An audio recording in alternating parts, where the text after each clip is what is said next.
city life, sipping on some syrup, I feel Canadian. City life, I might specify. Hey, city life, hey, swear it's just a city life, hey, she living such a city life, she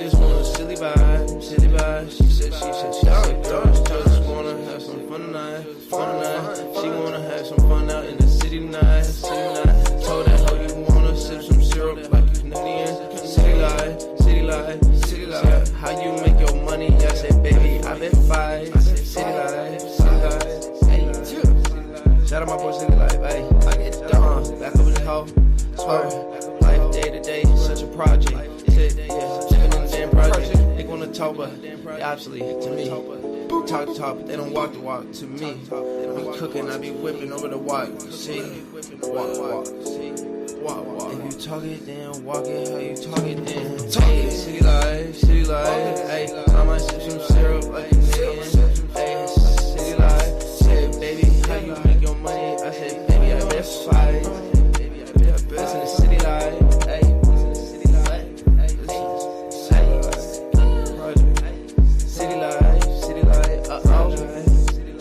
I said this bitch wanna have a city life, roll through to the city night,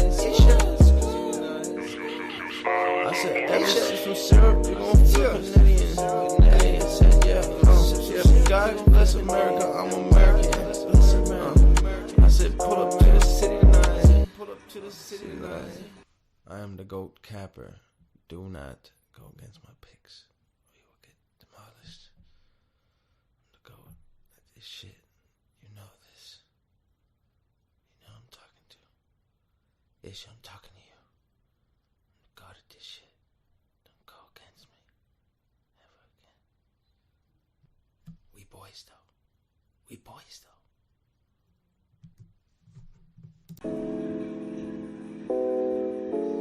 Yeah, that's all right. That's hey. City life, hey. Sipping on some syrup, I feel Canadian. City life, hey, I might specify. Hey, city life, hey, swear it's just a city life, hey, she living such a city life,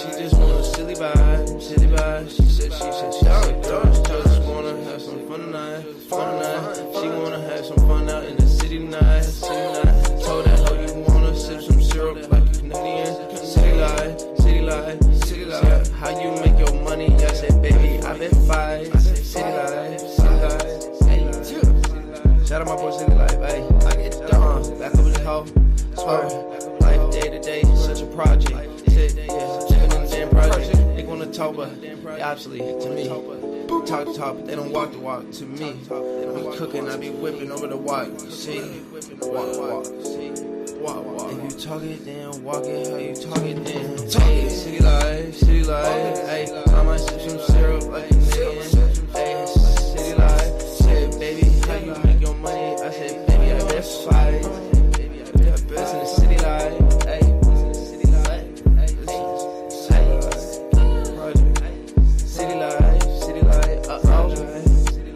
I said this bitch wanna have a city life, roll through to the city night.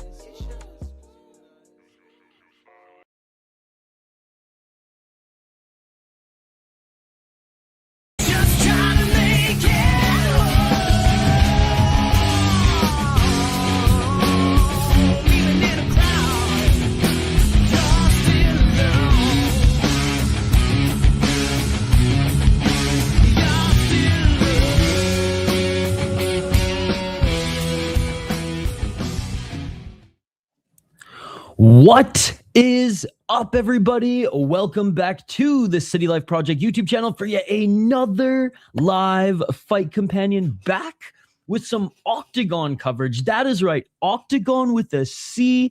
Octagon from Kazakhstan, but in Uzbekistan here today for this 87th card. Big shout out to everybody joining us in the live chat. Big shout out to all our returning subscribers, all of our new subscribers. Fucking sun is coming in and out. I should have got a cover for this window. The one side of my face will be illuminated soon. There's shadows left, right, and center as the sun continues to rise here. But let's get into our first fight. And funny enough, Tapology actually posted the fights. But in our similar Octagon fashion and cadence, we're going to keep the Instagram matchups here in between the action as the fighters make their walkouts now. Let's get to the live chat here. Yo, what is up? Exploring the COD. Just had to reset my phone. Lost contact. Hey, I'm glad your phone was reset. My phone was giving me some issues the other day too, but it's getting a little older. Yo, what is up, Red MMA? One of the homies from Twitter. Good to see you, buddy. Speaking of Chris Cushman, good to see you as well. Chris, are you working this morning, or are you going to be clipping some of these? I messaged Friday to me. I was like, I can set up my laptop and I can help clip on the fly if you guys need. Because I was doing that last time. Because I know you were working last time, or you had something going on last time. And Friday to me was still new to clipping. So I was like literally clipping the fights.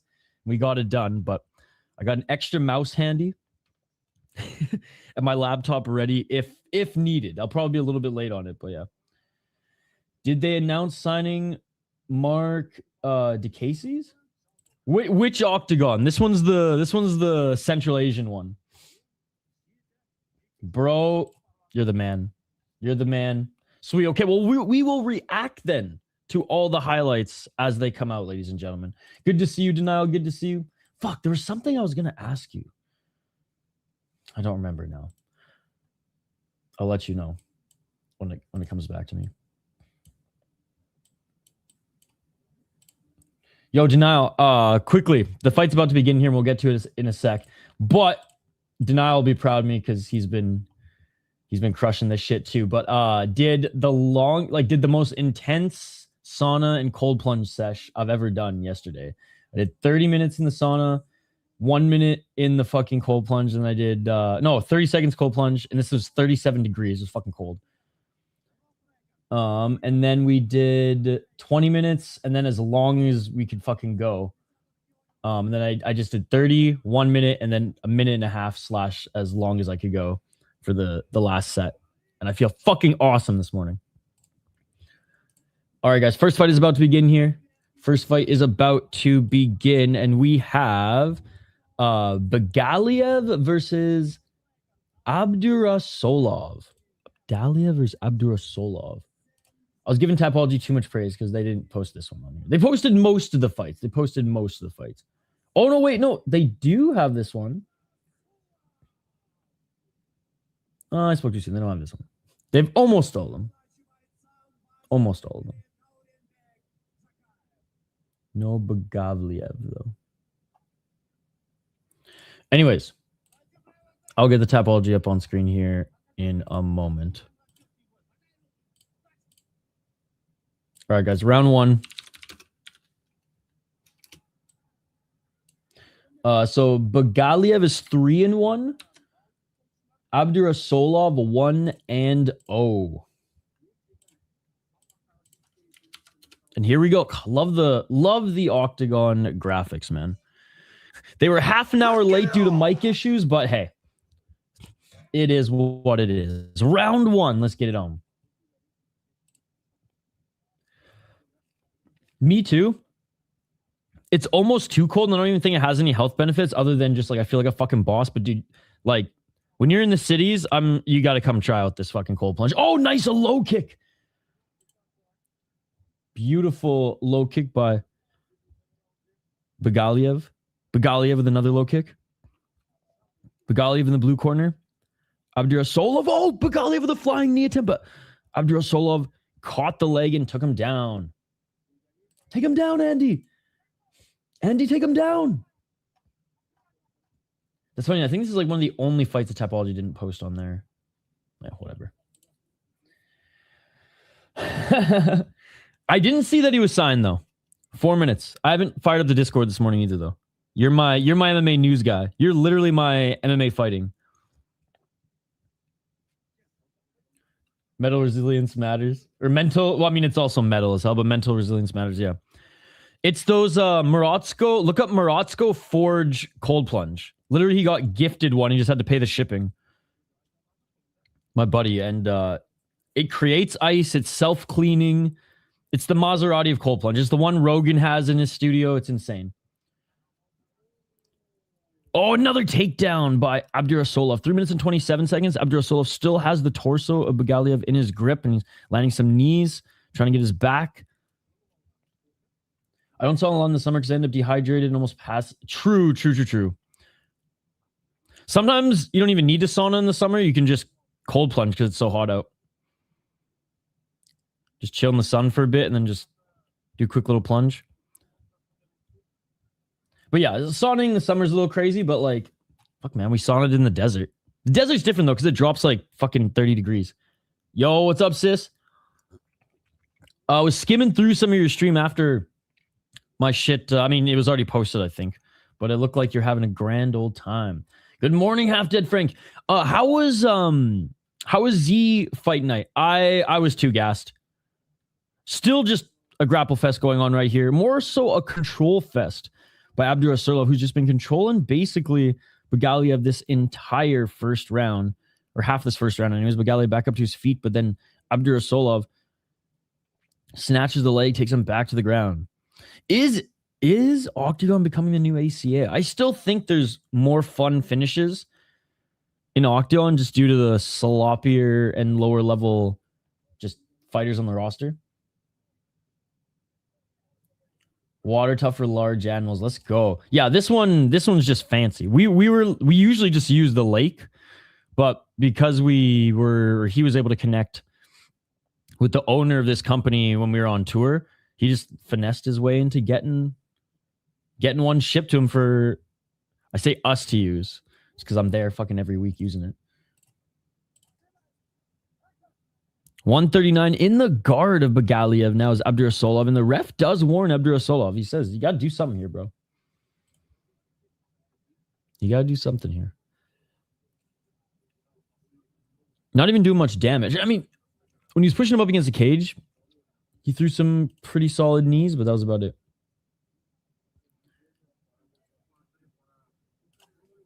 Yeah, it's nuts. It is nuts. Dude, we went and saw their facility. It's a lab. It's a lab and a like wood shop. I met the engineer who works on all like the hoses and tube linings.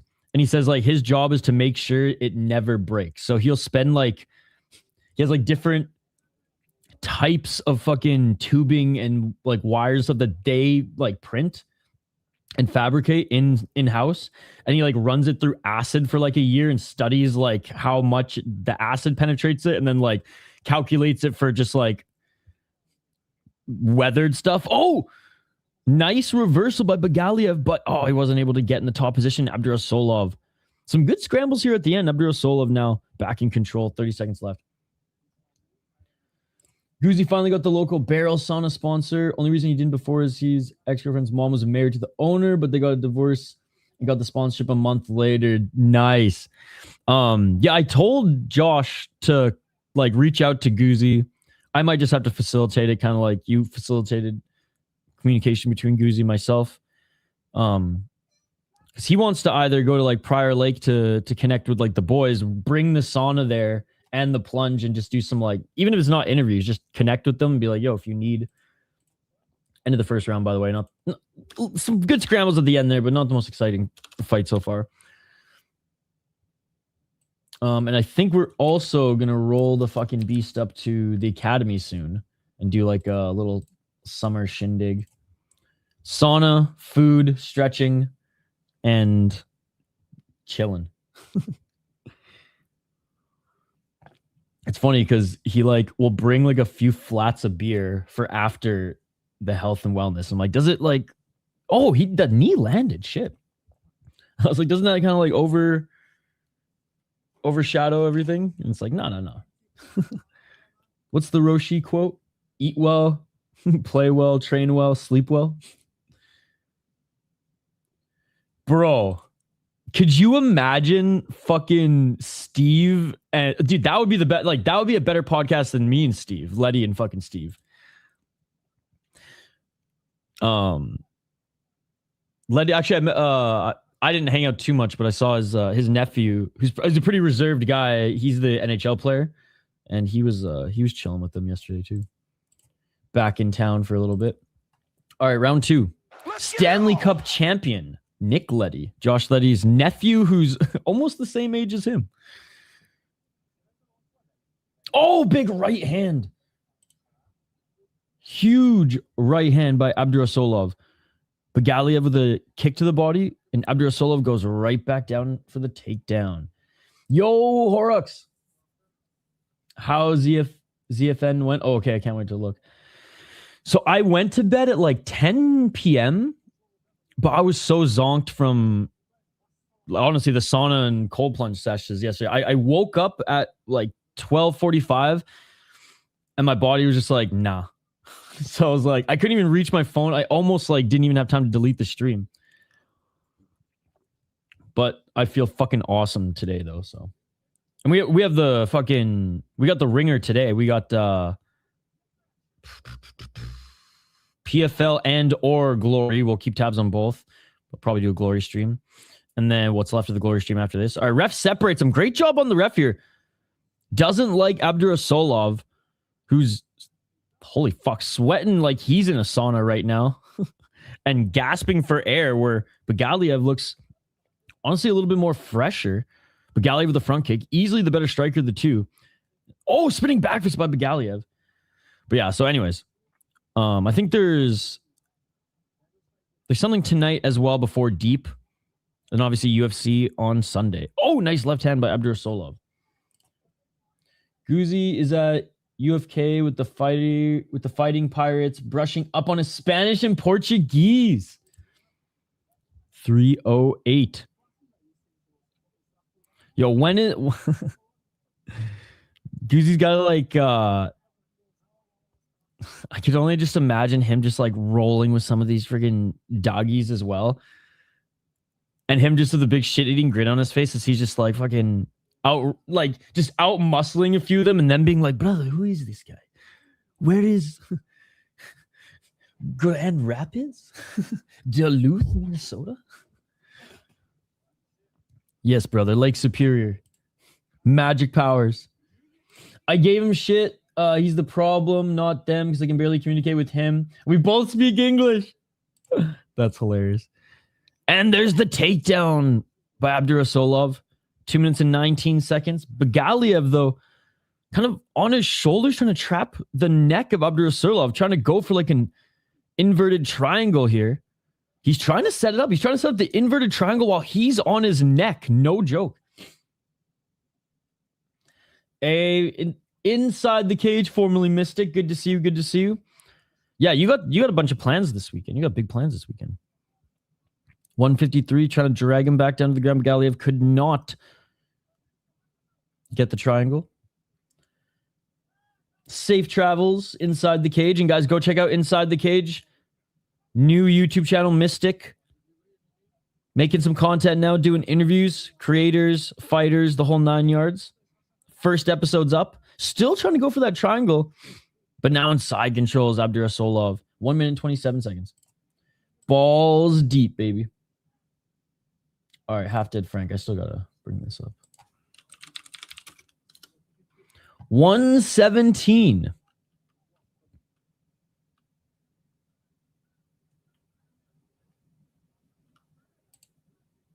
God, I wish I had more time this week. I wanted to do a UFC Freedom preview, but I was gonna have the best preview out of everybody. I swear. I was gonna strip all the all the non-Americans, automatically give US fighters the title shot, the highest ranking UFC fighters, and BJ Penn, of course, coming out of retirement. And then I was just gonna match him up with the top Persian fighters in the world, do a breakdown of how I think that fight would actually realistically go. And then winner gets the straight. But I didn't have time to get that video done. I told Skate he should do that, but then he went and broke his leg. By the way, I heard Skate's surgery went well, and he's even going to try to stream today, which is a boss move. Hey, what's up, Scott? So yeah, if you guys are thinking about donating to any channel today, Buddy's got a huge surgery bill. So donate to him. Anything helps. He's going to be like, Ish, I'm not a fucking charity. I didn't say you were a charity. I'm still going to give you $2. What type of kick is Woofy going to KO Chandler with? Everyone's thinking a knee, not a kick. End of the second round, by the way, guys. Man, the funny hat rule is not applying to this fight, as the Kyrgyzstani fighter is seemingly down 2 rounds. And, I mean, he wants to fight. He's trying to fight. The ref is trying to make this a fight. You know what? He tagged with a couple punches in the exchanges as well, but... Sheep. No, well, I mean, let's be honest. I know Iran loves their proxy wars. I know Israel and Iran love their proxy wars, but officially on the ballot, on the fight card, it's USA versus Iran right now. I think his knee, tibia, but I think he only got surgery on his ankle and broken leg. All right, round 3. Let's get it all.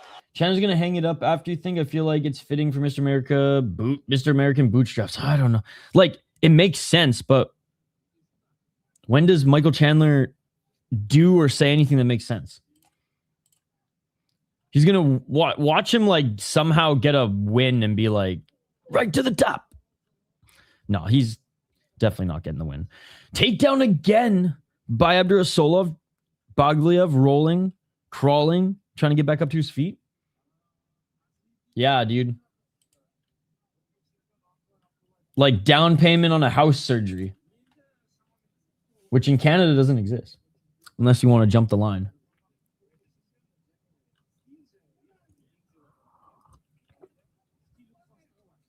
Is that really communism though? If you can pay to jump the line? 4 minutes on the clock. Chandler's Copen, biggest brand ambassador. Back up to his feet. Great job by Bagaliev. Got back up to his feet, but Abdurasolov right back to the ground.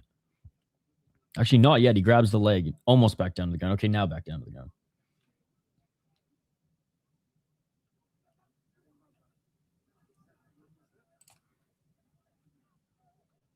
Yeah, dude, I made the mistake of electing not to get surgery when I was living in Canada. Because like, I can get it whenever. Then I end up moving to the States. I'm like, fuck.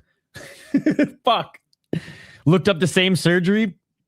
More than I make in a year, brother. More than I make in a year. Got an ambulance ride in the States is more than I make in a year, for fuck's sakes.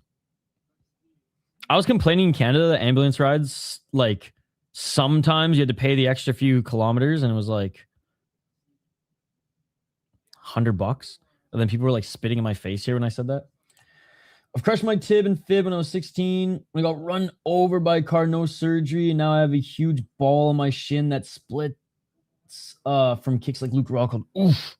Yeah, I didn't get surgery on my ankle. And I'm technically supposed to ice it every single night because it turns into a balloon after walking on it every day. Forget USA versus Persia. We need UFC versus Growler. I just feel like, you know, let's just like, I basically just want Karate Combat Pakistan versus India, but on the UFC White House lawn. Okay, is that too much to ask for? 216. Is that too much to ask for? No, literally.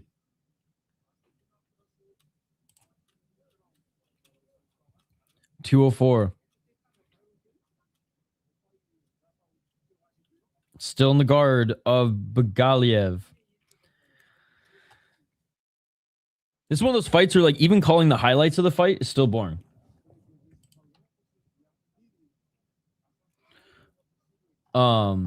Chris, it was funny when I was clipping and doing the stream last time.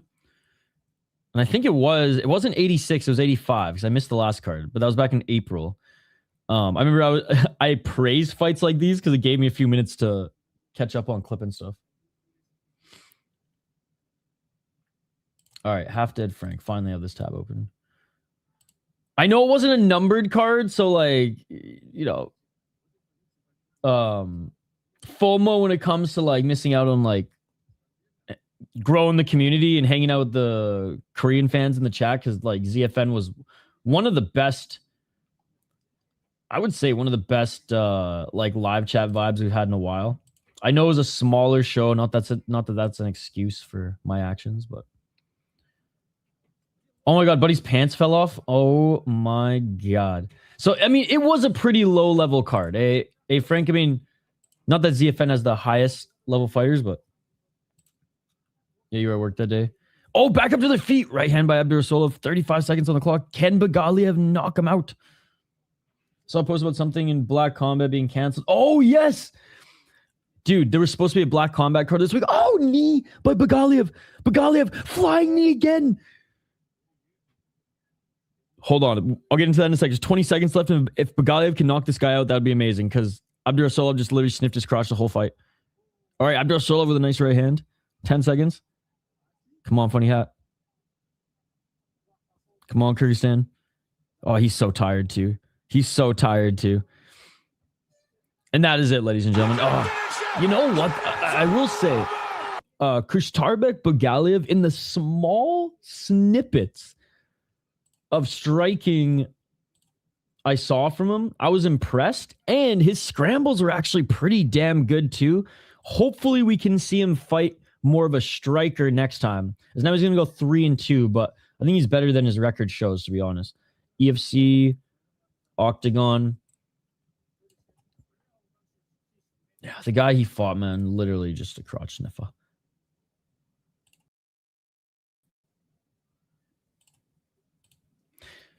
Whoa, I don't know what's going on. Oh,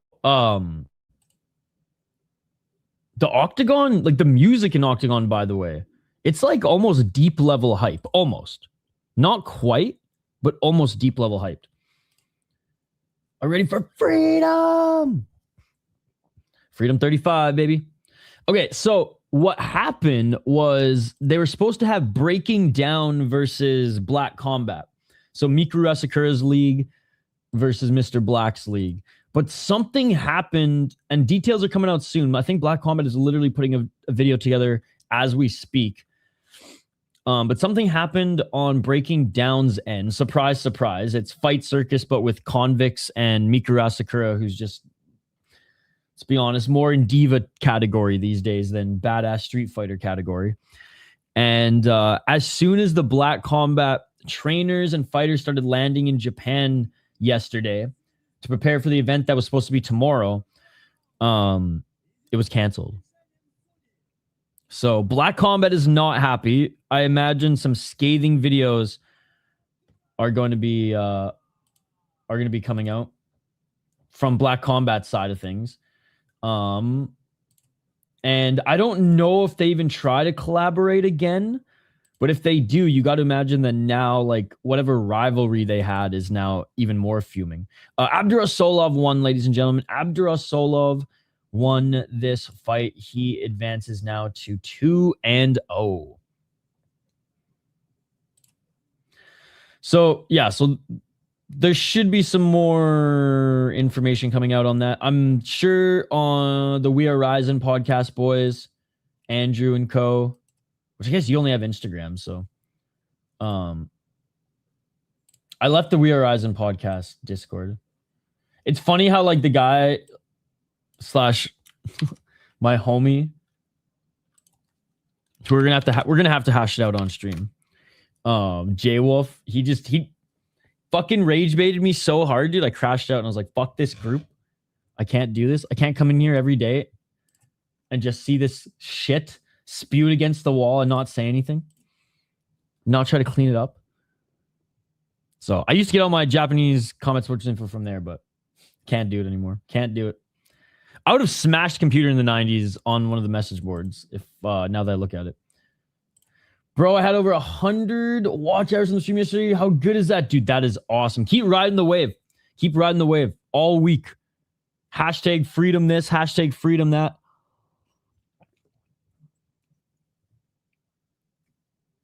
Occupied is what you meant to say. Sorry. Yeah, not freedom 35 or freedom 250. Occupied 250. I keep saying freedom 35 and 45 for a reason. I hope you Americans who don't understand that reference look that shit up.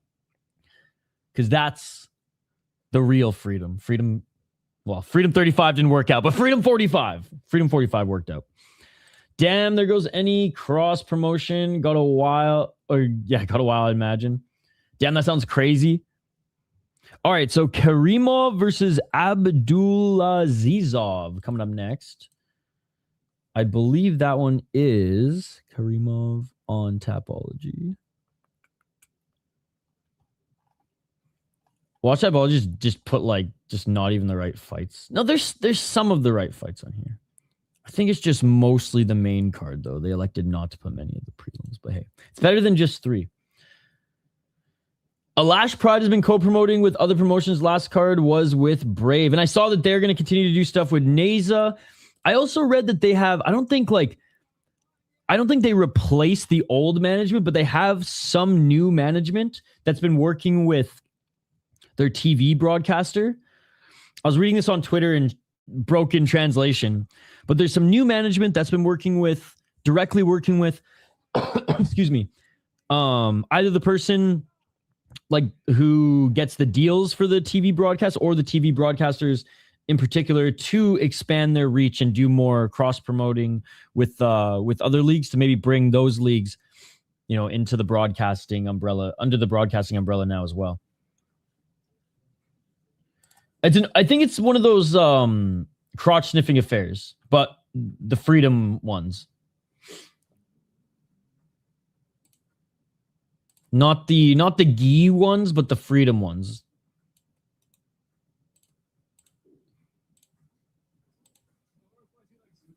All right, next 2 fighters making their walkouts. I'll just quickly highlight them here for you guys. We got Nihat Karimov,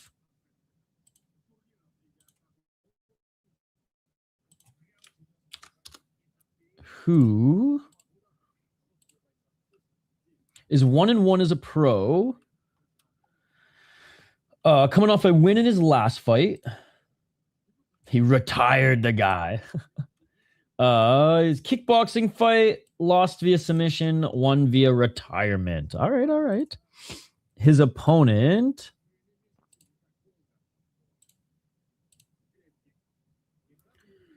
Ravshan Abdulazizov.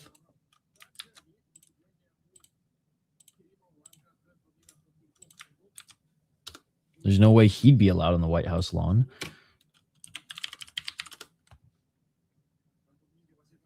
Oh, man. I don't even think he has a Tapology page. I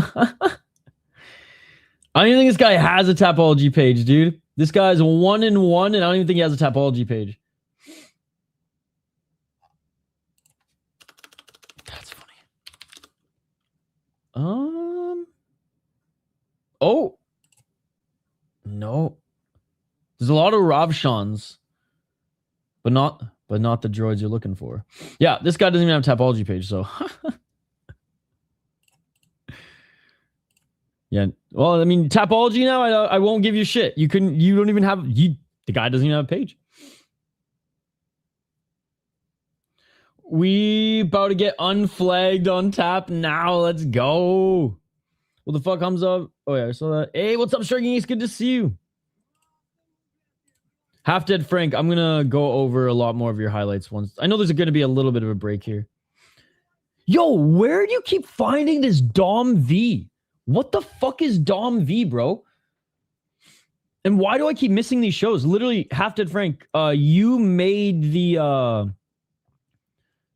our member stream highlights 3 weeks in a row, this Dom V shit.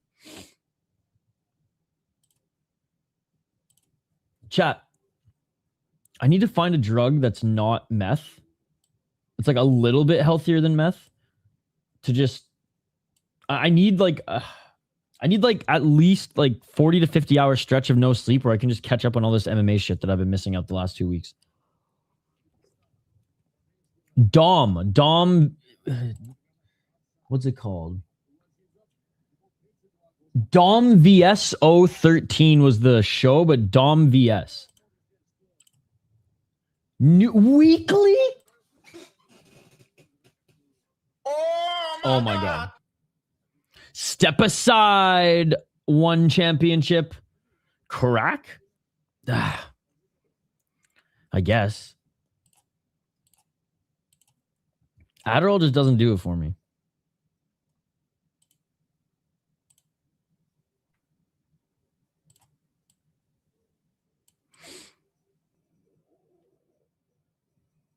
Okay, Ravshan literally looks like someone's uncle, so. Posted a banger in Discord. Dun, dun, dun. Dude, isn't the music so hype for Octagon? It's like you're watching... God, who's the composer who did the music for like fucking Pirates of the Caribbean? Hans Zimmerman? Is that his name? It's like he fucking is composing the soundtrack to every individual card. Honestly. Now look, it's not that thematic or cinematic, but it's up there. Iron Weight? Oh my God. So, okay, you know what? I dig that. So there's not 300-pound dudes fighting 206 guys. Oh my God, AJ Hodgkins. Oh, sweet, Half Dead Frank. This is how much of a new buy him. I didn't even see it in the chat, bro. Thank you.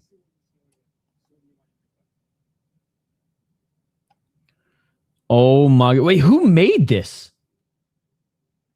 Who made this? Okay, we're going to listen to it after this fight. Oh my God. Is it like YouTube? Wow, I'm eating on stream today because I'm fucking starving.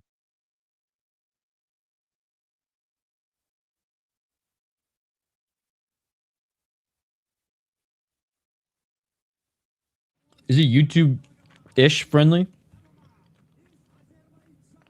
I mean, we're talking about crack and meth, so I mean... All right, I'm going with the non-uncle, bro. I'm going with Karimov. I literally can't find the other guy on Tapology. So I'm going... Yeah, dude, this guy... 32. I'm older than him. At least his hairline's better than mine. Why do you got to fast? Oh, because of a blood test. Hogging remote. Is fasting for an hour really fasting? Like, come on. That is a fucking... I'm not going to lie, Hogging from home. That's some bougie shit to complain about. I've fasted for a couple days. Just to make my groceries last until freaking payday. I don't consider that a fast, though. And you get to drink water. Okay, it's not a fast, Talking from home. Stop it. Yeah, it's no worse than crack talks. It's just anti-Dana and being honest about the occupied 250. I love how you keep calling it that. Let's get it all. I should literally name the title of my stream that for tomorrow's big event. All right, ladies and gentlemen, round one.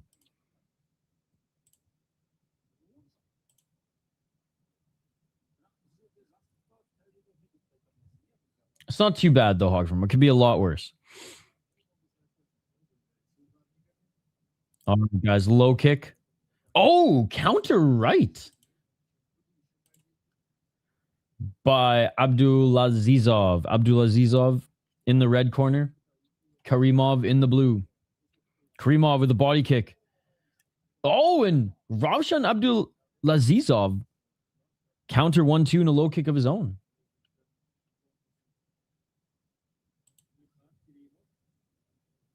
Oh, sick. Magish. 4 minutes. Nice counter left by Abdullazizov, who's got some good striking, man. He's got an everyday man frame. He's got the freaking, you know, your typical carpenter frame who squeezes in a Big Mac like 3 times a week because just too lazy to pack a lunch, but still like kind of in shape? 344. Oh, big 1-2 by Abdullayev, followed by a spinning heel kick. All right, dude. Give this guy a fucking Tapology page, man. He can strike. Give this guy a Tapology page. Counter 1-2 by Abdullayev. This has been the biggest bait and switch I've ever seen in my life, ladies and gentlemen. More than the Mack truck.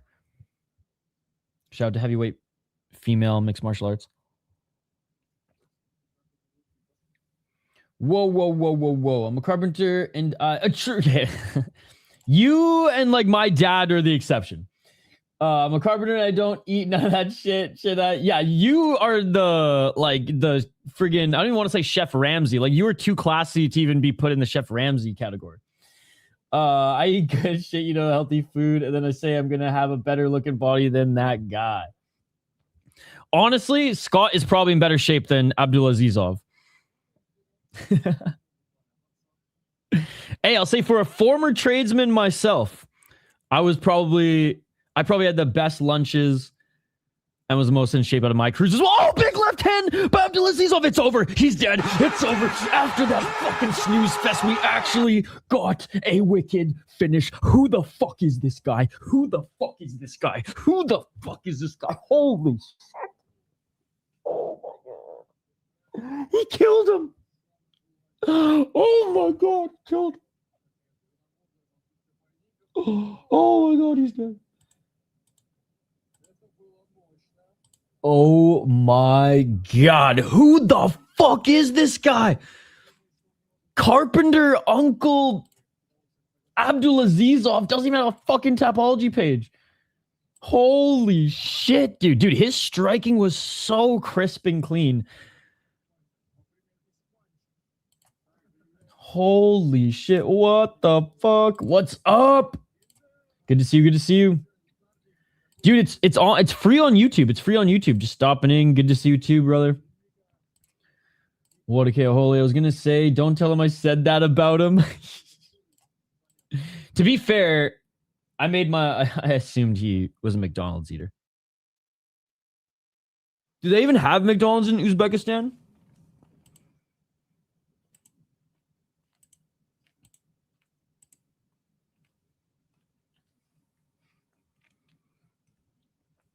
Yeah, he's from Uzbekistan, so he's the hometown guy.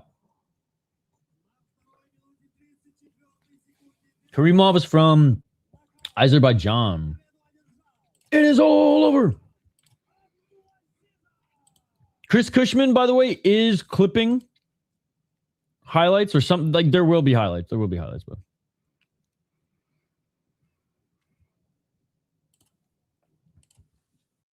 But shout to Grave Digger Jones, man, the Reaper. Team USA and Canada won their soccer games yesterday.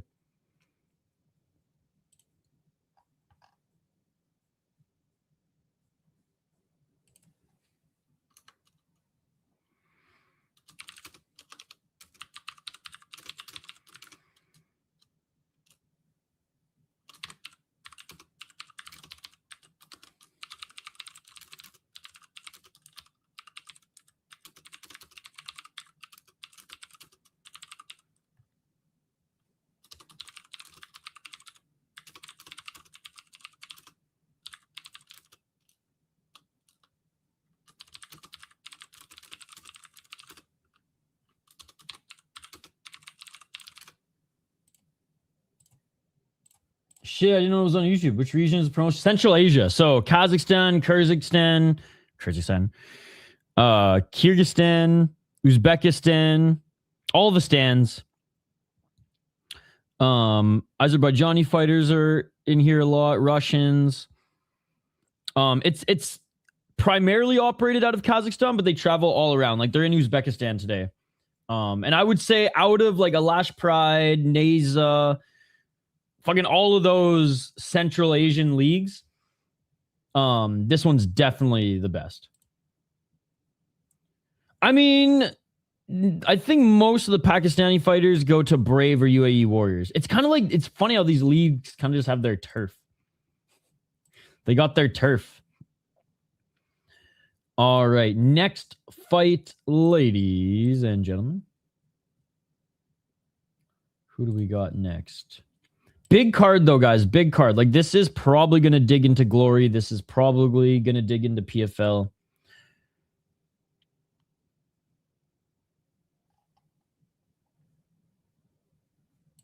We're just kind of... We're just going with the flow here today. We're just going with the flow here today.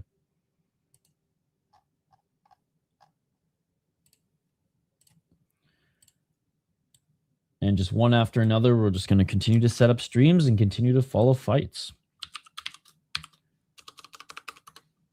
And like the deep card's not super long, so if I can squeeze something in before deep, I'll try, but we'll see how long Glory is going to be a fucking long one today. Probably stretching to Freedom 250 tomorrow too. Always a slog, but a good slog. At least the pacing's good until the main card. Like the last 4 fights of the main card of Octagon take as long as like the 15 fucking fights that led up to it, or the 10 to 11 fights that led up to it.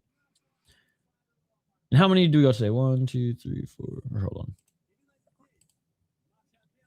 Hey, what's up, dude? Good to see you. But he clicked on the wrong YouTube video. All right, next fight coming up here, guys. We have Timur Madrakhimov against Afzalbek Abdullayev.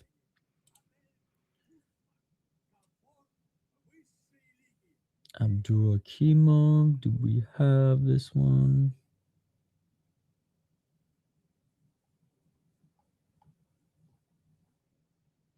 All right, let me bring this one up too.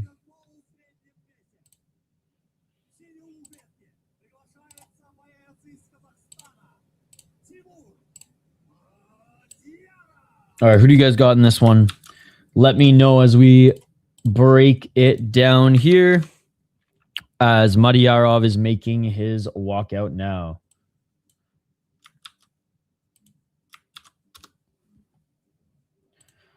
All right, he is 1-0 as a pro out of Kazakhstan.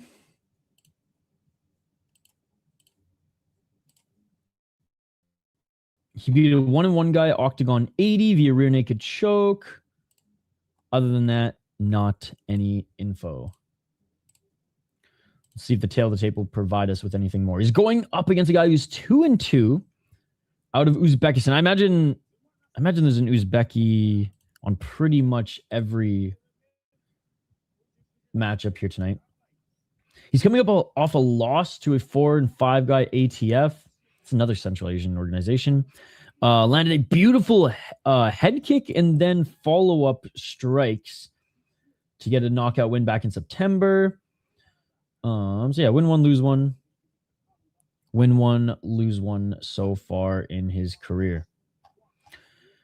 2-2 as a pro. I mean, we're just basically swinging in the dark here. I'll go with the more experienced guy. So we'll go with Abdullayev. Abdullayev, that's the pick.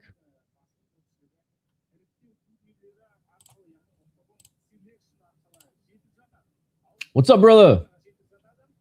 You keeping up with the Freedom 35 press conference? What's up, Hot Asian Kid? I watched a little bit of it. I saw how long it was yesterday, and I was like, yeah, fuck this. Fuck this. But I mean, I saw, the highlights that have been circulating on social media.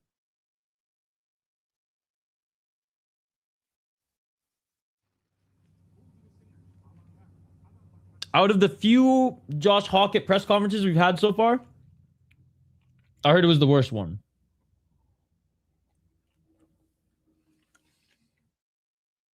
I'm not impressed by your performance. Mama. Sweet. The press conference was wild, just seeing that in front of the Lincoln Memorial. I watched some of the walkouts and things like that. It looked awesome. I heard there were rain delays. Mama. I didn't even know he did. I thought it was Hoggett's best one.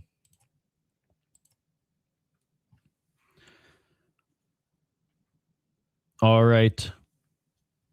We still have Abdullayev walking out in the red corner. I guess the one funny highlight I saw was Diego Lopez like answers a question in English. Now it's broken English, but in English, like enough where you can understand him. And then Dana's like, "What? Do we got a translator for this kid?"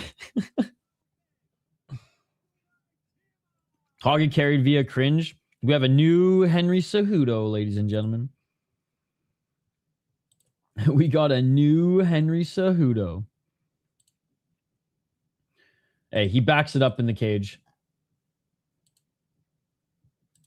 And he's one of those guys where the non-MMA fighters, or my non-MMA fighter friends, like the ones who are as casual as it gets, still think Conor McGregor's fighting, lol. Not like going to fight, but fighting. Even they're like, yo, this Josh Hockett guy. I'm like, oh my God, of course. But at least one of them sent me some highlights of the Blades fight. The other one just sent me, Mama. Again, for those who watched Kenny vs. Spenny, that particular uttering of that line is so much more significant. All right, here was the highlight. The only highlight from this card so far, ladies and gentlemen. The only highlight to this card so far. Friggin' Uncle Abdulazizov, who doesn't even have a fucking Tapology page, just did this. Brutal knockout. Brutal knockout.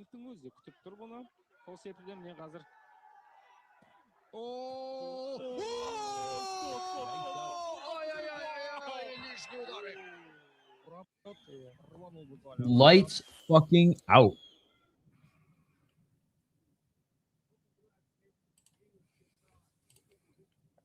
All right, red corner. Finally in the cage. But yeah, this is so out of the loop I was. I thought that the prelims were going to be at the UFC Apex and that the main card was just the Freedom card. And the reason I thought they were doing it on Sunday is just because, like, so they could do make it a whole day Ryzen type thing, like a 14-hour thing where it's like divided into two big parts. Yeah, nope, that's not happening. There's no 8 title fights. There's no Persian fighters fighting for the Strait of Hormuz. Like, there's nothing fun going on about this card other than the visuals. The visuals are fun. So. But at least we have freedom. At least we have freedom. I will say, having it on Sunday is nice. It just extends the... it extends and expands our streaming schedule and marathon. All right, they're being announced now. There's just so many little quirks of this league. There's obviously some production issues that go down, but everything visually, like graphics wise, is on point. It's just like the execution sometimes isn't there. Like they were half an hour late because the in-arena mic wasn't working. It was working for us on the broadcast, but it wasn't working for the rest of the arena. Pretty big crowd so far, and we're still just in the prelims. I love how the ref too, before the fight starts, like will punch the camera in some way, and the camera, like, they play into it. All right, they're being announced right now. But we'll get more views than Slap. Oh, it's going to get 1 billion views. I mean, worldwide, that's not a billion maybe, but it's multi-million or hundreds of millions is not out of the realm of possibility. It just depends how easily accessible it is for everyone globally. And according to Dana White, it should be pretty accessible. But I think Dana White thinks that the rest of the world has Paramount Plus. Where can everybody watch this? On Paramount Plus. Okay, but like in Canada, is it going to be on Sportsnet Plus? Is it going to be on Sportsnet? Is it going to be on Fight Network? Like UK, is it going to be on Fight Pass? So it's going to be on Paramount Plus.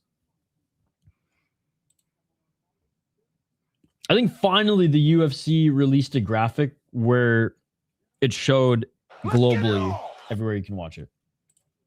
But I don't think anything gets more views than Slap. All right, round 1, ladies and gentlemen. Oh, we might get another highlight here as the boys are throwing here early. Low kicks. Counter left hands.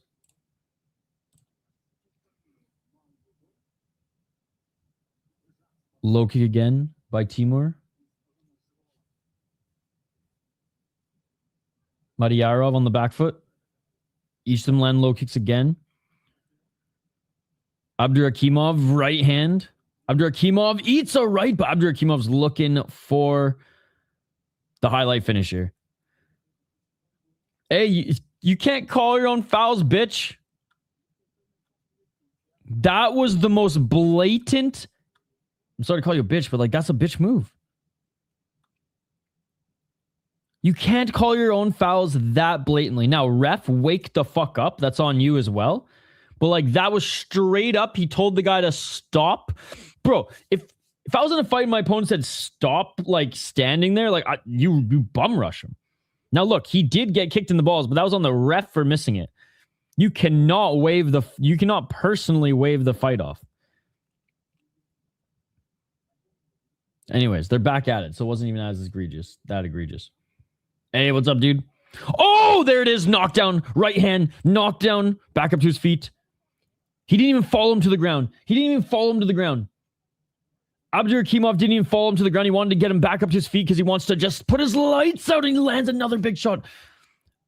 Madyarov going for the desperation takedown. He's still seeing the Tweety Birds. Low kick by Abdurakimov. Abdurakimov, man, he wants that walk-off KO. Pressuring Madyarov. Nice left hand by Madyarov. Madyarov, the spinning heel kick attempt, but he was too close. 100%. Oh, there's another shot by Abdurakimov. He hurts him again. I mean, dude, in Brazil, their political leaders will have MMA fights or jiu-jitsu matches or just no hold bar, Vale Tudo to solve policy and stuff like that.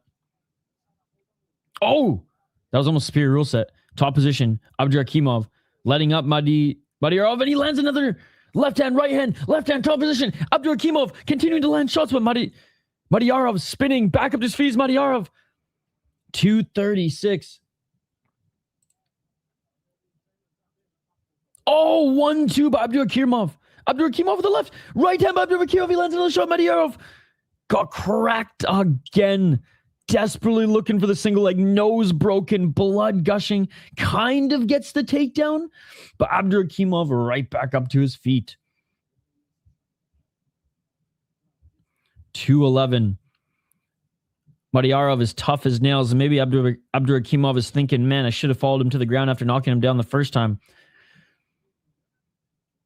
Because maybe I would have been able to finish the fight earlier. Knees. Oh. Madyarov was looking for the neck, but loses it. And Abdurakimov, top position again. Top position. Abdurakimov, like just as soon as he gets in top position, he's just like a magnet for ground and pound. Doesn't even want to settle in a position. Just wants to start striking. I like this guy. Hammer fist, right hands. Madyarov trying to trap his leg, but Abdurakimov just keeps throwing shots. He's in half guard, postured up, pushing Madyarov up against the cage, his shoulder up against the cage, continuing to land right hands. Now he's in the full guard. Postured up, continuing to land shots. Dude, Abdurakimov, now this is fucking ground and pound, baby. This is how you fight if you have an Ov in your name. Trying to go for a triangle is Madyarov, and Abdurakimov just picks up the legs, throws him off the shoulder. If Abdurakimov had fucking superior rule set, he would literally commit murder in the cage. Accidentally. Oh, good little reversal there, but Madyarov got back up to his feet, dove on Abdurakimov. No way. Madyarov is in full mount. There was a scramble, and he literally just dove on Abdurakimov, and he's in full mount, elbows, top position. No way. Madyarov. Ground and pound. This would be the craziest comeback. Rear naked choke attempt. No fucking way. Madyarov snatching the neck. Dude, this is going to be insane. Abdurakimov, he's giving the thumbs up. Still in full mount. These kids in this league are good, man. Hammer fist. Madirov. Can he finish this fight? Ref saying watch the back of the head. Can he finish this fight? He's lost mount. Abdullayev, knees, trying to get back up to his feet. We lost the timer. Oh, snatching that neck again. And that is it for the round. Save by the bell for Abdurakimov. What a crazy round. I think you still have to give the round to Abdurakimov, because for 3 out of the 5 minutes, he was dominating and he literally dropped his opponent like 3 or 4 times. But momentum is swinging.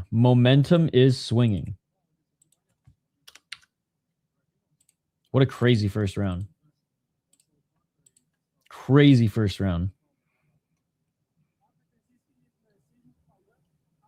Jeez.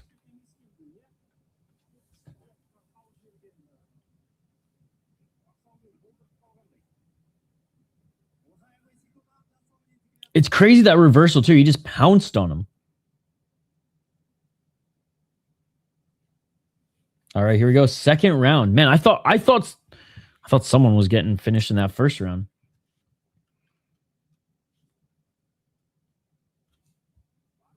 All right, round number 2.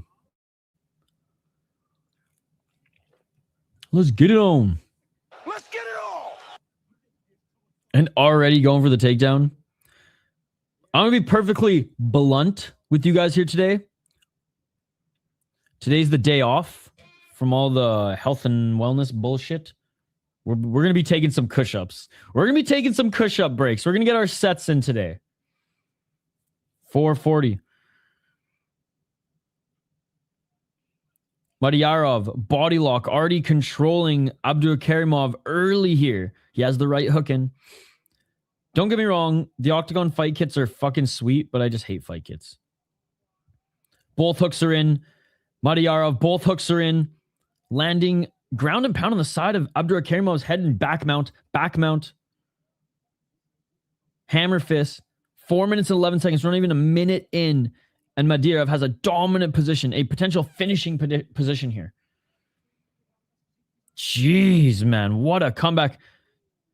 And the ref ends the fight.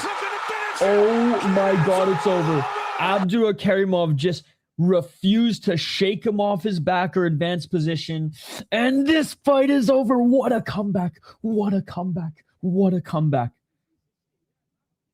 Fox with the green and yellow for this card. I think this is my favorite fight poster of theirs. And their fight posters are so sick because they're consistent, but they're like franchise movie posters. You know, like all the Star Wars posters, right? All the Lord of the Rings posters, all the, what's another fucking big franchise? Back to the Future. They're all different, but all the same. And that's what I love. Ryzen being the exception. They're all different, and that's what makes them not even, I mean, and they're not the same. But that's the beauty of Ryzen. And Deep's another one. Like Deep's consistent too. Especially Deep Jewels. Holy shit, that was sick.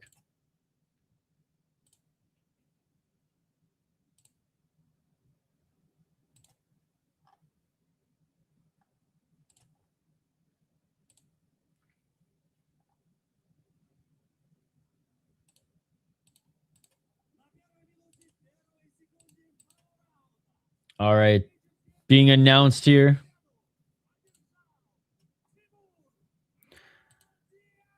Dude, I can't believe he did it. Timur Madyarov is now 2-0 as a pro. Got knocked down 4 times in the first round, bro. Came back at the end of the first round. Instantly gets the back in the second round. And TKO, brother. TKO. Damn. Great fight. And just keep the finishes rolling like ACA, baby. Already on the 4th fight. I love that. Again, not the biggest card today, dude. Sometimes these cards have had like 22 fights. It'd be like a 10 card prelim and then like a 10 card or a 10 fight prelim and a 10 fight main card. This one, let's see. 5, 6.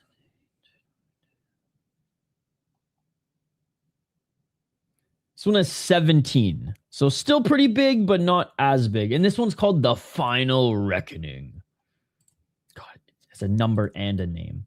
A number and a name. The Final Reckoning. Gotta love Octagon. I think his opponent gassed. I think, what? Yes.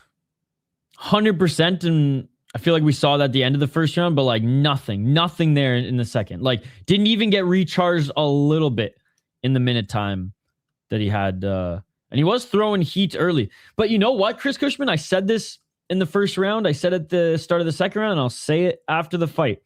He probably regrets not pouncing on him after he dropped him the first time. He was getting too cute. He was like, get back up. I want that walk-off knockout. And don't get me wrong, I thought he was going to get it. So I'm sure he was feeling himself. I thought he was also assuming that he was going to get it as well, but didn't happen. That's a good lesson. All right. Next fight, we have Gabidullah Mirzashiev against Jamshid Tilayev.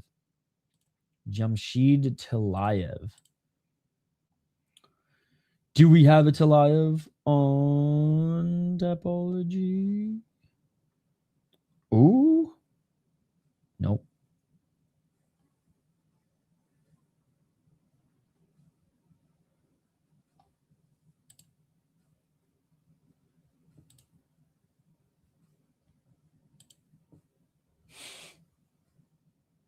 Yeah, the music's just so hype.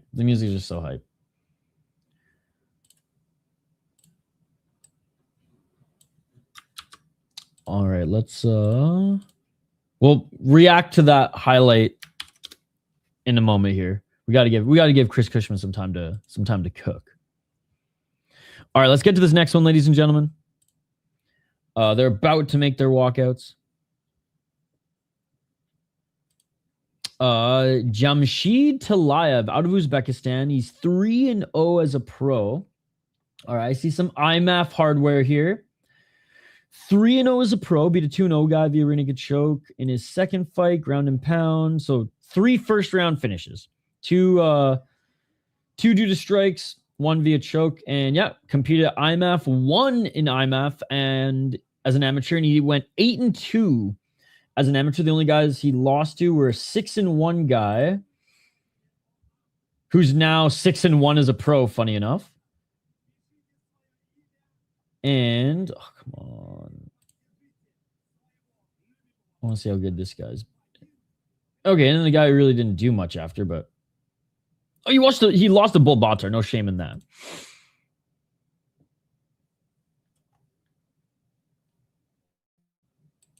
All right, so this guy's good. This guy's really good. His opponent. Oh, yeah. His opponent's 3-3. Oof. And another guy who I can't seem to find. Oh. Okay, I found his Topology page. Gabidullah is actually 2-4, not 3-3, 2-4. 1 KO TKO, 1 submission, 3 submission losses. He's never won a decision. 2-3. Split decision loss, rear naked choke loss. Beat a 3-1 guy and a 1-0 guy in Octagon. And as an amateur, was in Gamma, and he went 3-1.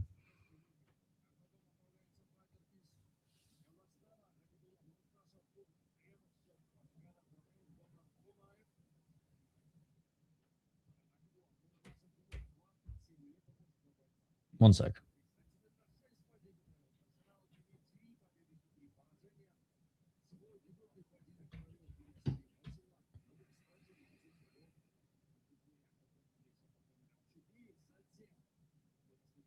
Sorry, one of my clients just texted me.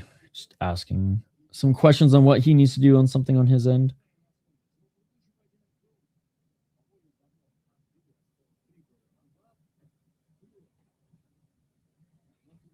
Okay.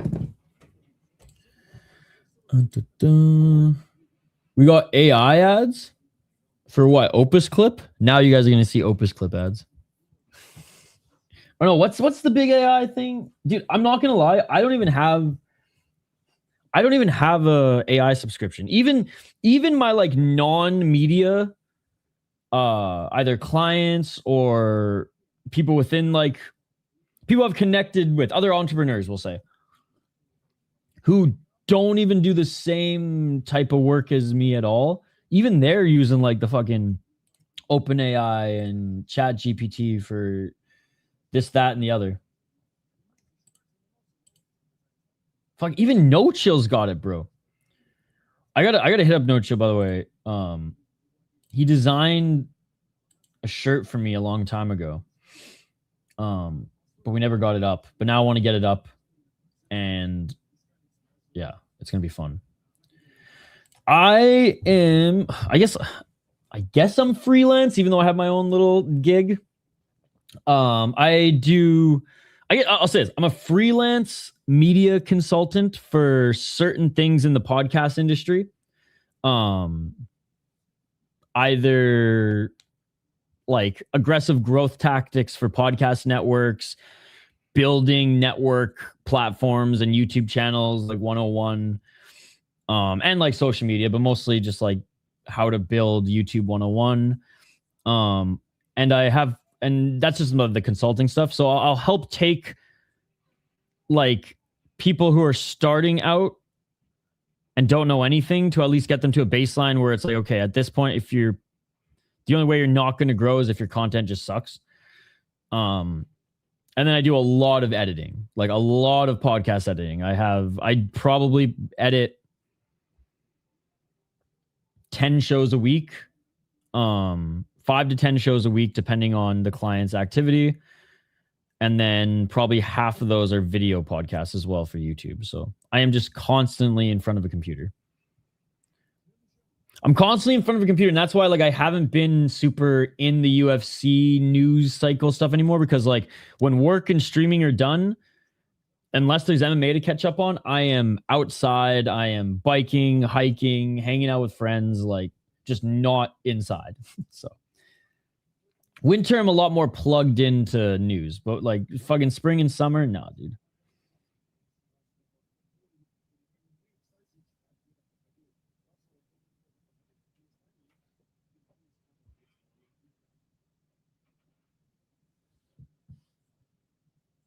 Hey, thanks, dude.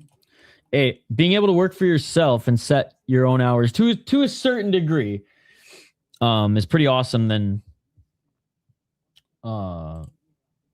being shackled down to a 9 to 5.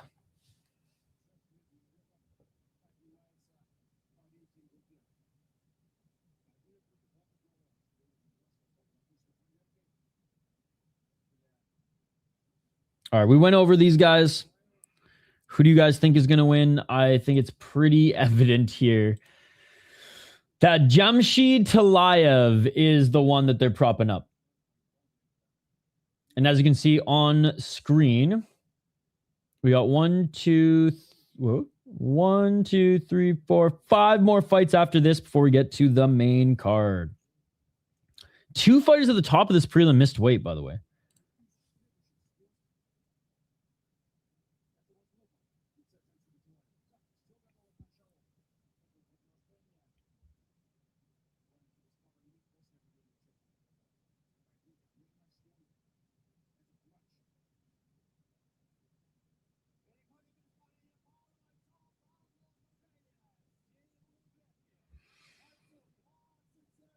All right, they're being announced.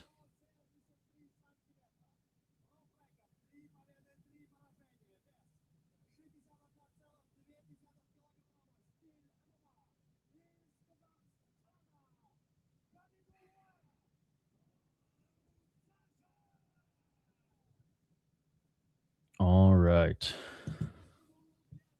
Is that becoming like my new just Lean on phrase. All right.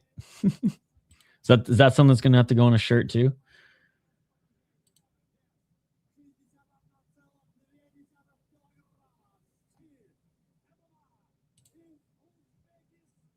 All right, Jamshid Talayev. This is the guy who I'm most excited to see, or one of the guys that I've been most excited to see on this card. There's a few who I did like a crash course, just like scan of the entire card last night, and this was one that I was looking forward to. Not necessarily for like the high level matchup, but I want to keep watching Jamshid pile up highlights. He's only 23.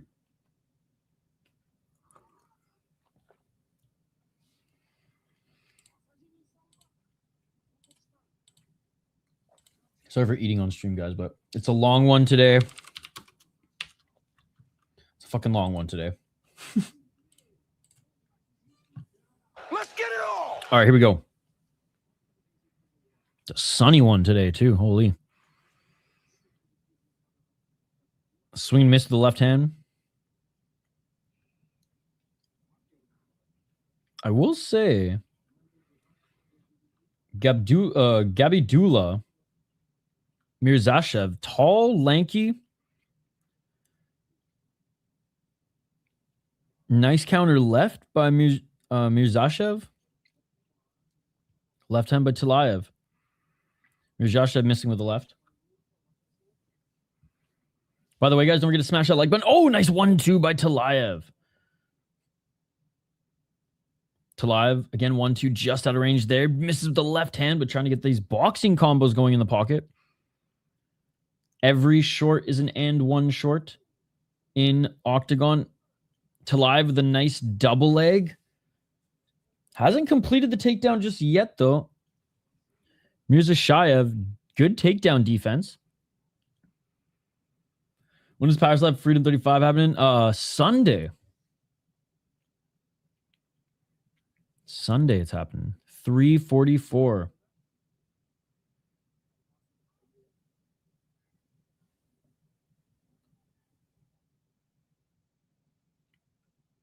Still looking for the takedowns to live. He's looking for the trip takedown now.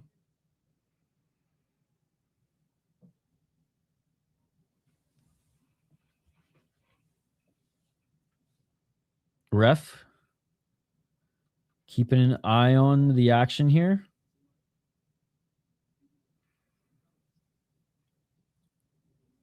It's not the same ref who separated the first fight due to inactivity, but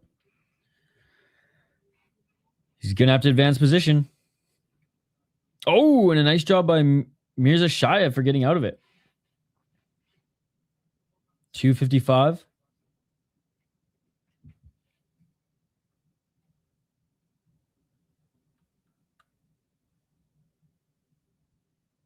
At center. Oh, nice right hand by Mirzashev. Dude, Mirzashev, is he going to get the upset? Too early to tell, I know, but still. Front kick. Right hand by Talayev.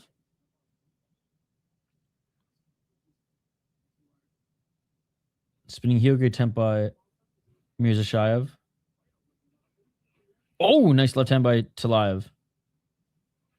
Left hand by Mirzashev. Dude, his punches at range, okay, are nice. Nice knee as well. Yo, what is with the tape in fucking Uzbekistan? Oh, big knee to the body by Mirzashev.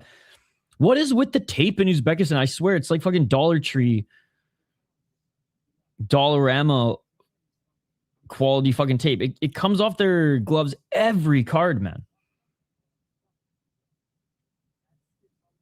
152.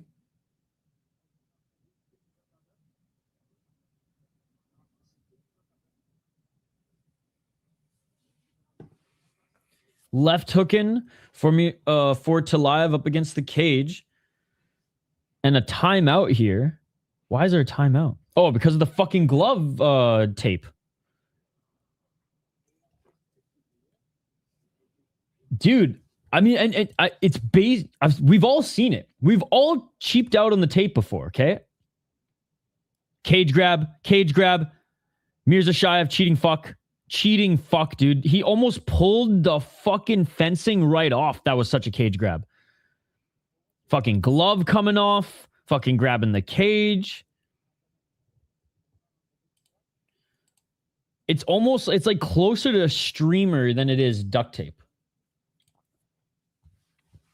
59 seconds. That is finger chopping off / point taken away worthy. That was one of the most egregious cage grabs I've seen. And what makes it worse is like Mirzashayev has such good takedown defense here. That probably would have been the takedown that Tallaev finally got. Dude, the glove is it's like the Velcro's undone. His glove is about to fucking come off. Some Charlie horse fucking elbows to the fucking leg here. Charlie. 20 seconds.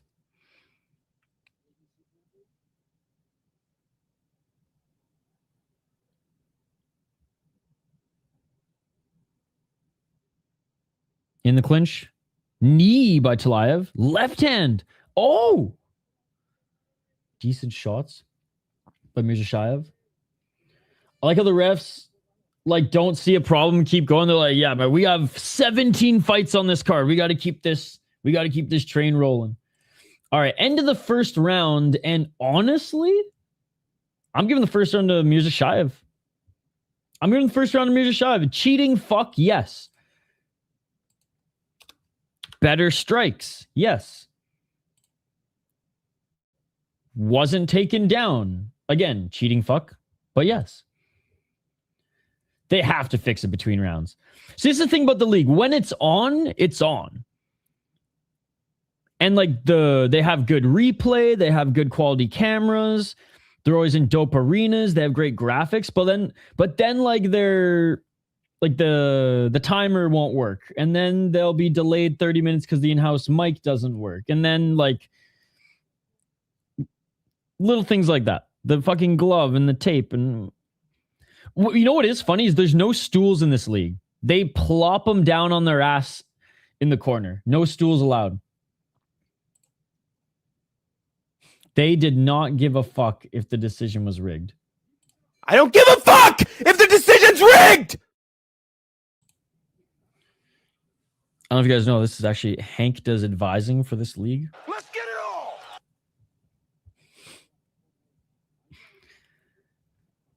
Directly at center.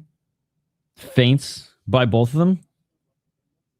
I just love the aesthetic of this league. I love how they light up the audience and just everything. 434. Left to the body by Tallaev.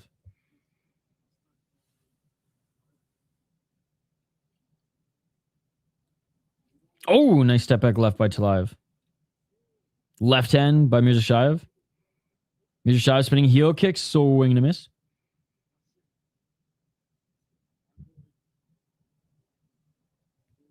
Low kick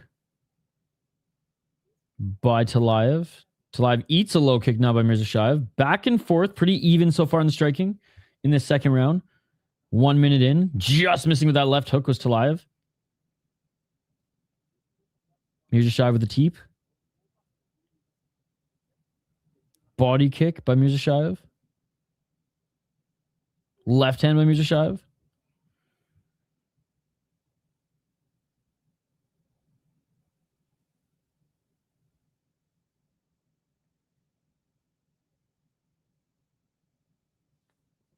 Oh, right hand by Tallaev.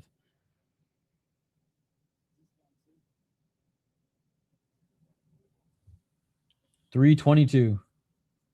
Oh, missing with the left hand is Mirzashayev. Left hand by Mirzashayev.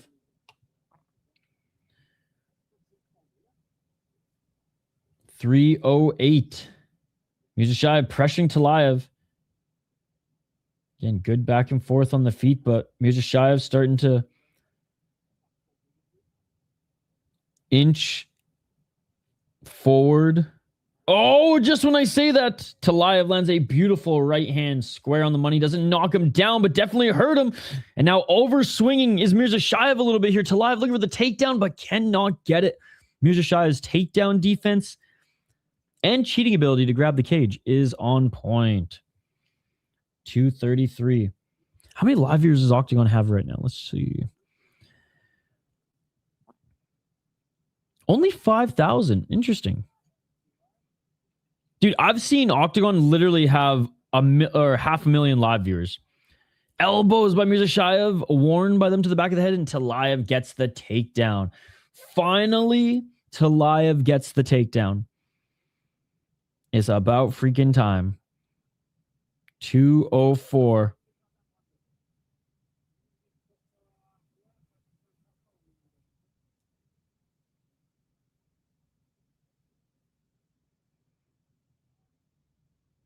Half guard.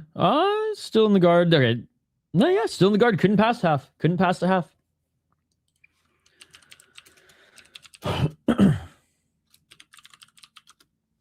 $137. He's going to have to do something here, though. Is Tallayev. Tried to pass. Couldn't. Man, Glory starts so early this morning. I didn't even realize.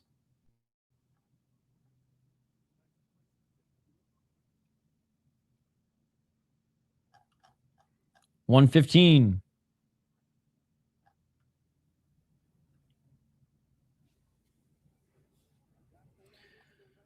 Mm-mm.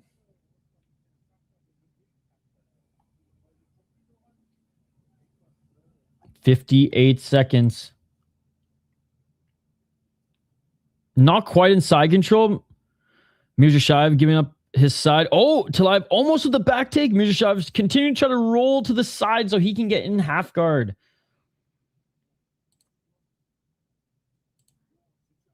I honestly thought Glory started at noon. Yeah, I know PFL was on today. God. I think I'm just going to ride this card through, and then we'll see what's left of Glory after this. This much, again, this shows you guys. If I was only in this for the dollars and the views, which I'm like half in it for the dollars, half in it for the views. No, I guess a third in it for the dollars, a third in it for the views. I would have said, fuck this and just done Glory. Because Glory just gets views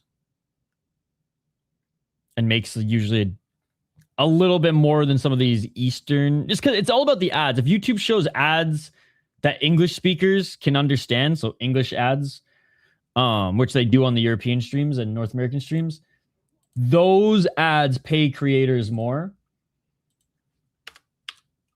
Or like pay YouTube more to be on the platform versus anything international.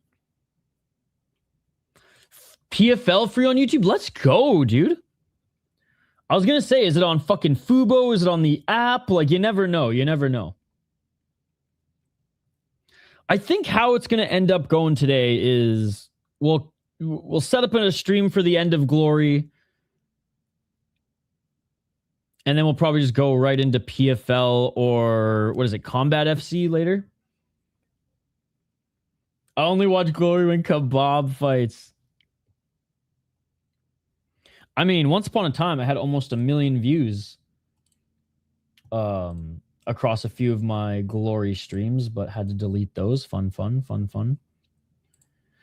All right, third and final. That round, I think round 1 went to Mirzashayev, round 2 went to Tallayev, but bro, I said I was excited to see Tallayev in this fight.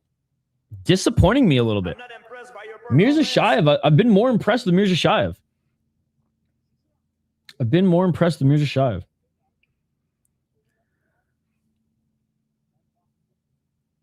All right, here we go. Round number 3. Nice left hand by Tallayev. Oh! 1-2 by Mirzashayev. Spinning heel kick to the body by Mirzashayev.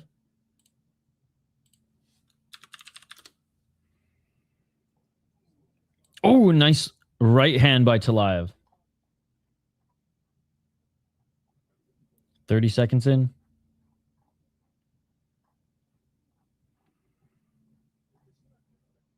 $420. Smoke him if he got him. Yo, how was that SFS 24 card?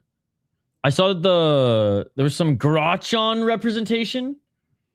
And that was also on Fight Pass.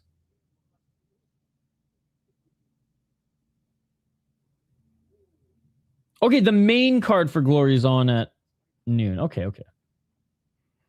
It's just a bigger prelims. Because usually there's only like 2 prelims on Glory, but they literally have the quarterfinal, the first quarterfinal fight on the prelim. And there's the takedown by Nuftillaev. Couldn't get it in the first round. But he was able to get it now.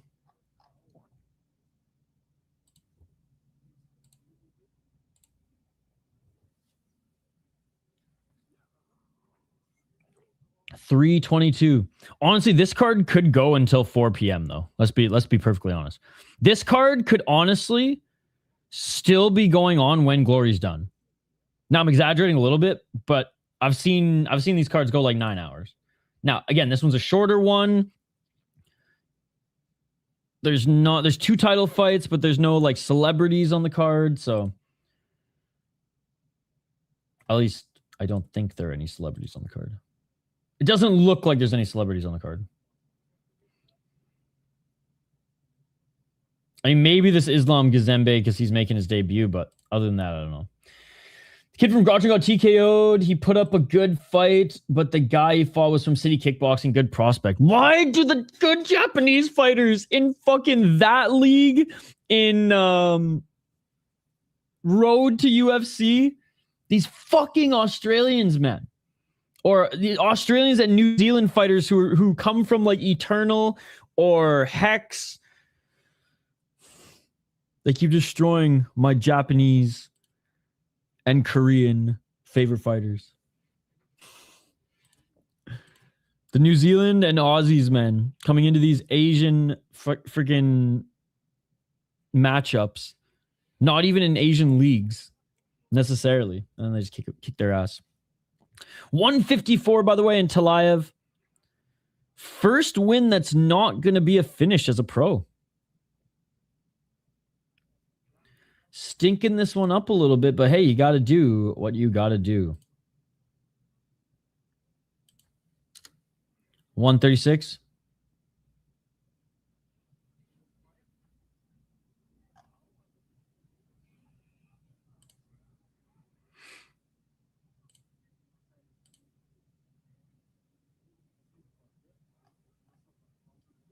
And bleeding. I don't know where actually, never mind. He's not even bleeding. His nose is bleeding a little bit, but grasping for straws on him, especially being fed to an undefeated guy with all KOs on his record at his pro debut. Oof. Hey, good morning, Sean. How you doing, buddy? Dude, I'm stoked that there's more new / small promotions on Fight Pass for us to get to know and highlight to the rest of the world. Still in full mount. Still in full guard, landing a few shots here is Nuftillaev. Not the most exciting path, but the safe path to victory here. Because I think he lost the first round, won the second in this type of fashion, and definitely won the third. Is that just a big old bead of sweat that landed on the camera there? Or is that a reflection shot? Not my camera, the Octagon broadcast.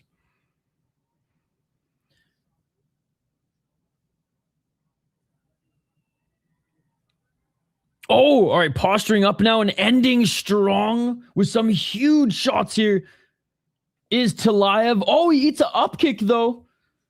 And that is it, ladies and gentlemen. That is it. Definitely a little disappointed in this fight. Personally, I had a lot more high hopes for Jamshid Nuftillaev. Smart fighter, got it done. Finally got the takedown in the second. Dominated in the third, but the first round, man, he got outstruck. He got outstruck, and the takedown defense up until the cheating fuck grabbed the cage was very, very good from his opponent, Mizhashayev. So we'll see how this one goes, but I am 99% sure that this is going to go to Jamshid. I mean, he didn't even get the official decision nor a finish, and he jumped out of the cage to hug his homies. A good display of respect between them. How you doing this morning, Sean? All right. So, yeah, there were 10 fights on the prelim. That's crazy.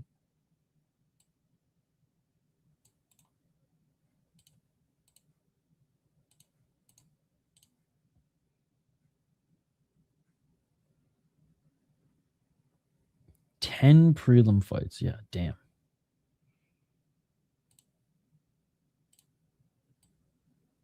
With no buffer time, though, they go by so quick, which is nice. Once we get to the main card, unbuckle your seatbelts, bro, because you're going to need some bathroom breaks.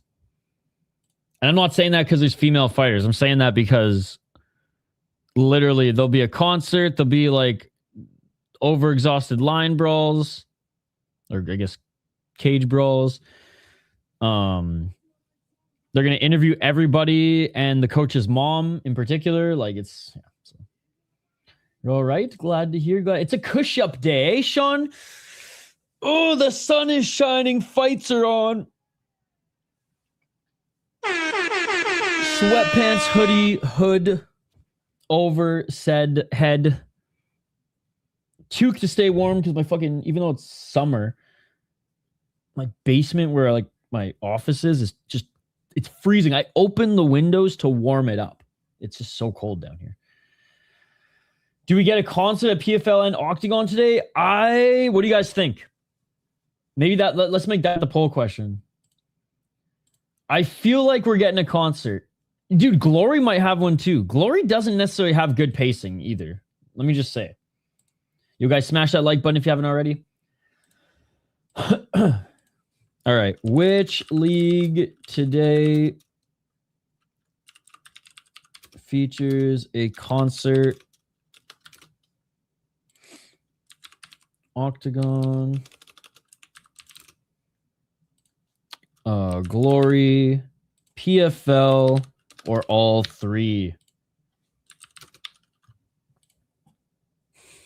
Now, that's a good poll question. By the way, guys, we hit 28,000 subscribers yesterday. Thank you all. Thank you all. Okay, Octagon's viewership is going up. They're at 38,000 viewers right now. Dude, their last card had a few of those Instagram celebrities on. Those like Instagram fighters, celebrities that they have on their cards.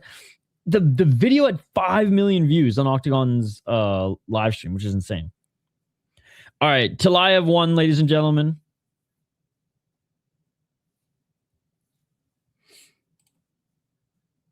I think we might actually have our first matchup that's on Tapology. No freaking way. Akhmedov versus Gafurov. Thought I saw Gafurov on here.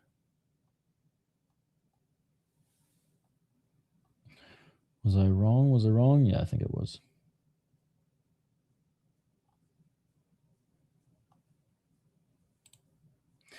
All right. Murat. Oh, their names are all so similar. I'm like, did I miss it? Did I miss it? No.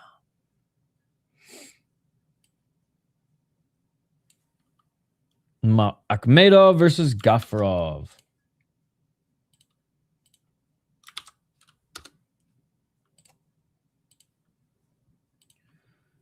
Gafurov, the Grey Wolf, is 2-1 as a pro.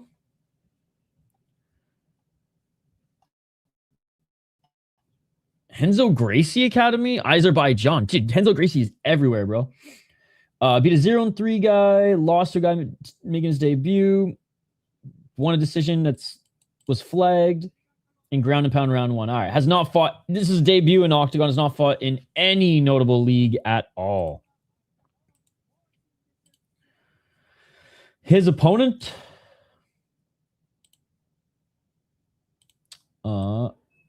Abdurrahman Gafurov, 6-4 as a pro. It looks like he's fought in Brave before. He's from Uzbekistan. 1 knockout, 4 submission wins. He's never gone to a decision and won. He lost to a 10-3 guy via decision at Brave versus ATF.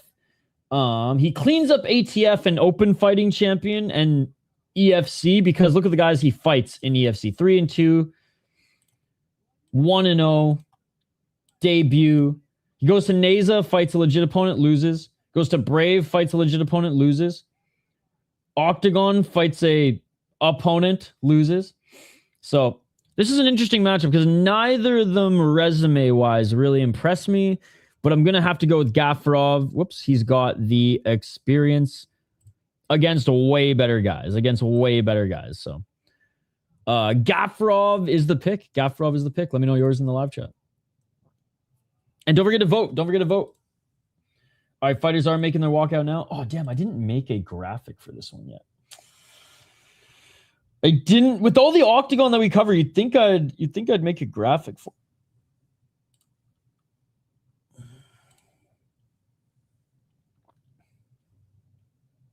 Yo, is Skate actually streaming today? Literally day after surgery? I don't believe he actually is. But like, would Skate miss glory? I don't think he would.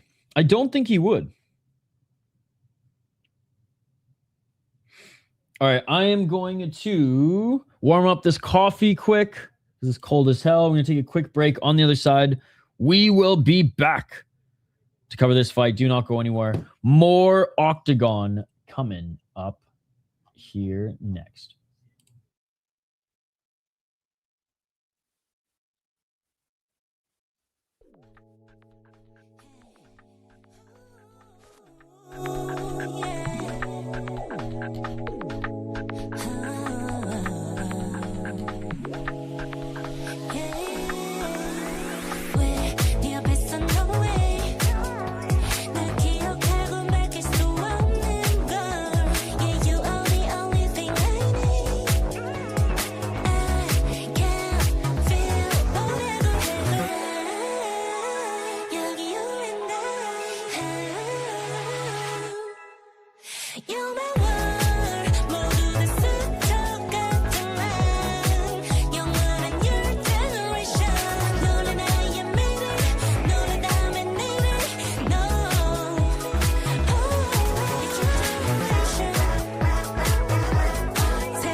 Ooh, ooh. You guys annoyed of that song yet? All right, we're back. We are back. Sorry, I literally I warmed up my coffee, took a sip, And let's just say I haven't had my morning bowel movement yet. Which usually that's like the first thing I do when I get up. So yeah, I had a little emergency there. Didn't quite reach the docking station yet, but that was a good thing. That's a good thing, ladies and gentlemen. That's a good thing. All right, let's get to this next fight. We already did the breakdown here. I'm going with Gafurov, man. He's the more experienced guy. Neither of them have any high-level wins. Neither of them have beaten the best opponents, but one has experience and a hell, like literally, that's like my farmer's tan. But he literally wears too many t-shirts out in the sun. All right, they're being announced right now in the cage. Lewis best have trained takedown defense and got his feet not to be so flat. Yeah, I think Derek Lewis is getting taken down and ground and pounded in the first round, unfortunately. I just don't think Hawkett's gonna. Yeah, I mean, to be honest, say what you want. You may not be the fans of him. Maybe you don't even want to go support this channel. That's fine. But like, the MMA Guru did a really. I think his best breakdown was on that card. Was on that fight. Talking about just like how Hawkett's game plan against Blades is going to be completely different against Derek Lewis, and I agree with all the same reasons.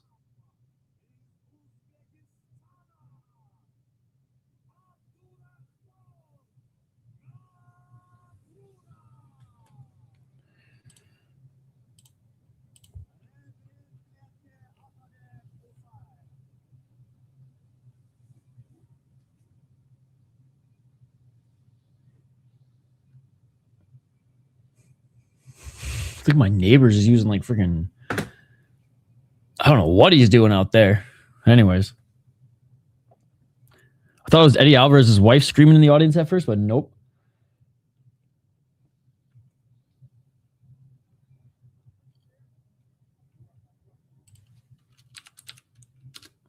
All right, here we go. Round one. Bro lifted up his shorts friggin' Muay Thai style. Let's go. Fuck N1. Let's get it all. This is the protest against N1, ladies and gentlemen. I hope he actually beats Gafurov now.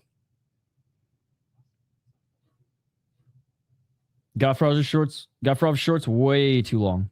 Low kick. Body kick by Akhmedov.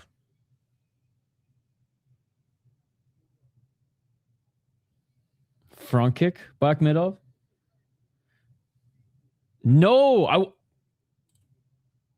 Scary Movie 1 and 2 were peak. The rest of them were trash. So I'm hoping the Marlon brothers save it again. And at least give us something a little bit better. Because if I get Scary Movie 3 vibes from it, even though the original writers are back, I'm going to be disappointed. 408 and nice job going for the takedown there by Akhmedov. Akhmedov gets the takedown. Gafurov, though, good scramble, trying to push against the cage. And now Gafurov in the top position. Body lock on Akhmedov.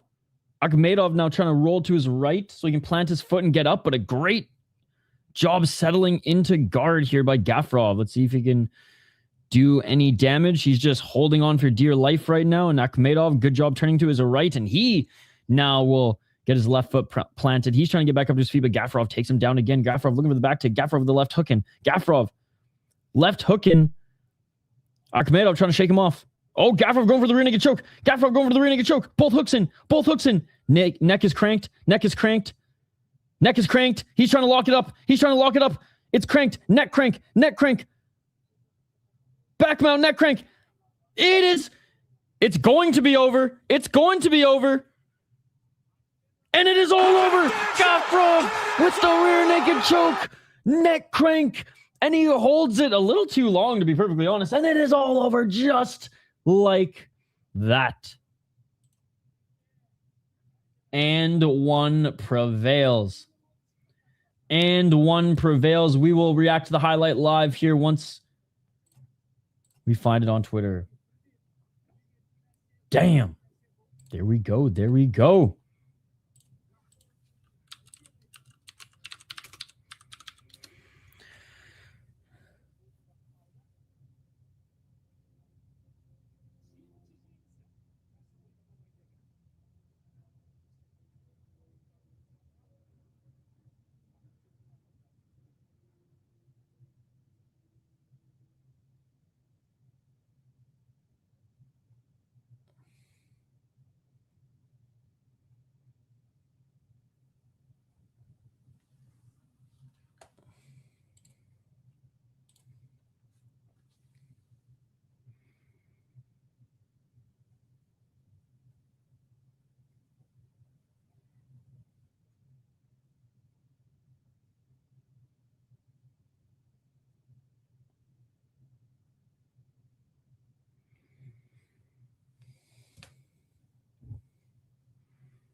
Hey, the boys are here. Okay, we're just listening in for the announcement. Oh, cool. Dude, AFC Asra Fight Club. Very cool logo. Simple, but very cool. Let's go, Gafrov. Yesterday was nuts. Now, no tornadoes. I know, was it Illinois and Iowa? Had some pretty bad tornadoes. The weather was crazy yesterday because it was sunny as hell, blue sky, not a cloud in sight.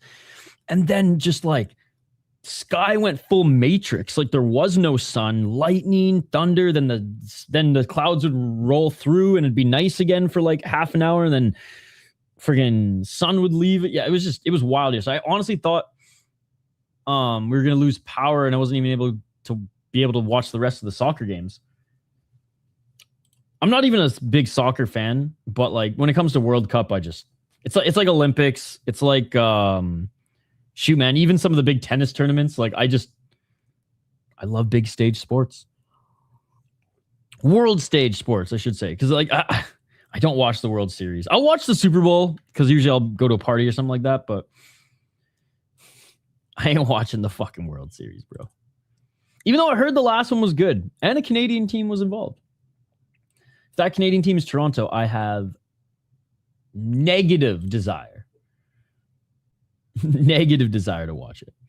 All right, 4 more prelims left, ladies and gentlemen. 4 more prelims left. We are rolling through them. And I think only 2 fights went to decision so far.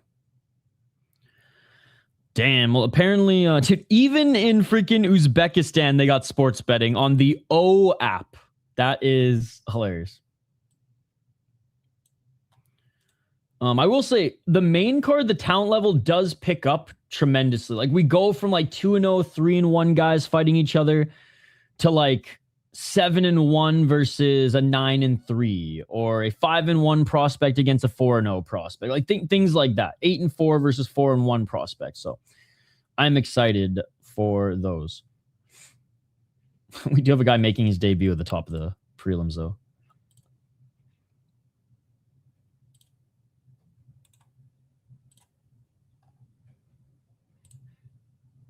I'll say the funny hat rule, if denial's still here, it ain't.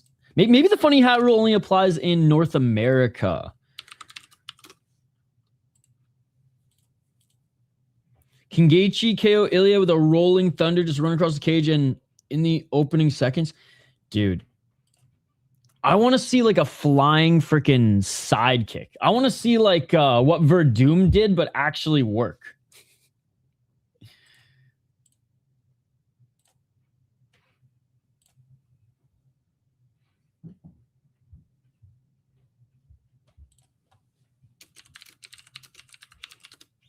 That's what I want to see.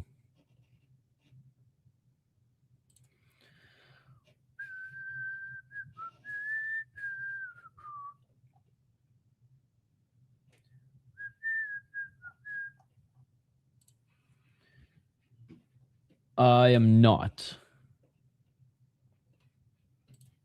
If I wanted to watch crotch sniffing, I'd watch the Eddie Bravo Invitational.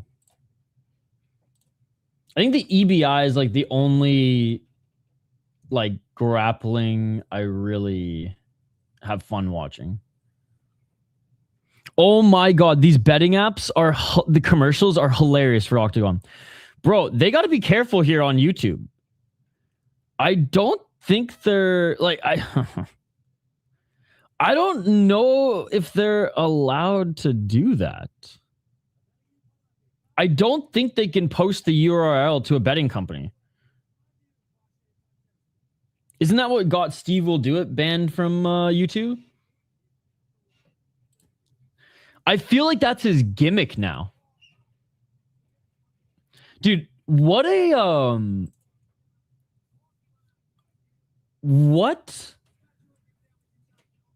a huge fall from grace in the eyes of like not the plebeian super fans, but like in the MMA fans. Remember how excited we were on Hamza coming in? That was half a decade ago.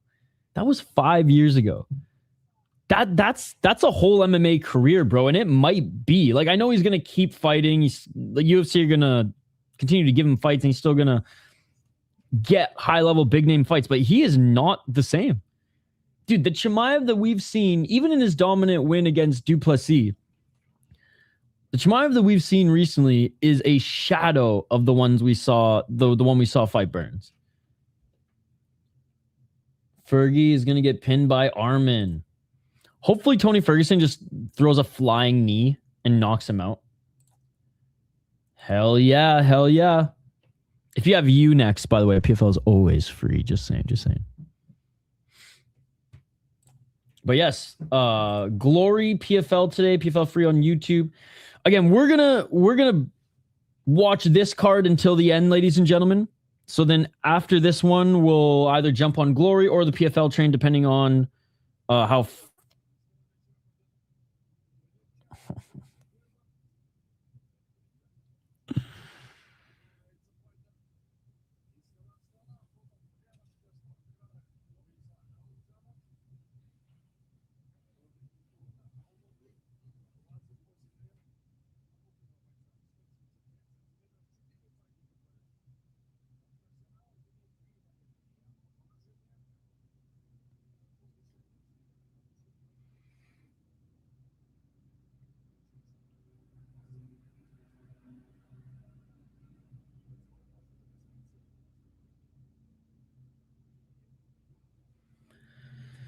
All right, they're making their walkouts now. Sorry, client texting me. My buddy.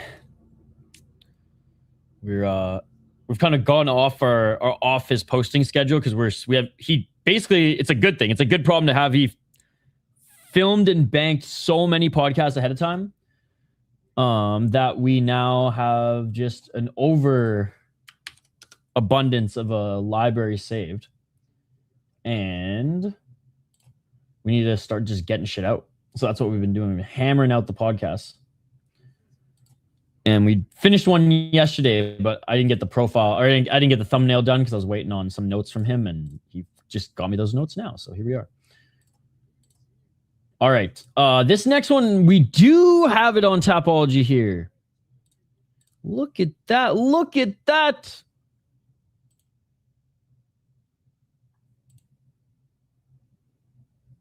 Whoa. My monitor just like flashed for a second. I thought I lost power. That was terrifying. Okay, anyways. We have this Bruce Lee ass looking motherfucker. Yeah, literally his nickname is Bruce Lee. Dude, Tapology, what dicks? Literally put the ad right here. Nergisa Galimizanov against Zahongir Rokataliev. Nergisa is 3-1 out of Kazakhstan. Yeah, look at this bullshit, bro. What the fuck, Tapology? Like, are you kidding me, brother? That is crazy.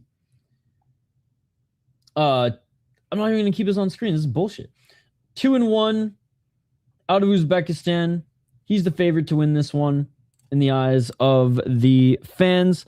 Way more in shape as well. Like, looks like fighter shape. 2-0-1 in Octagon. Beat a 2-0 guy in his last fight. Rizbe, who... actually, this was a really good fight. We covered that last time we were live on April 2nd.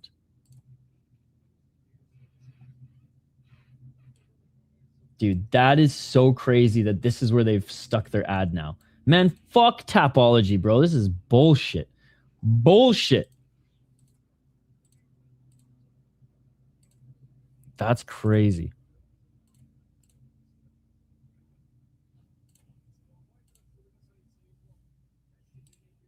I am appalled, brother. I am appalled. Anyways, fighters making their way into the cage now.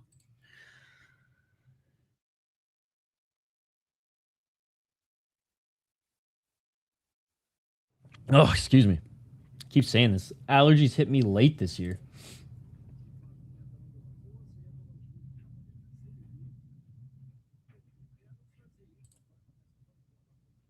All right, who are you guys picking to win in this one? I mean, I don't think this one's a tough one to pick. I am the wrong channel to ask. MMA experts, combat casual, basically every other MMA channel you can go ask. I'm not a real MMA channel, so I'm not the one to ask.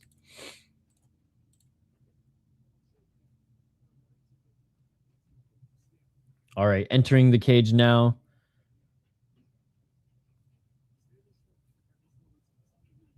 Is Rotaliev. Yeah, this just, I mean, I hate to judge a book by its cover, but this just seems to be a layup fight, brother.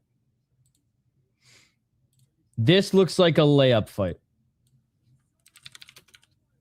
Yeah, I'm not a real MMA channel. I don't do predictions, brother.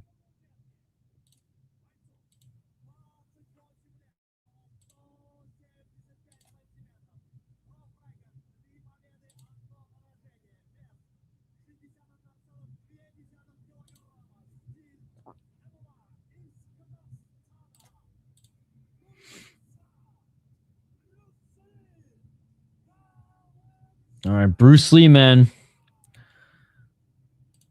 Let's see if he moves like a butterfly, sting like a bee. Wait, that was Muhammad Ali. He needs whatever he can get.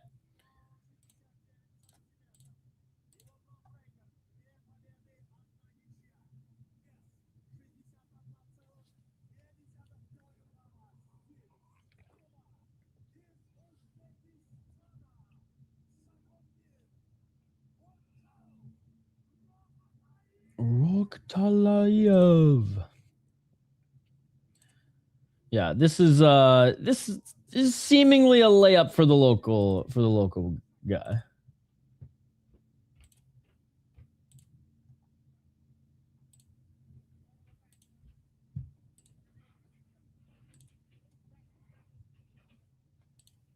All right, here we go, chat.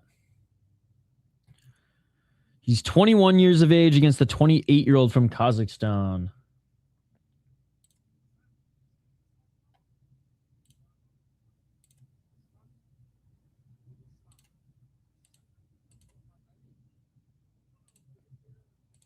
Okay, I refreshed it like 10 times.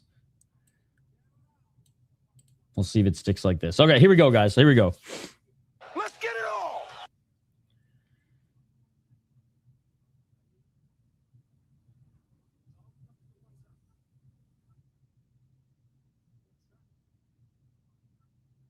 .442. Swing and a miss by Rotaliev.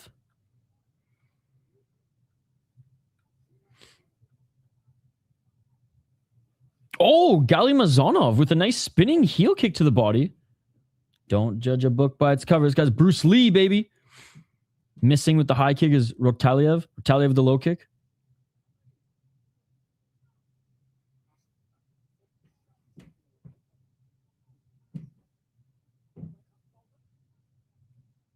.407.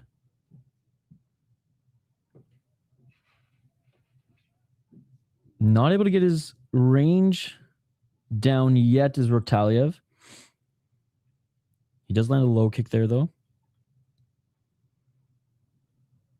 Oh, Rotaliev with a nice left to the body. Overhand, right by Rotaliev, just miss. Mamazhonov.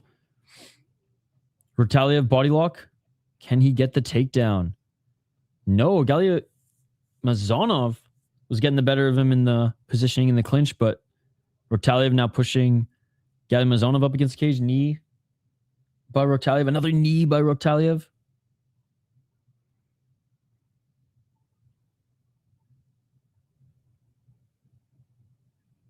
More knees by Rotaliev.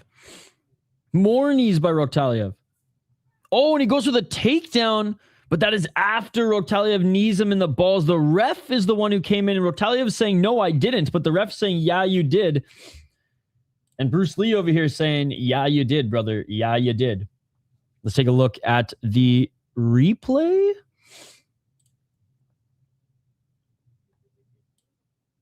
Are we going to get a replay?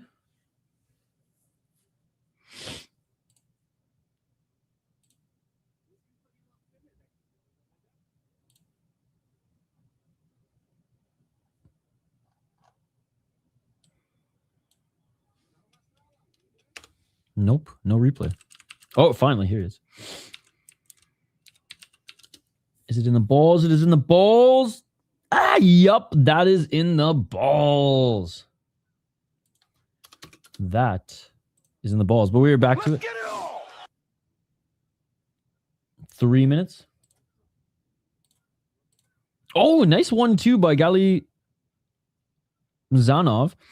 1-2 in a low kick by Rotaliev. In retaliation.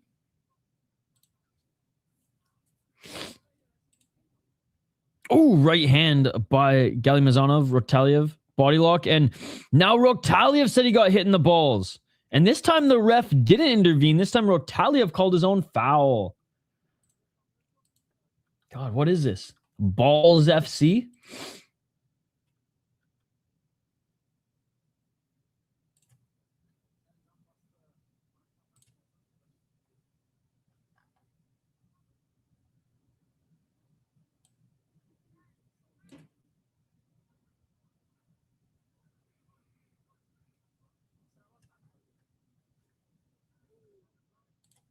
All right, we are back. Each of them recovered quickly.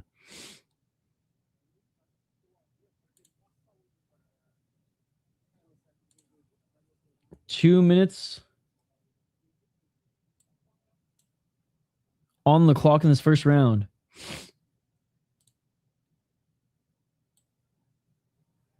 Ooh, nice 1-2 by Rotaliev.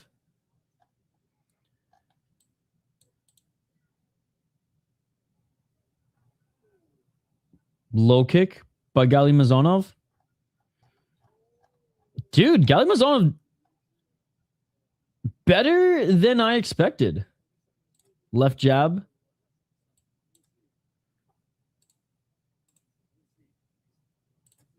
Looking for the takedown now is Rotaliev.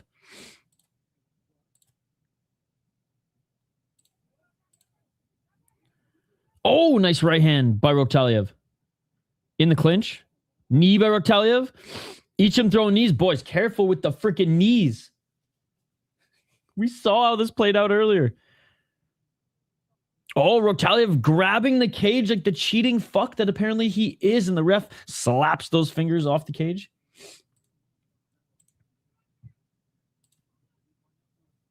"59 seconds.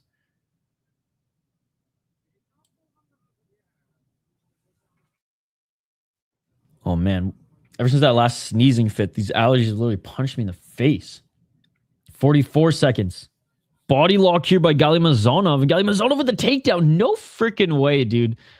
Don't judge a book by its cover. Freaking Dunkin' Donuts over here. Doing an outstanding job in this first round. And now he's looking for the freaking calf slicer. But he doesn't get it and he loses position. He is now on the bottom. He's now on the bottom. And Rotaliev full mount. Rotaliev full mount. 15 seconds. Can he finish this with 15 seconds? Galimazonov is holding on to his shoulders for dear life. Rotaliev throwing as much as he can here to try to finish his final 5 seconds. 4, 3, 2, 1. And that's going to do it for this first round. A gift of a full mount position. A gift of a full mount position. Damn. All right, round 2 coming up.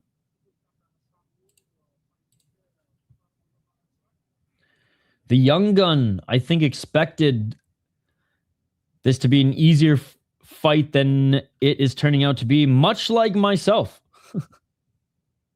Did not expect this to be the fight. I do think he is getting the better of the striking exchanges. Especially on his step-in hooks as they're showing us on the replay. Jab-wise, though, it took him a while to get his range going.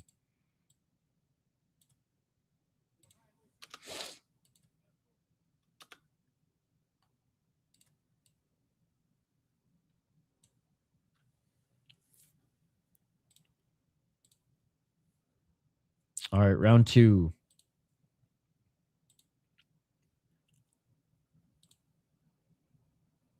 It's so funny because they make them sit down on the ground versus a stool, so they have to mop up the sweaty ground in which they sat on.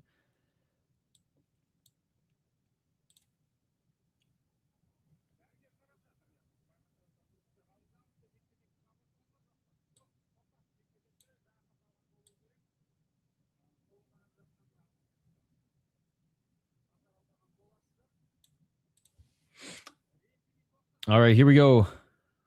Round number 2.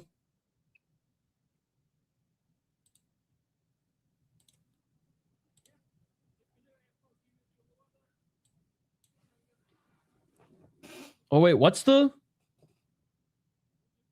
Wait, no, wait, the fight is over? The fight is over. It looks like the right hand... This fight is over. This fight is over. Looks like the right hand of Mamazhonov is broken or hurt. He can't even close it, but retirement. This fight is over. Nuftillaev wins. The right hand or arm, or like forearm, of Mamazhonov is compromised and he cannot continue. So you got to imagine it's broken.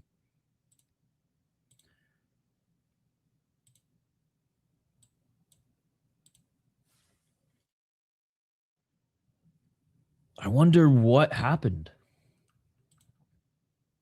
All right, we're waiting for the official announcement. Hopefully they're putting together or trying to find what occurred to show us on replay.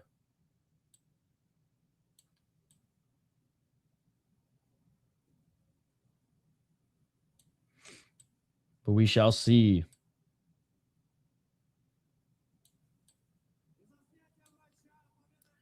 Okay, finally, the announcement. Replay, boys? No? Maybe?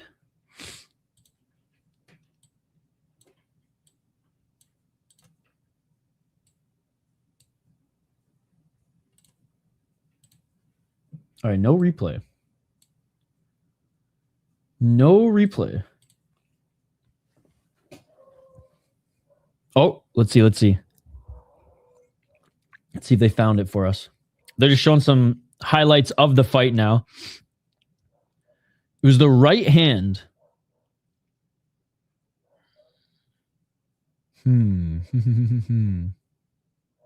Nothing yet. Maybe on the takedown he landed funny. In none of these highlights he's even thrown his right hand. So I don't know. I don't know. But regardless,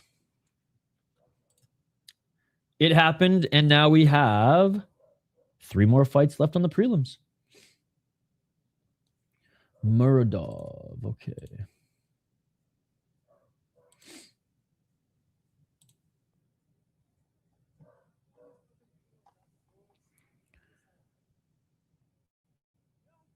All right, so they gave Nuftillaev the mic. He's addressing the home crowd here. He's addressing the home crowd here.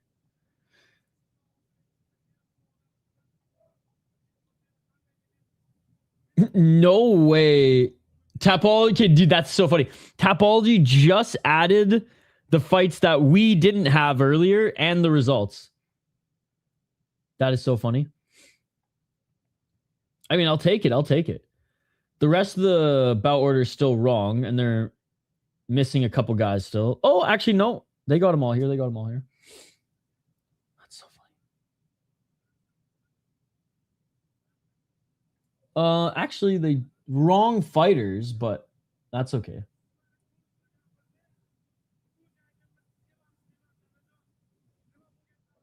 It is what it is.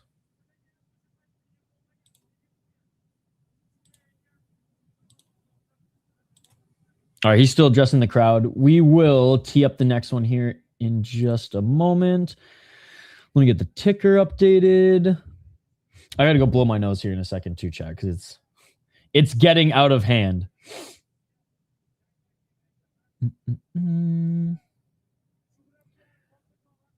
Okay, so yeah, the next one is Muradli against Nurillo Murodov.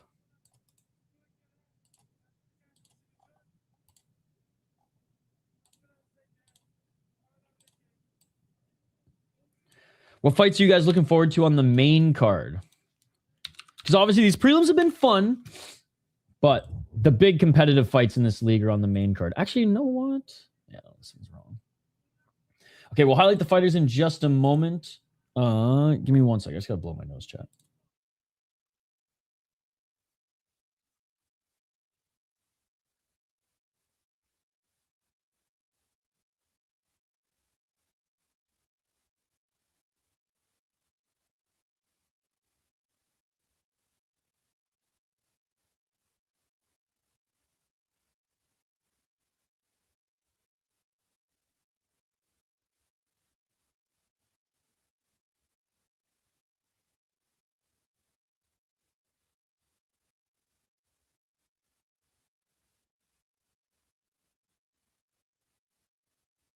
Bro, he's still addressing the crowd.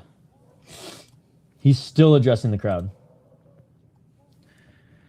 The buffer time has started, chat. The buffer time has started. It started early.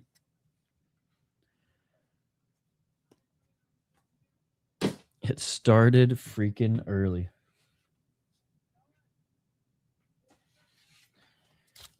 Damn, Glory's starting right now, is it not? Is Skate streaming? By the way, guys, vote in the poll question. Which league today features a concert? 84% of you say Octagon. I hope not. 4% say Glory. 7% say PFL. 5% say all three.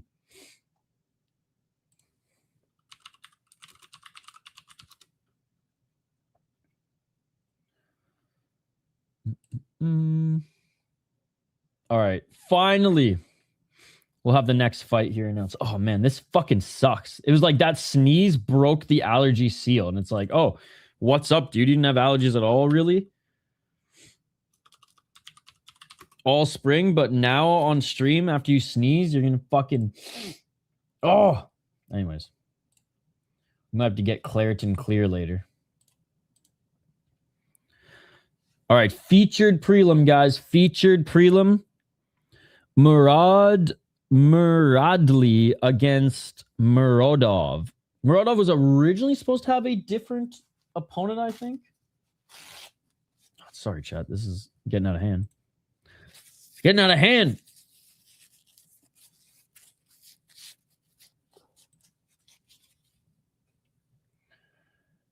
All right, let's highlight these next two guys here. Muradli. He is 1-2 as a pro.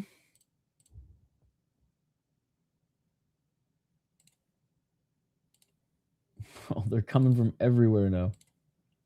1-2 as a pro.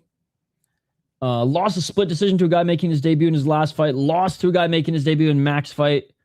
Beat a guy making his debut back in November of 2025. And I'm pretty sure he's also taken this fight on short notice. So there's that as well. I don't know how short. But he's going up against the...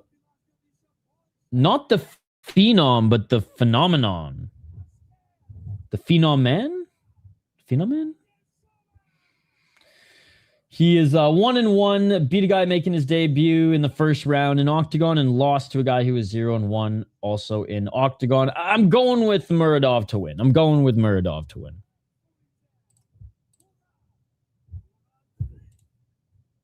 All right, they're being announced right now. Actually, they're walking out right now. Muradli's walking out right now.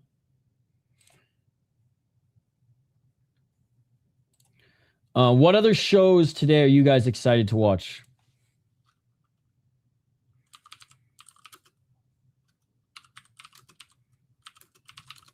There's a lot of combat sports going on today, guys.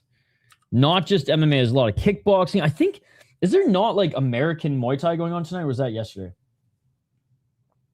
Forgive me as I sneeze, blow my nose, and eat on stream.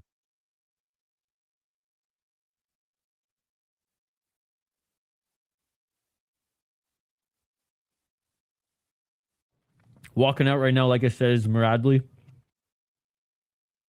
Cool stage walkout. Damn.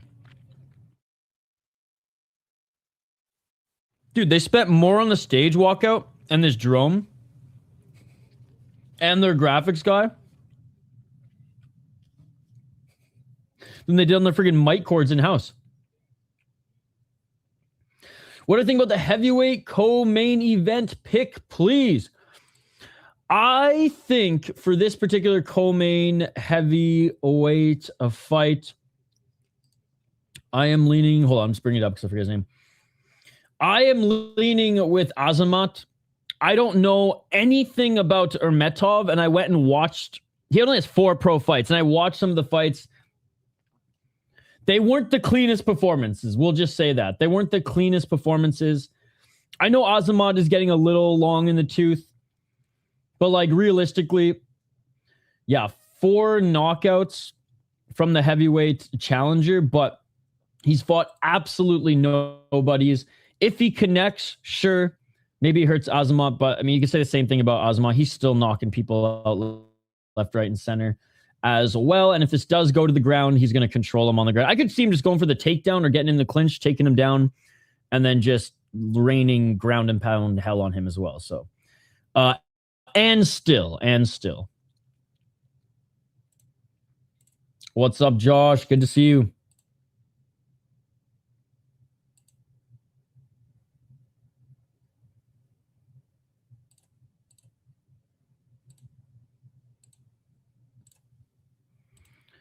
All right, blue corner.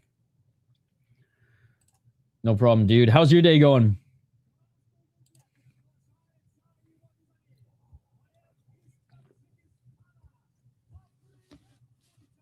Dude, again, it's so hype. Now the arena's pretty filled.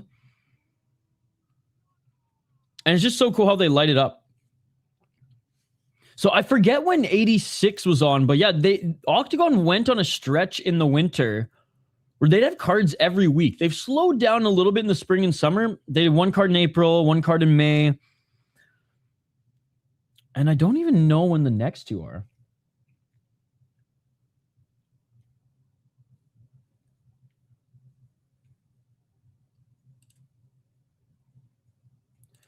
Honestly, I'm way less familiar with the guys in the main event. I'm leaning with the younger knockout artist. Right? I'm leaning with the younger knockout artist from Tajikistan. I do think in the last few fights, he's fought better guys overall. But Mukhiddin definitely still dangerous. But he made a name for himself in Murodov, which is not necessarily the most exciting league. He did beat a pretty good guy in Mangu back in February, so he still remained active. To be honest, like both of them have been, like, as far as Central Asian MMA, they each have been fighting pretty good guys. But I'm gonna lean Karim. Never been knocked out. I know hardcore MMA is nothing special. I know he didn't win the title in Octagon. I know he looks best against guys who are, you know, worse than him. But I mean, he punched above his weight class, so to speak, not literally, on the rise when he was like under even, I think, 7 or 8 pro fights, and like beat like 10-1 guys, 7-2 guys, other former champions and title holders. So yeah, that one for me is a tough one. I'm leaning towards Karim, but like someone's probably getting knocked out, or it's just going to be a fucking barn burner. I really hope, but I also don't expect it to be a bad fight.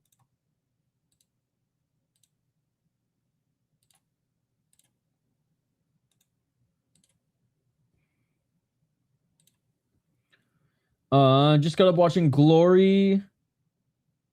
Well, what is going on? And about to catch PFL Africa and some baseball games. Can fight. It's literally on YouTube for free, Josh. Next on card is June 27th. Okay, so they're doubling up in June again. Sick. Josh, is literally on YouTube for free. Isha's face. This is the quote, Josh. Isha's face when Josh goes to the illegal sites versus actually looking it up legally like a normal person first. Quote that, Josh. Put that on a shirt. Josh goes to the illegal streams first when you like could just be a normal person. Just look it up on YouTube first. I'm teasing, Josh. I'm teasing. Josh, I'm not a big soccer guy either, but did you watch the Canada soccer game yesterday? Hey, even depleted. Look, Chris Cushman, he's even giving you the link. Even though Canada's depleted, they look pretty good. Now it was whatever, it's Bosnia, whatever, but still. Vibes were good. Bro, even if Canada wasn't co-hosting, I think they'd still make it past the group. So, all right, here we go, guys. Hell yeah, dude. Octagon is always for free. Always for free. Octagon with a C. Octagon with a C. It is not the Czech promotion. It is a Kazakhstani promotion that is holding the show in Uzbekistan today. All right, 1-0 for the 18-year-old from Azerbaijan who's taken this on relatively short notice up against the Tajik who is likely going to run him over. And here we go, round one. Let's get it on. High kick by the 18-year-old.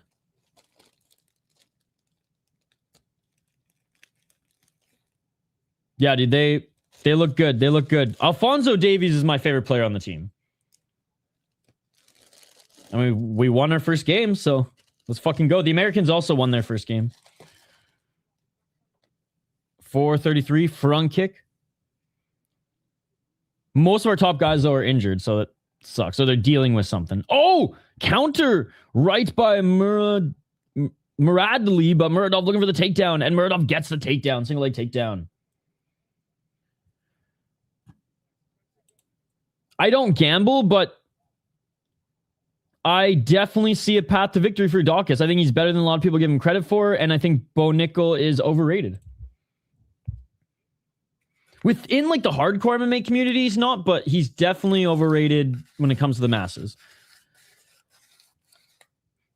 353.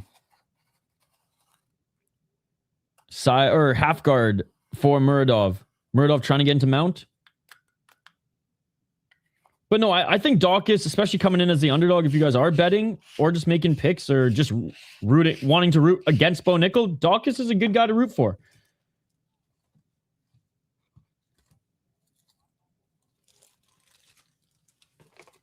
.326, almost in mount. Side control. No, half guard. Posturing up. Murodov about to rain down hell on Muradli. Oh, Muradli, good job getting back into guard. 302. Muradli. Good defense here, but how long is it going to last? 251. Bro, I can't believe we've almost been streaming for 3 hours.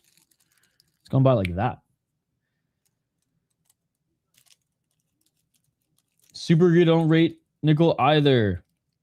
237.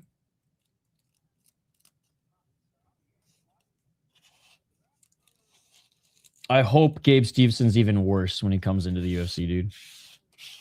I cannot wait to see that motherfucker get knocked out.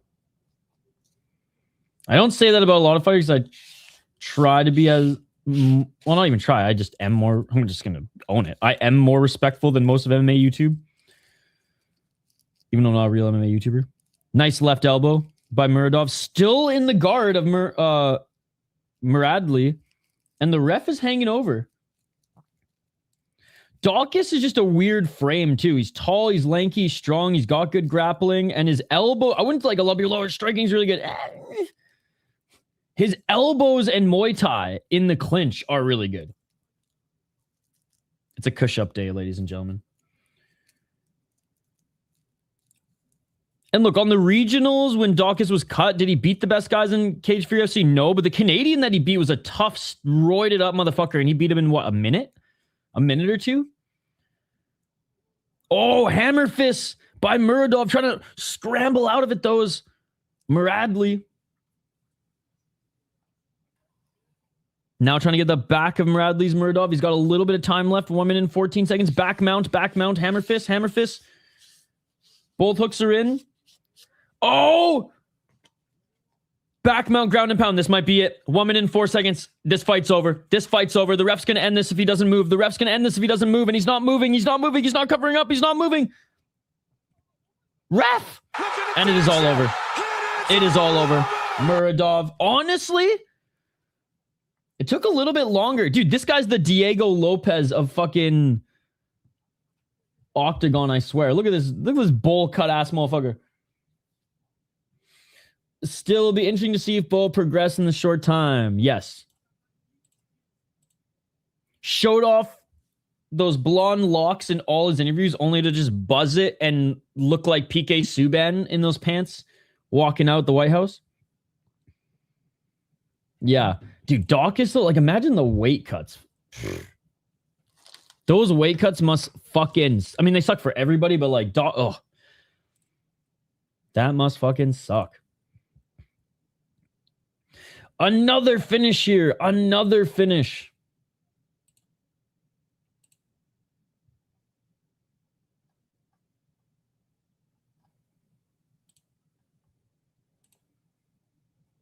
If there's a big break between the prelims and the main card, I might just clip these.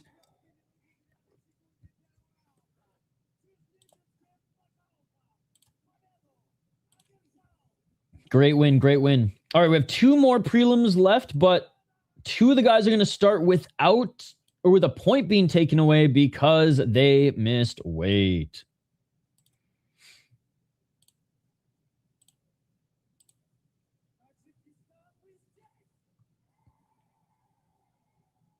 Let's go. Let's go. All right, next fight. Not quite the featured prelim, but the co-main of the prelims, whatever you want to call it.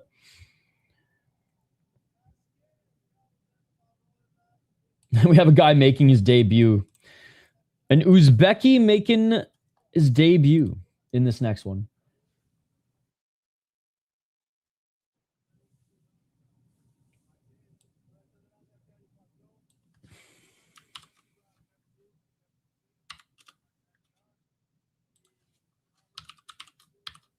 Let's see what we're working with here. If there's a guy making his debut, I doubt Tapology put this one up, right? Who knows these days, though? Who knows? Yeah, he, unlike his brother, looks like he could even fill into heavyweight and be legit size-wise. I don't think he could be a heavyweight. I mean, I don't think he could fill into a heavyweight. I think he could be fat and skinny. Or so fat and lanky, sure. Him and his brother are just completely different frames. But yeah, his brother, not the best fighter. Him, a great fighter. I know Denial's not a fan of his brother. I don't remember if Denial's a fan of Kyle Dawkins or not, though. All right, so this next one we have... We do have these next guys, and apparently both of them are making their debut, according to Tapology.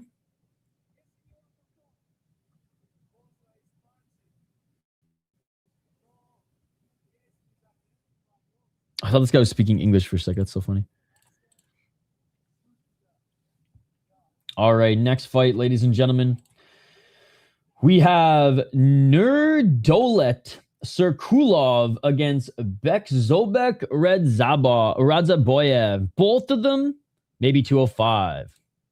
205, yes. 205, yes. He would just be too small of a heavyweight.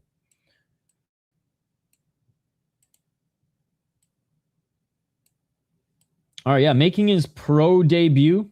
There's not really much else to say on him.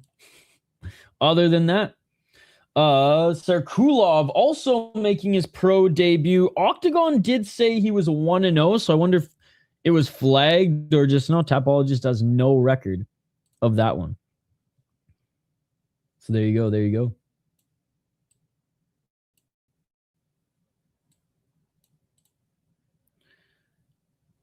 Maybe Heavy's just too big with the power discrepancy.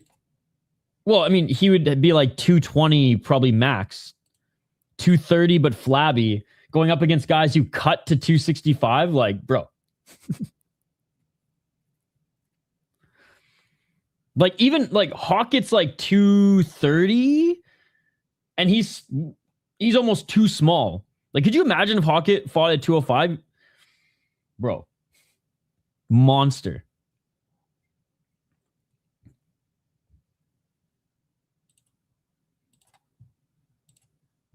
God, I wish I had more to talk about in regards to these next guys, but I don't.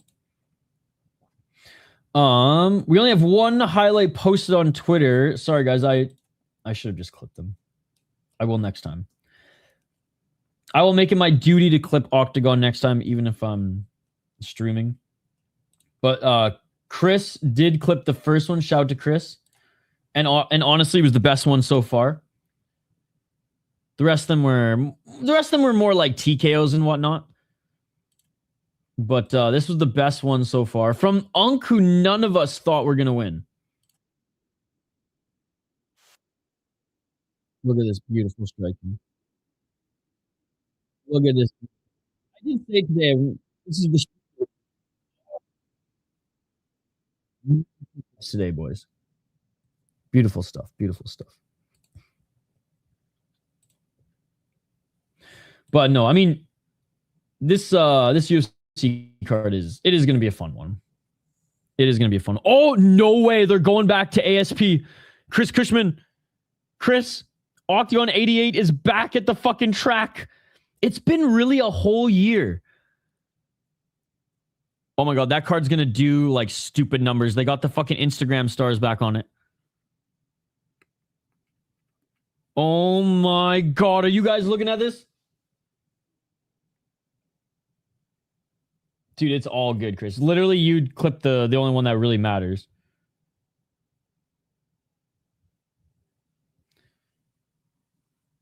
It's literally only us. It's literally only us who are doing it. Like, you, me, and Friday and May are the only ones who give a shit about Octagon. They're just so much fun. They're just so much fun. And Chris, I'm about to get on your level too, my man. I'm more worried about, or I'm more concerned about you having a good time and hanging out with us here than fucking clipping. What's up, Uppercat? We're going to get to Glory later, but more importantly, Octagon 87 right now. Way more importantly, Octagon 87 right now. It's not my fault Glory decided to go 3 hours earlier today. Fuck Nick. Nick's one of the executives there at Glory who hates us, Uppercat. He tried to take down our whole channel. But we're still here, Nick. We're still here, Nick. What's up, Nick? How you doing, bitch? Fucking Nick from Glory, dude. Anyways. I wish I had a better segue there into like highlighting these great next two fighters. But we're almost done the prelims. And this is like the last slop prelim fight. Good morning, Blom Dog.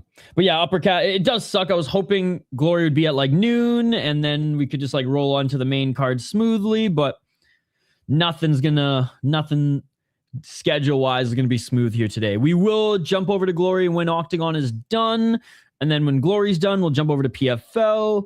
And when PFL is done, if I have any gas left in the tank before we stay up all night and watch Deep, we'll cover that Combat FC. But we'll see on that one. We'll see on that one. We'll FC on that one. I literally just answered. Literally just answered with the timeline. Let's go. But it's like my joint too, Chris. Let's go. Like I said, guys, I can't be in 3 different streams at once. I can't do it. I wish I could. I can't do it. If I'm sitting there on the couch, I can have like 3 different fight leagues going on at the same time. But if I'm streaming, producing, fancy word for clicking shit on screen here, making sure everything's not frozen, and calling fights. Like, I only can cover one. I only can cover one. And today's a cush-up day. So I'm definitely only covering one at a time. But when we do jump over to Glory, I will have PFL on in the background so we can at least stay somewhat. Like if someone in the chat, oh my God, you see that? Then at least I can turn my eyes and be like, maybe.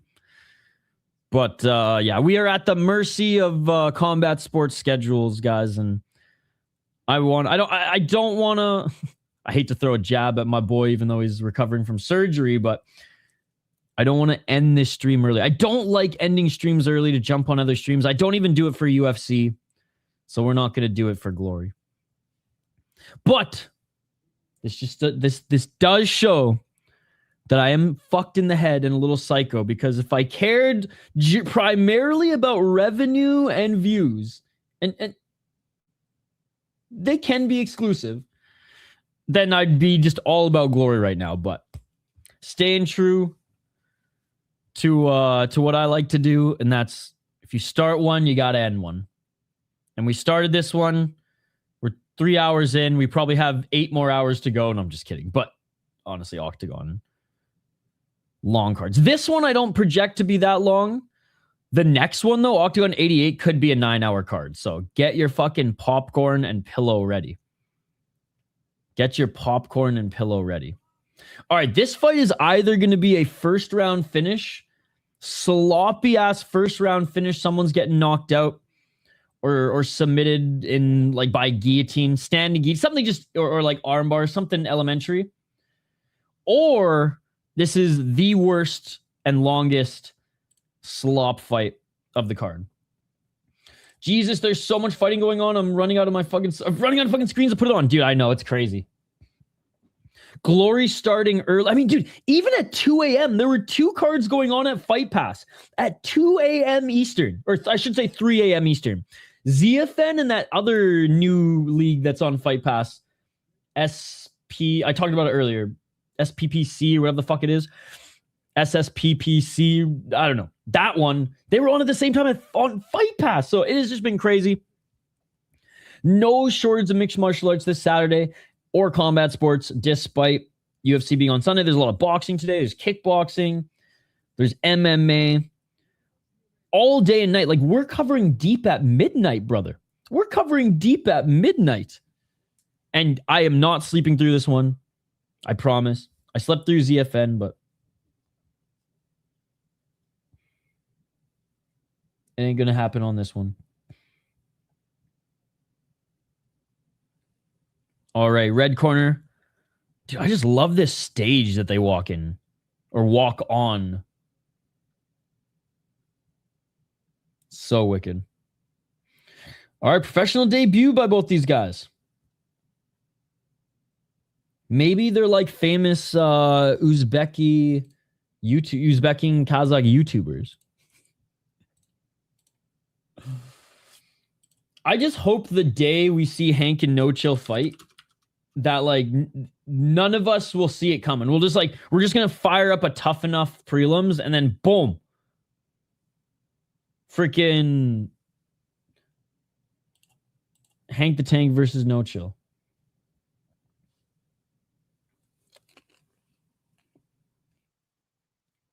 All right, they're both in the cage.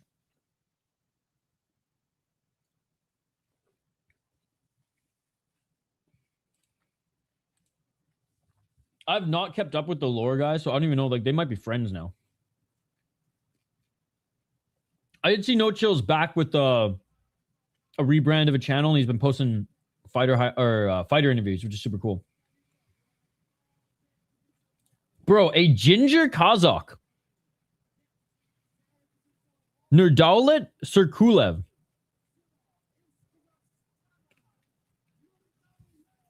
I don't know if gingers can get knocked out, man. I refuse to believe Cam Teague was ever knocked out. Ed Herman.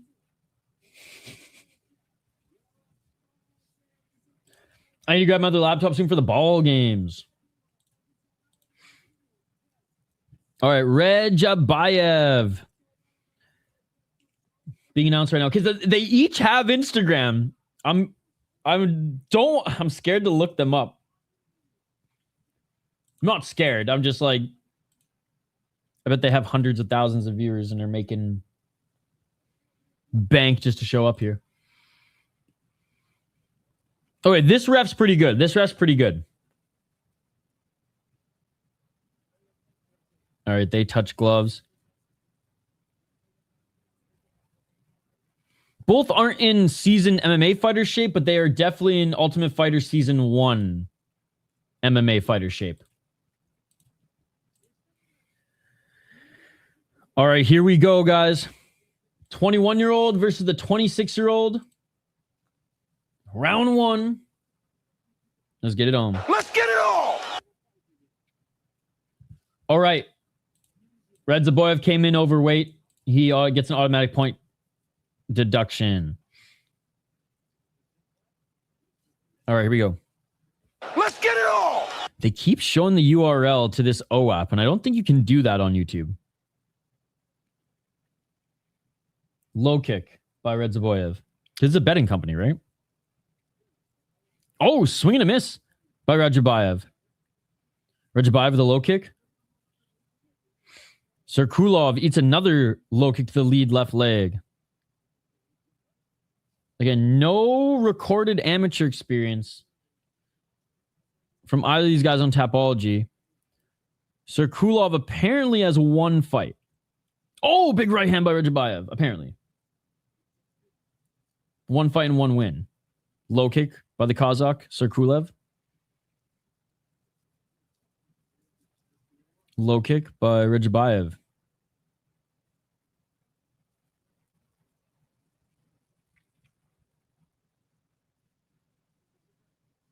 .402.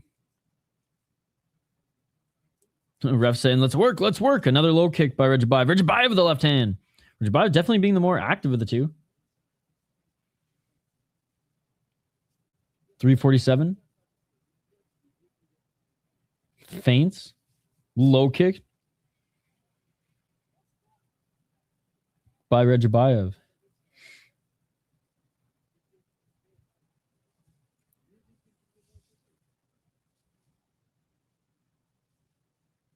Looking for the knockout is Rajabayev. Serkulov hasn't done really much at all. Left hand to the body by Rajabayev. Oh, right hand by Serkulov. Okay.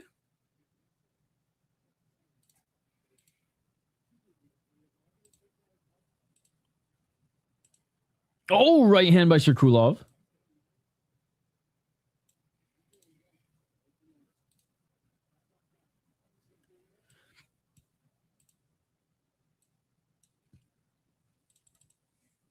.254. Almost halfway through this. Left jab by Rajabayev. I'm pleasantly surprised with Rajabayev's striking. All right, I got a split screen going on now. The gaming PC. Hell yeah. I do have an old PC that I guess I could just run as like my watching fights device because it's too old to do anything else with it. It's like a 10-year-old computer. I need to. It was either upgrade the motherboard and just like start fresh or just build a new one. So I built a new one. I had plans just to sell that to, some fucking teenager who just wants to play Minecraft or whatever. I don't even know if it'll run that game. I couldn't play Counter-Strike on it anymore. 204. Man, this is going to be a long fight. Low kick by Rajabayev. Come on, Rajabayev. You can do it. You can land that shot. Low kick by Rajabayev because the other guy doesn't know how to throw low kicks. Looking for the takedown with Serkulov. Rajabayev throws him off. I did some carpentry work for a guy and he gave me like a $4,000 gaming PC. Dude, that is awesome. Now that could run Counter-Strike.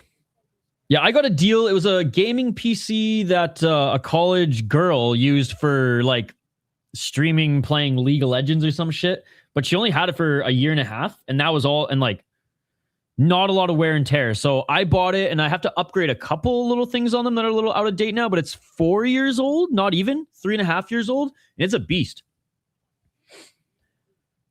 I got it for like under $500. Just under, but still. And it was like a brand new 4 years ago now. It was like almost $2,000. So pretty stoked. Because at one point when I had moved into my second place, so the second office you guys saw, if you've been following me for a while, which I know you have, Scott, low kick by Rajabayev, 30 seconds remaining in this first round. I think I only streamed on my old computer one more time because it was too slow. And so I was kind of forced to get another one. And I'm glad I found this deal. Yeah. I'm all about the good scores, man. I barely buy anything new unless I have to. I buy stuff used that is as close to new as possible. Even my road bike. It was a $4,000 or a $2,000 road bike I got for $400 because the guy he was a rich dude whose wife wanted him to start biking and he hated biking. And so he rode it once and decided to sell it. It still had the tags on the fucking disc brakes. And I just went up and I was like, man, I'm a poor fucking student. This was back in college. And I was like, this is all the cash I have to my name. And he's like, fuck it. He's like, I don't need the money here. And I was like, sweet. Yeah, Garneau. Oh, God. What was the name of the model? Garneau Garibaldi 2. Sick bike.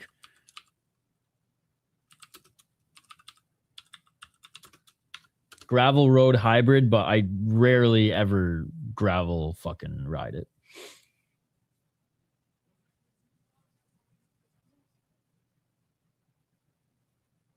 I just get on highway trails and rip that thing.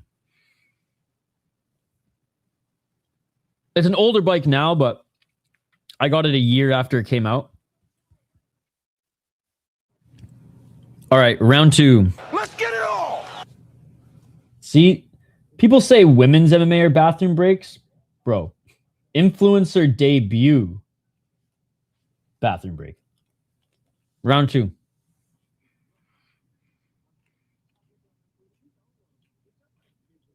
I will say, still pleasantly surprised by Rezaboyev. Yep. One of the recent road to UFC fighters came from Octagon.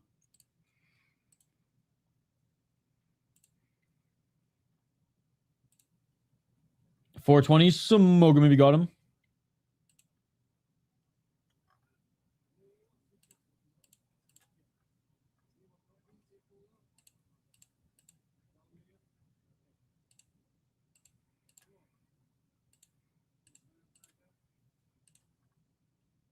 $403.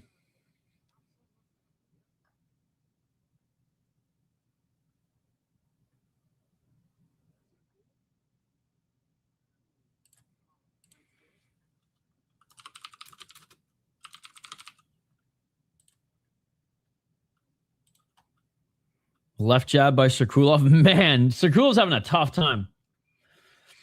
Women do not fight in ACA. Oh! Rajabayev just dropped him. Finally. Let's go, bitch. Let's go. Rajabayev drops Serkulov. Serkulov bounces back up to his feet here. But Rajabayev looking very shot. Women fighting in UAE Warriors now, though, which is cool. And in PFL MENA. In certain regions, they just have to wear like rash guards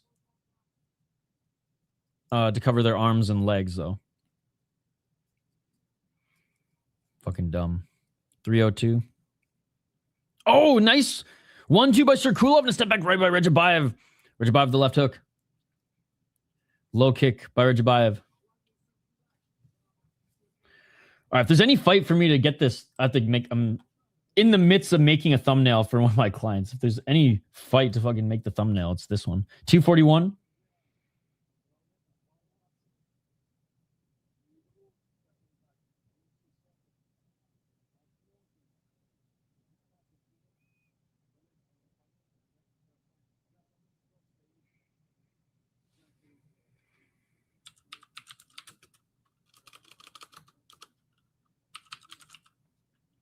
Oh, nice step back left by Rajabayev.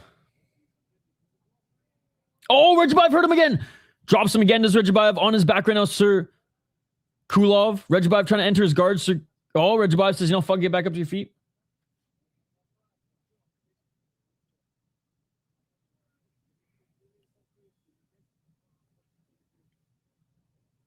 And there's a pause in action as up kicked in the balls was Rajabayev.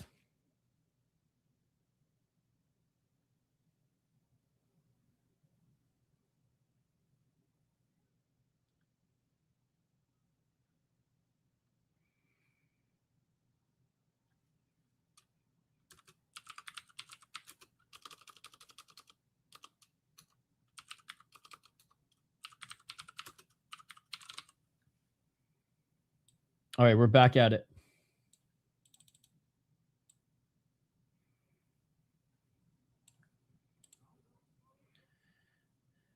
Do they allow their own women? What do you mean? The Browns? Yes. Oh!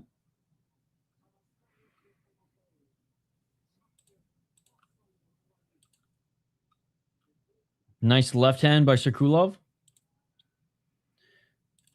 I see it more in PFL MENA than anywhere, but usually we have at least one women's fight on these Octagon cards, but there's just not a lot of women's fighters in the region, right? So the ones who are there and willing, they definitely give them opportunities, which is cool.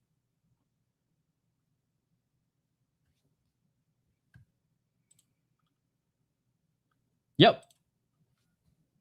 They just, depending on the region, they just have to wear rash guards.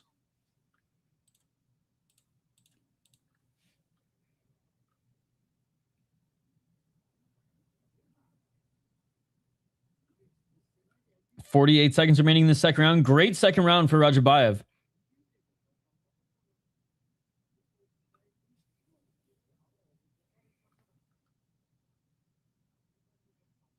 .35 seconds.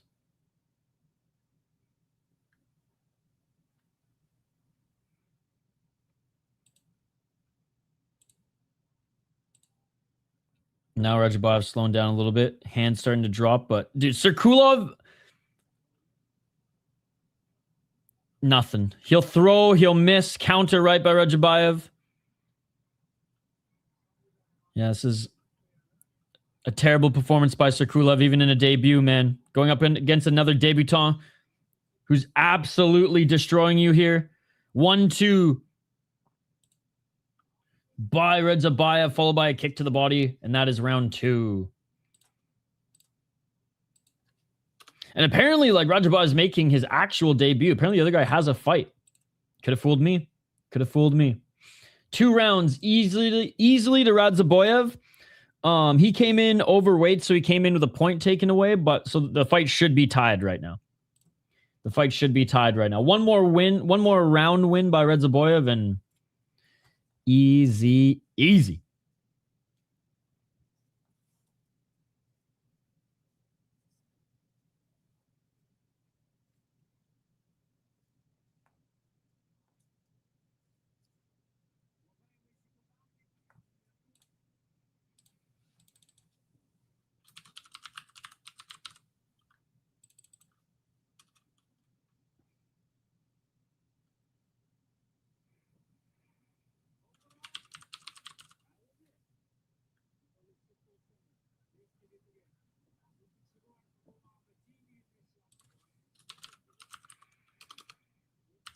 All right, third and final.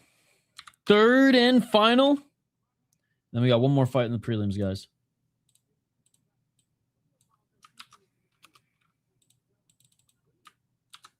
Let's get it all. Round number 3. Let's get it.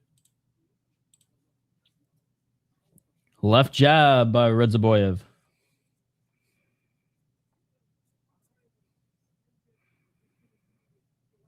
Oh, nice left hand by Rajabayev, sorry.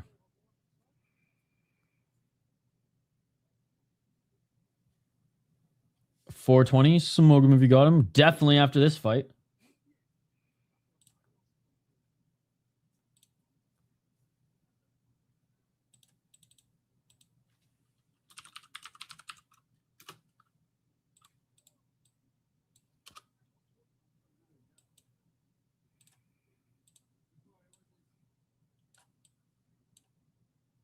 Still just trying to find his range, man. And we're 12 minutes into this fight. 11 minutes into this fight, and Serkulev has not found his range. I have counted him actually land 4 strikes. Make that 5 now. The rest he's swinging at air, bro. Not a good look. Rajabayev's literally throwing elementary level karate roof blocks on some of these straight punches.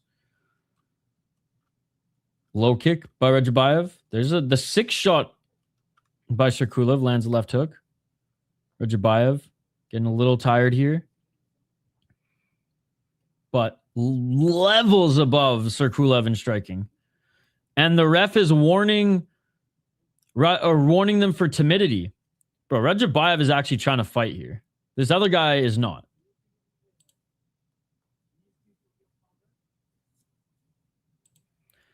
So an additional point taken away from them? Oh, Serkulev gets pushed by the referee. Serkulev was going to the judges to listen to what the ref was saying to them, and the ref says, no mas, dude, get the fuck out of here. Pushes his chest and tells him to get back in his corner.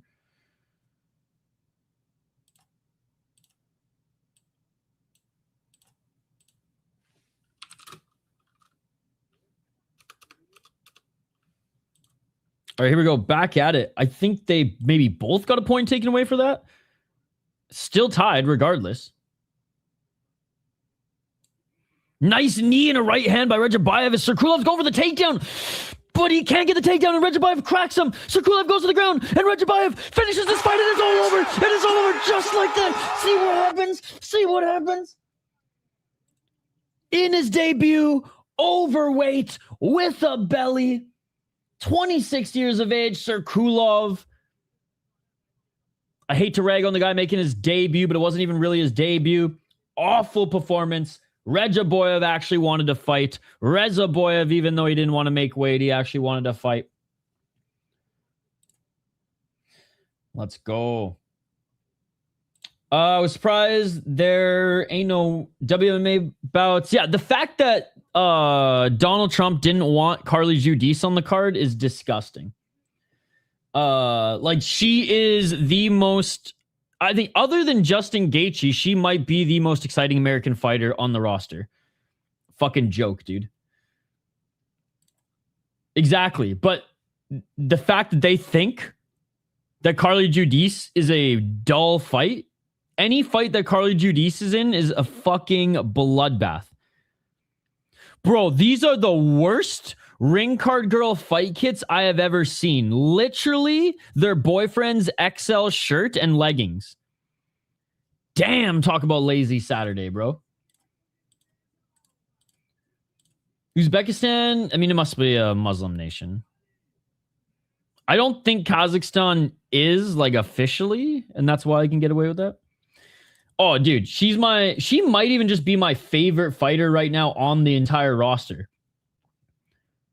She's so, just from like an entertainment, like, could you imagine if she was in Deep Jewels? She would kill, literally put some of these women in the mat, in the ground, dude. In freaking sanity. All right. Featured prelim is next, and we do have another weight miss. Mamajonov missed weight against Madrakhimov.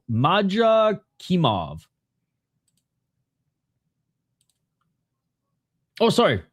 I mean, but yes. Wrong. He didn't miss weight. That's the main event. So I had the wrong graphic up. Azim Bayev is taking on Turk Tashiev. Tashiev missed weight. Sorry, guys. I was looking at the top fight on the bout order, but there's 2 separate bout order pages, and I had the actual one up. So my apologies. Azim Bayev versus Turk Tashiev, and Tashiev missed weight, so he is starting without a point. She would whoop some ass, dude. Yeah, it does suck she's not on the card.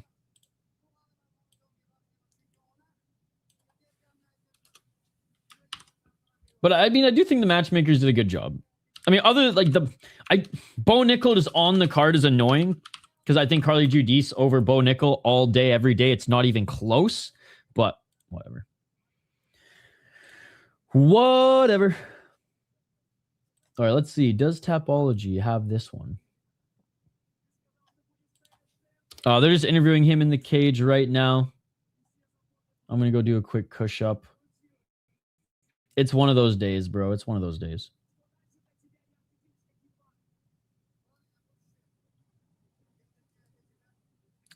They might not even have this one up here. Tapology doesn't have the featured prelim up? Bruh.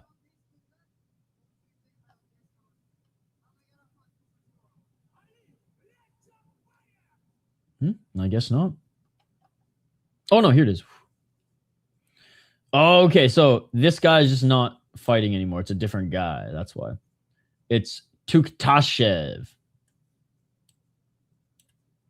Not quick enough, not quick enough, Tapology. Not quick enough.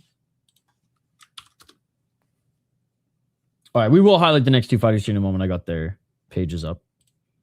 But first, we're going to take a quick break. It's going to be a long-ass card. Dude, yeah, 17 fights. I'm legging?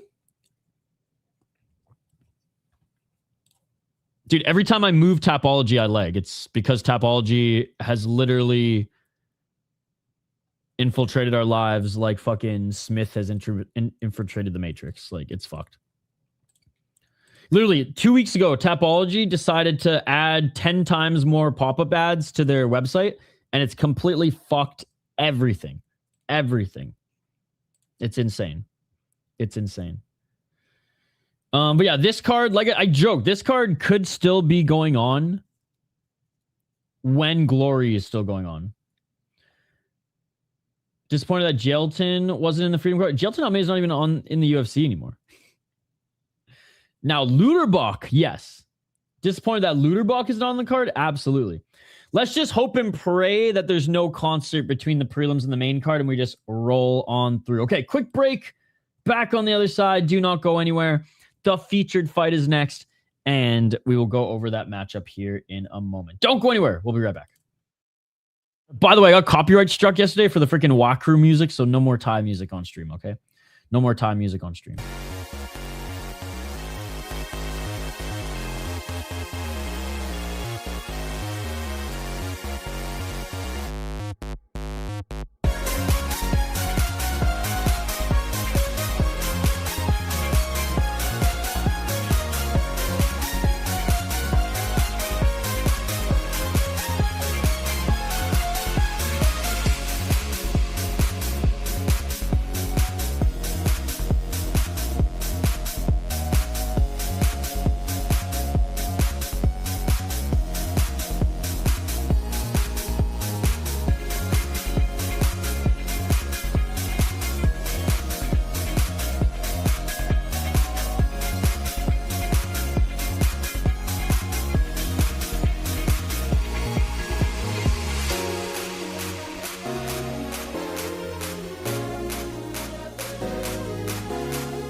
way too crazy.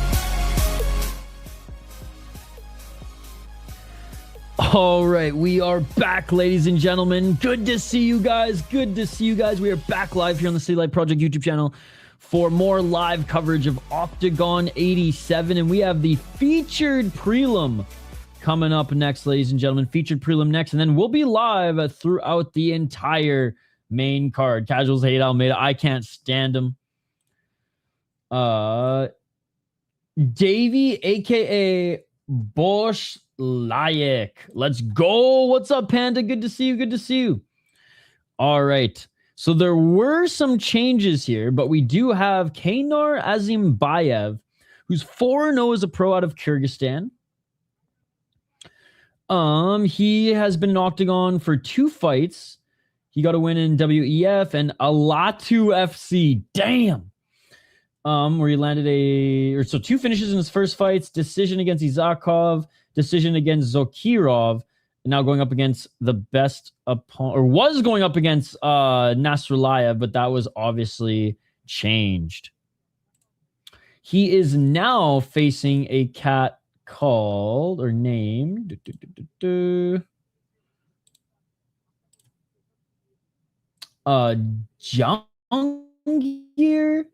Tuktashev. Now, Tuktashev came into this fight on short notice, didn't make weight. Please don't spam the chat or you're going to get put in timeout.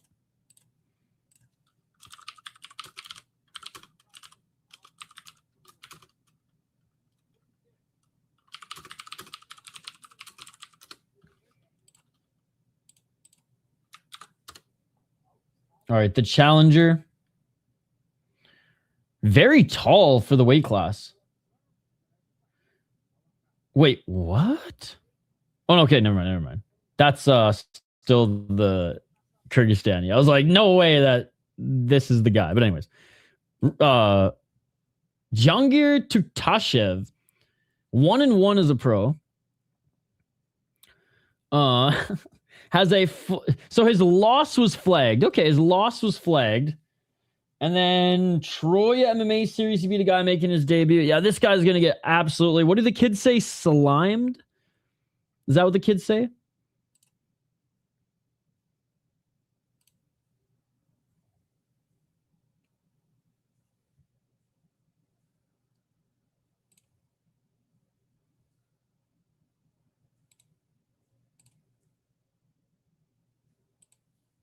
All right. Whoops. There we go.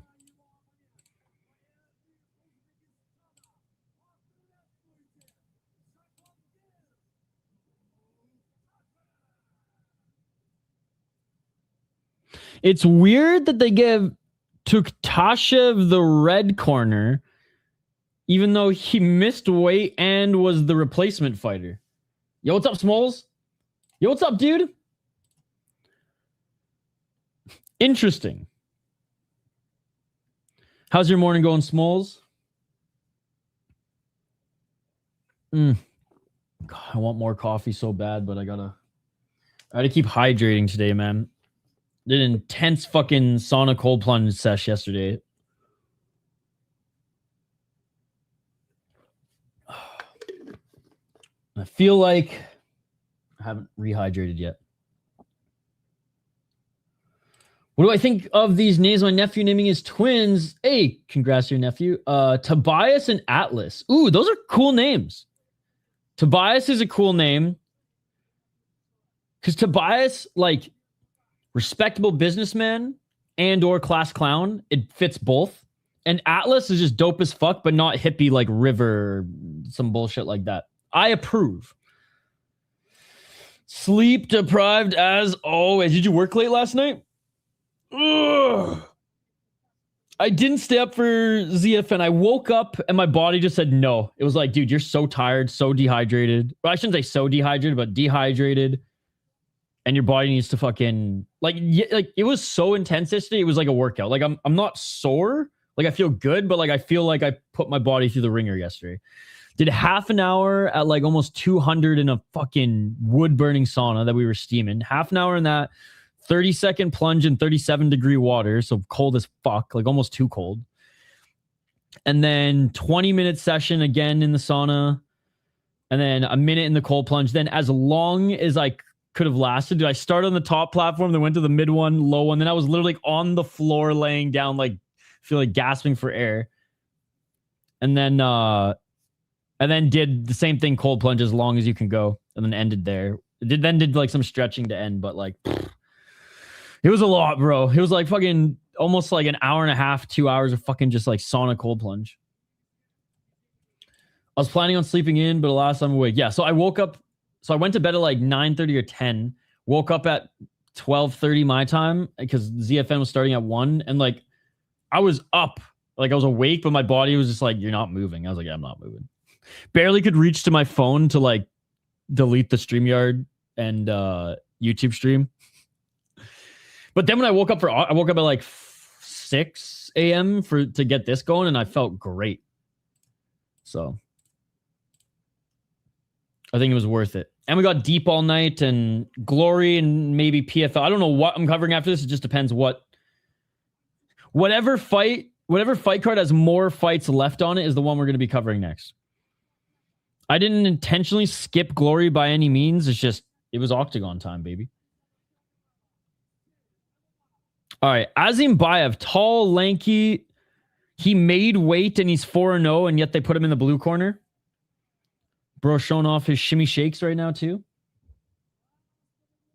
Oh, nice, Sean. It's still bullshit in Minnesota where, like, you can't buy bigger amounts. You have to buy, like, you know, 1/8 of a gram like to add to get there, and they tax you on every single one, and yeah, it's bullshit. But Minnesota's years behind that shit. They got a lot of work to do. But the state's raking in the fucking state tax on it, I'll tell you that much.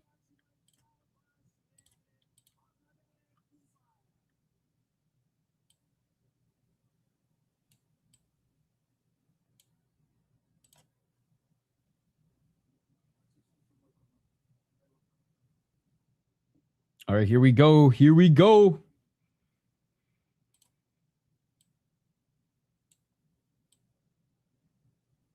Whoa, maybe I do a little Yankee swap here. That's weird.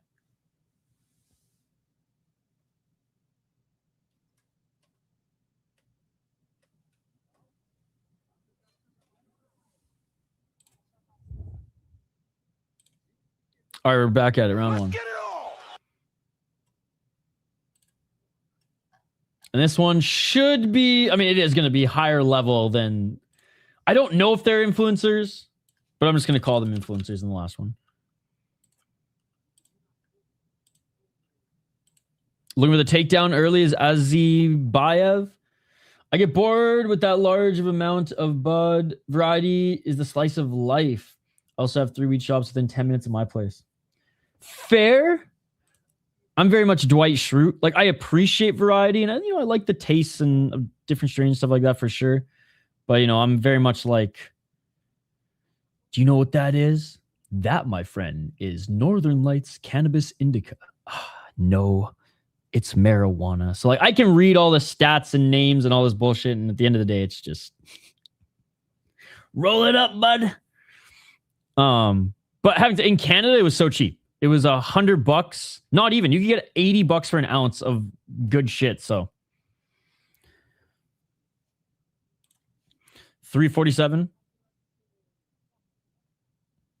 I will say, in my entire lifetime, there's only one strain where I was like, damn, this is better than anything I've ever had, and I'll never be able to find it again. It was like in high school, some hippie with dread. He was in the Guinness World Records for the longest dreads. And yeah, this blueberry kush, man, it was the best shit ever. I was 17 years of age, seasoned 2 years into, probably more seasoned then than I am now, to be honest. For better, for worse, development wise. That's probably why my memory sucks now, and it used to be great. But anyways, yeah, nothing even close to that. That was the Vancouver Island Primo. By the way, they're clinching up against the cage, and nothing's happening right now. Nothing's happening. 257, the ref's about to separate them. And he does. I just asked the hot girls of the weed shop to pick me. Oh, there you go. There you go. See, on Vancouver Island, my buddy Tim owned the one I went to. I mean, you can flirt with Tim, but not my cup of tea. Love you, Tim. Green crack. One of the girls has a new puppy, so we have a dog date. Oh, what? Dude, let's go. Is she picking out the strains for you on that date too? Going for the takedown now is Tuktashev. Each of them have good takedown defense. Good job, ref. 206. The Blom dog, it felt different. Right? It felt different. I do think the placebo effect of it being better, quote unquote, was because, we're not supposed to do this factor as well, even if it was a little subconscious. Nice takedown there by Azimbayev. Oh, but Turktashev looking for the guillotine. Guillotine, and dare I say it's Joe Rogan tight, ladies and gentlemen. Dare I say it's Joe Rogan tight. Azimbayev trying to fight that hand. 127. I just wish they'd have green jars. Yeah. Unfortunately, you can't even do that in Canada anymore. Illegal as fuck. That's whatever has a chip to the boys up to BC. Dude, I'm not saying it because I'm from British Columbia. Worldwide, this is known. Oh, still holding on to that neck. He's almost about to pop that head out. Dude, did you go to the fucking cafe? Even before legalization, there was a cafe that was it was when we was decriminalized. You could just go there if you brought your own shit and you just sit in the cafe or go rent volcano vapes and play pool. Dude, literally that from 15, because they didn't card you because they weren't selling anything illegal, right? From every time I went to a concert, a hockey game, that was our first stop, man, downtown Vancouver, right near the old Scientology fucking building. 26 seconds. In the full guard of Tuktashev is Azimbayev as he was able to survive that guillotine. So before legalization, it was called the Black Door. There was just a blacked out window building across the street. And as long as you didn't jaywalk, you just knocked and they would sell you good old, from the jar. And then you could go to the weed. Then you could go to the lounge, get a coffee, a sandwich, play some pool, whatever. End of the first round. Now it's a real dispensary, and I think even the cafe downstairs has become a dispensary as well. I always liked hanging out upstairs, but it was always fun to hang out downstairs as well. I'd usually smoke a joint downstairs, eat a sandwich, and grab a coffee, then go upstairs and rent a volcano. Hopefully the Hurricanes. We go to a hotel, then we get lost. Or we go to the haunted hotel, then we get lost. By 5 bums on a bike. Dude, Smalls, next time I'm back home on Vancouver Island, I'll let you know, and you should come up to the fucking island, dude. You can take a ferry right from Olympia to Victoria. Meet up in Victoria, I'll show you around there, and I'll show you my hood, North Island. My hood as in the fucking forest, man. Go Canes, man. There's a few players on Vegas that I like. But Rob Brindamore is from Vancouver Island. He's from the same town I was born in. So, rooting for Rob Brindamore and the Canes. And Jalen Chatfield's my fucking dog, too. Canucks took a flyer on him. He's an overager coming out of the OHL. They took a flyer on him, developed him a little bit as a pro. He signed with Carolina and never looked back to the minors. It was awesome. Mitchie. Mark Stone's my favorite Vegas player. Looking for the takedown here is Azimbayev, and he fakes the uppercut, goes for the double leg, and gets the takedown. I'm not a Mitchie fan.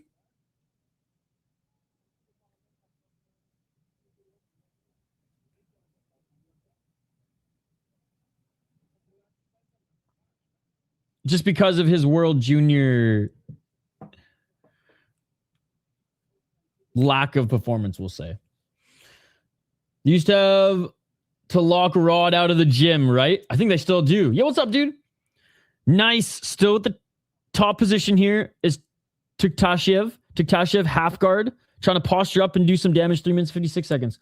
I'm the only chef that doesn't have a DUI at my last 2 restaurants. They aren't allowed into Canada. Damn. 347. Dude, chefs be wildin', man. Anthony Bourdain, he's got some fucking stories. His first book is... his second book was good, but his first book is my favorite. I need to come over to Minnesota to visit one of these states I've never been to yet. Dude, fuck yeah, Sean. Minnesota's fun. Stone solid 2. 318. Looking for the rear naked choke now. Tuktashev only one hook in, but he's clamping on the... It's more of a crank again. Oh, trying to push up on that elbow. Can Tuktashev get out of this? Azimbayev, left arm around the neck. Tuktashev gives the thumbs up. Great work by Tuktashev. Rolling left, and he's able to get out of this. I loved Kitchen Confidential. They're making a Bourdain movie. Nice. Like documentary movie? I hope not like a... Oh, what a salam takedown by Tuktashev. This actually turned out to be a way better fight than I expected. Not the most like action-packed as far as violence, but man, these guys grappling and wrestling exchanges here. Even though it's like a slow lead up to the exchange or scramble. Biopic, oof.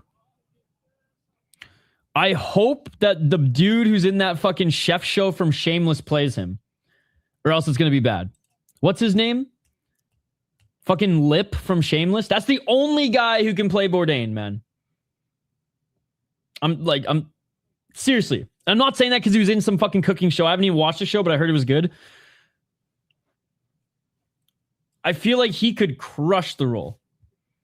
He does have kind of like that resting dumb face. I don't mean that as a bad thing. It works for a lot of his roles. That might not work for Bourdain because you kind of need more of that like colorful vibrance, but he's got the same hair.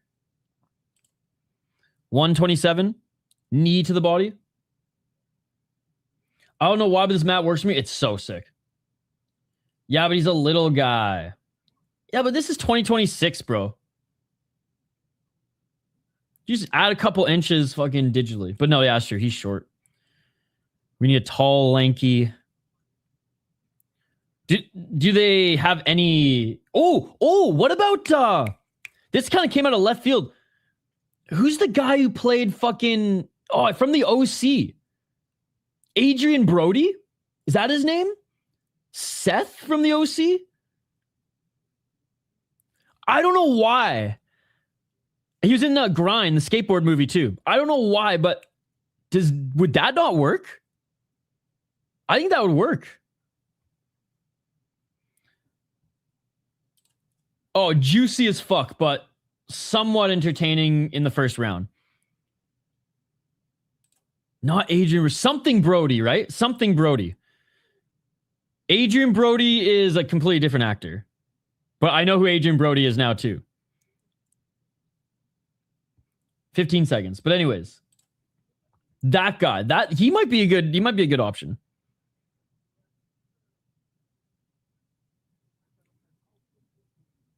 No, that's no, not Vinny Chase. Although fuck, man. Vinny Chase might be a good choice as well. End of the second round. A lot of grappling exchanges back and forth. I mean, this is going to come down to who probably has more control time, to be honest, guys. Oh, I didn't realize that. Azimbayev ate that knee on the entry.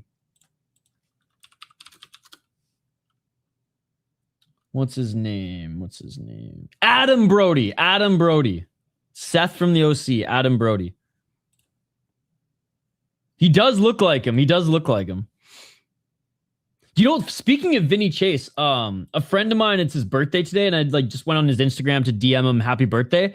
I get on his Instagram, and you get on someone's Instagram, I do a couple scrolls of some of his new photos. Boom, like 4th or 5th photo down, he's at some like, I don't know, some event, and he's got fucking Vinny Chase around it. I'm like, bro, you know Vinny Chase? He's like, oh yeah, he's a friend of mine, lives in Austin. I'm like, get the fuck out of here. So I'd messaged him. I was like, came to wish you happy birthday. Found out you boys with Vinny Chase. That was a pretty good slam. Love the slams. All right, round number 3. I'm still... I think Azimbayev won the first 2 rounds, but this is a very competitive fight. And Tuktashev... I mean, Tuktashev might have gotten the second round due to the guillotine. No way. He's a bigger musician these days than he is, and I think like painter and musician than he is even an actor. I mean, he was a musician even before Entourage. He was in kind of like Modest Mouse, but with a little bit more of a punk edge indie rock band in the early 2000s. A little older, we still got it. Absolutely. Dude. He was perfect for the role of Vinny in Entourage. I'm not gonna sit here and be like I know him personally, but like I've talked to E many times because we both built our podcast networks at the same time back in like 2014, 15-ish. And so we actually had a lot of conversations. At one point, we even were talking about potentially merging. And them either buying us out and us working with them on his network, or just like each owning a percentage in each and working together, but it didn't end up working out. But he's a good guy. I've talked to him a few times. 333, huge hockey guy, which is what our connection was. And he has Sean Avery's part of his network, or was. And a couple of the Entourage guys have like their own podcasts and they're under his network as well. Something Park Media. Some like dinky theme park in New York. Action Park Media, something like that. 3 minutes. But yeah, he's such a hockey fan. Even hung a Tavares jersey in his office in like one of the seasons in Entourage when he was an agent.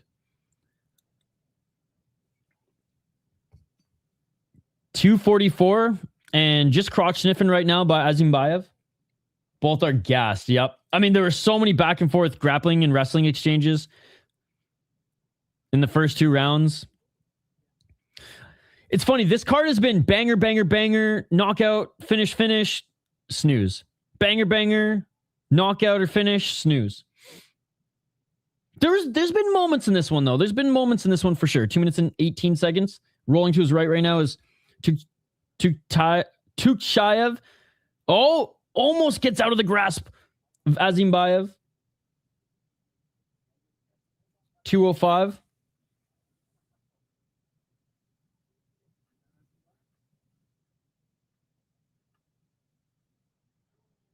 Oh, nice job rolling out of this one was Tuktashev as he's back up to his feet. No, he's from Long Island. 140.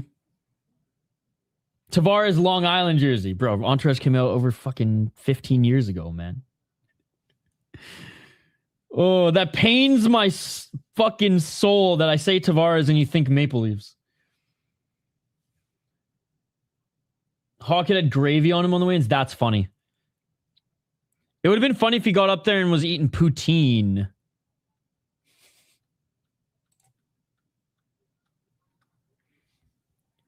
$108, so long. I know, dude. I remember I was on a weekend getaway with my girlfriend at the time in college when I found out Tavares signed with the Maple Leafs. 53 seconds remaining in this third round. Good job by Tuktashev for getting out of the bottom position, but now he's crotch sniffing and the ref separates them. Bro, I worked at Boston during the great Canucks run. Dude. Crazy. 33 seconds. Now looking for a takedown to Azimbayev. That was a nutty series because the Canucks they had early momentum, man. And then fucking the Aram Rome hit changed everything. And then, like, I've even talked to some of the players on that team when I was working in hockey media. Looking for one final takedown as Azimbayev as he's pushing Turktashev up against the cage. Final 10 seconds. A knee by Azimbayev. And they just said, like, they were so beat up, man. Chicago, San Jose, Nashville, San Jose. They were so beat up. And Boston were a tough team to play. And they just, after those first 3 games, they were worn the fuck out. And it was just good night, Jim Kite. All right, that is it, ladies and gentlemen. Not the most exciting one. I will say, coming in on short notice, missing weight or not, Turktashev definitely impressed me. But I think Azimbayev is winning this one, especially since Turktashev came in with a point taken away. That just means if he did manage to win one of those rounds, probably the second one, it's not going to matter due to the point being taken away. So this one should go to Azimbayev. All right, listening in for the official decision.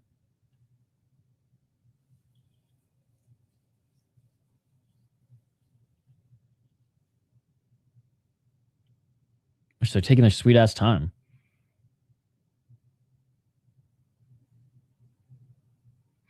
Again, the worst ring card girl fight kits I've ever seen in mixed martial arts. It's like cute leggings with their boyfriend's XL t-shirts. No joke. No joke. All right. And by the way, Chad, that's going to do it for the prelims. We're going to load up the second graphic.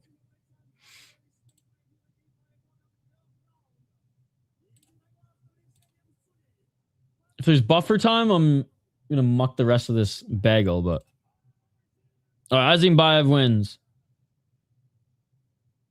All right, 8 fight main card, 10. So yeah, 18 fights. Get the fuck out of here. 10 fights on the prelims. 10 fights in 3.5 hours isn't bad. 10 fights on the prelims. 8 fight main card. God, please no buffer time on the main card. Please no buffer time on the main card.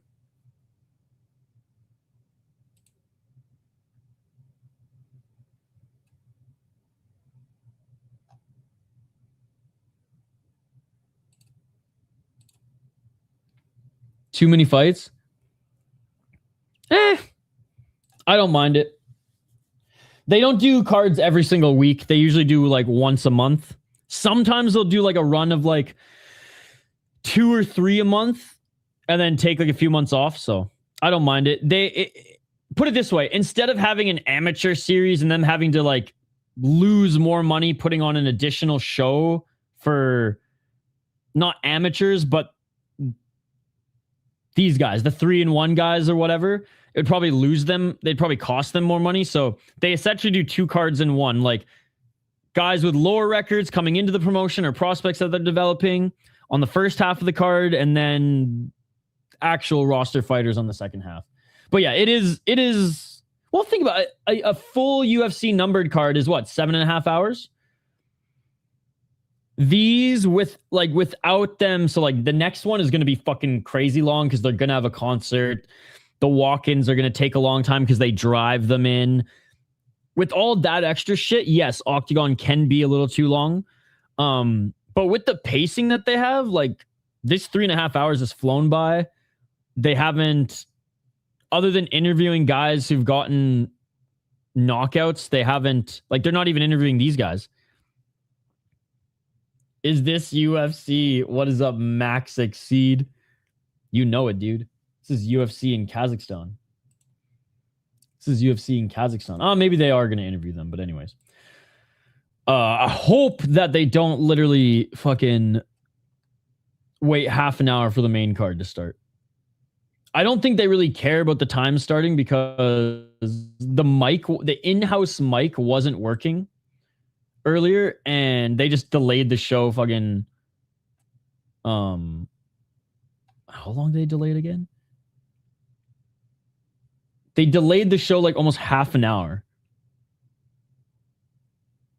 So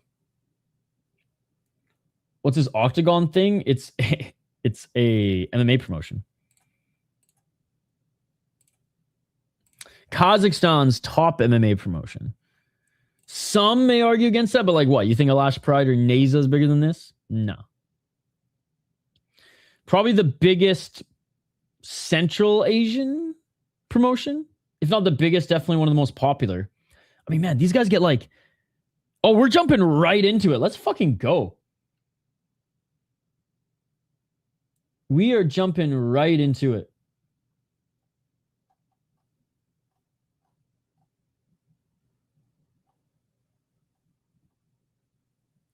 I mean, half these fights still aren't even on Tapology for us to give a full breakdown, but that's okay. That's okay. Okay, they are showing a promo for the next fight card, but that's about it. No, he doesn't. He does not own this promotion. Just because there's a popular Kazakh fighter doesn't mean he owns the biggest Kazakh promotion. And even if he did own a promotion, it wouldn't be this big. He would not be able to operate a promotion this big. Especially as a full-time fighter. Dude, this promotion gets like millions of views on YouTube. Like, it's insane. Like, Shavkat would be running... If Shavkat did have a promotion, it'd be like lower level than Alash Pride. It'd be like lower level than even Neza, probably. And that's not to say, like, that's not dissing him by any means. It's just like, look at Anthony Pettis FC, and he's retired. It's not a high-level promotion, but it does develop prospects. Damn, they don't even have this one on fucking... Shit in the bed, bro. They're just continuing to shit the bed. All right. Ahmed Zakhariev versus Amirkorn Atakanov. And you'll see, like, we're going from 1-0 against debut, 3-1 against 2-2 to now 4-1 prospect against an 8-4-1 guy as well. Dude, I've seen them have as high as 800,000 live viewers. I promise you, on their next card, on the 88 card, they're gonna have maybe even 1 million live viewers. Shavkat's a full-time injured fighter. Ain't that the truth? See, you ain't a casual. Exactly that. Ain't that the truth? All right, they're still showing the promotion for 88. Which, again, it's going to be so popular because there's so many influence fighters on the card.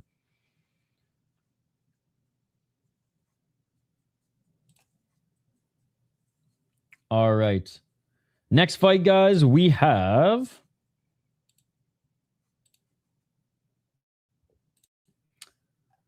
Amirkon Atanakov, who is 4-1 or 8-4-1.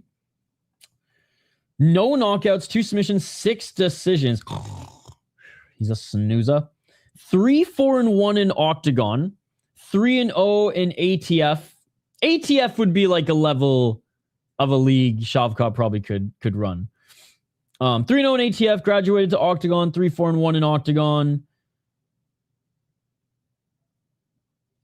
He got a guillotine choke in his last fight. Draw against a 7-0 guy. Decision against 10-8. Split decision against him and Ulu. You know what? His resume is actually not that bad. Lost to step up in competition level guys, but held his own in them. Didn't get knocked out or slimed, as the kids would say. He's actually never been finished.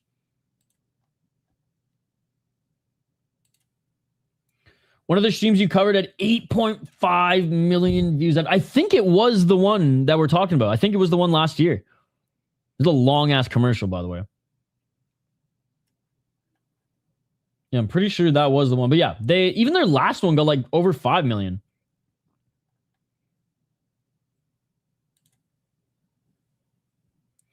All right, Ahmed Zakhariev.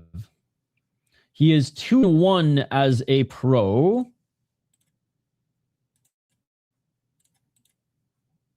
27 years of age. 1-0 in ACA.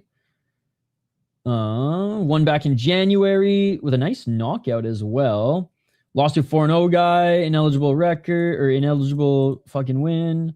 Beat a 0-5 guy in his debut as an amateur. Pancration Moscow. 2-0 or 2-1 as an amateur. 2-1 as a pro. They're gonna say it's 3-1.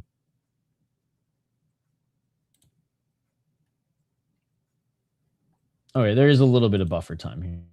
A little bit of buffer time. I forget. Does Octagon do opening ceremonies? That's maybe what they're preparing for. I forget. We haven't done this since April. Octagon 81 is sitting at 9 million, bro. That shit beautiful. Shout out to Octagon, man. Shout out to Octagon. Again, their production's good. Their production's good. There's little things that aren't polished, but I'm not really nitpicky when it comes to those little things. Main card coming up next, guys. Main card coming up next. Let's tee up the ticker here. And again, I know I've been taking a few extra breaks on this stream, but it's the weekend. We have a whole day ahead of us. Like after this, we're going to jump in on the action of either Glory or PFL, whichever one has more fights left. That's kind of how that's what we're going to do. Whatever card between Glory and PFL have more fights left, that's the one we're going to cover after this. Then after that, we are like I'm feeling good. So far, feeling good today. I did some meal prep so I can actually eat lunch quickly between streams. I think we'll go right into Combat FC and then go right into Deep after. I think we'll do 3 to 4 in a row here today. But yeah, so don't mind me as I take some breaks as we're just chilling here today, guys. We're chilling. We're taking it easy. We're definitely giving you guys the updates live. Don't you worry. But in between some of this buffer shit, we're definitely going to be doing some sets of push-ups. Are there fighters from this organization the eye as a casual would recognize? What's your level of casualness? Most top Kyrgyzstani fighters, Kazakhs, or Uzbeks have had fights in Octagon. I don't know if you watched Road to UFC a couple weeks ago. I think it was 125 or 135. No, I think it was 125 women's champion. She was on the Road to UFC. Who else is the Tamirev brothers, they developed an Octagon. I think one is still there. I think two. They have two brothers still there in Octagon, right? No, one. Two still compete in it, but one dabbled in LFA too.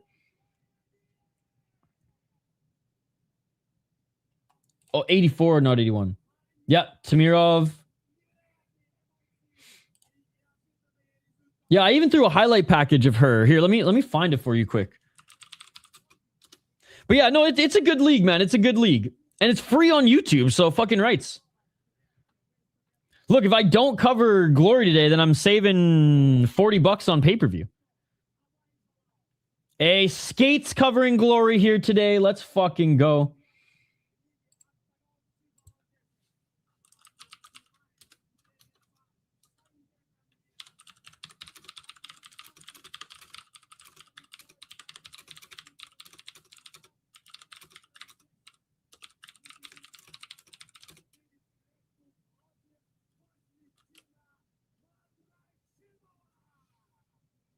Yo, let's go. Skate, literally, my buddy, Combat Casual, as you guys know, literally just had surgery on his broken leg yesterday, and he's fucking streaming Glory today in like 20 minutes.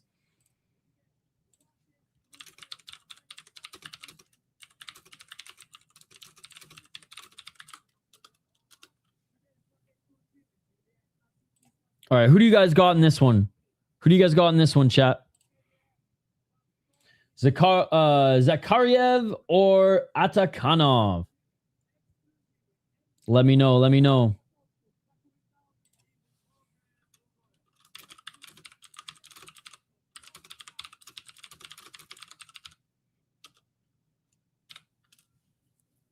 Hey, let's go, Max Exceed. Thank you so much for saying what's up to Skate. So he's a real MMA channel. I'm a fake MMA channel. He's a real MMA channel.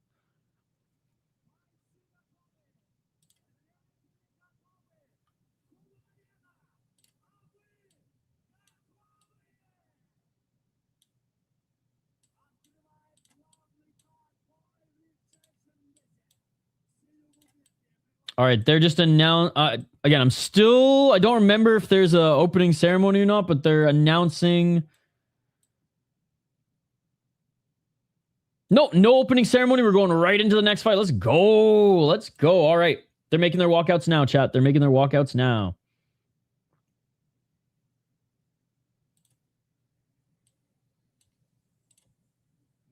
I'll take the Tajik guy. I'm going with him too. Experience and has fought, and though he's lost to some decent guys, he's at least made it close. He's had competitive fights, decision and split decision losses. Hasn't been murked by any of the guys when he took a step up in competition. Octagon saying Zakariev's 4-1. Tapology begs to differ. Tapology thinks he's 3-1,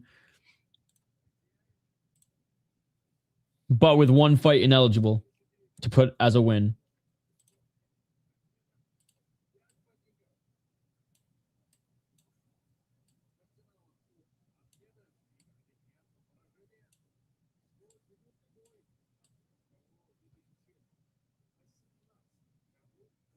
All right, being looked at by the cutman now is Zakariev.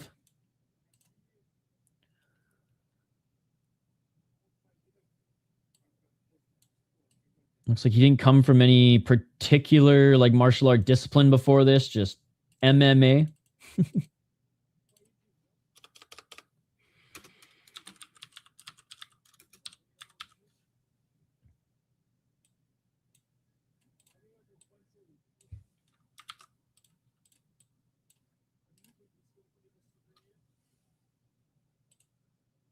Eight more fights, guys. 8 fight main card. 10 fight prelim, 8 fight main card, no postlims. They're not quite doing their best Bellator impression yet.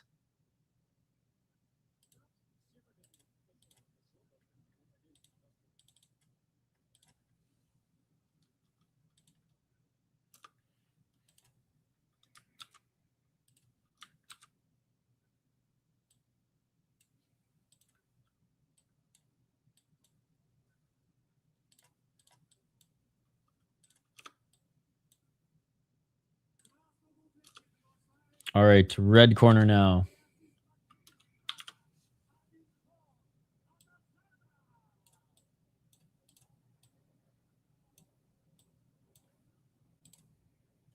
Postlims. First time tuning into Calcio Storico. Fuck, it's June. I guess it is Calcio Storico tournament now. Holy fuck. Dude, yes, it is one of, if not the greatest sport on the planet. If you want a mix of rugby, soccer, American football, dodgeball, and MMA, this is the sport for you. It's the oldest human recorded sport in history. That wasn't like Coliseum fight to the death shit. It's so fucking sick. Postlims are the tits. Dude, it's unreal. It's unbelievable. You don't get paid to play. It's one tournament every summer. You can never be traded. Like the team, if you're basically, there's 4 teams and you have to be born and to be on one of those teams, you have to be born in one section of Florence, Italy. And once you're born in that section, in that area code, you are forever that team. And you don't play for money. You play for pride.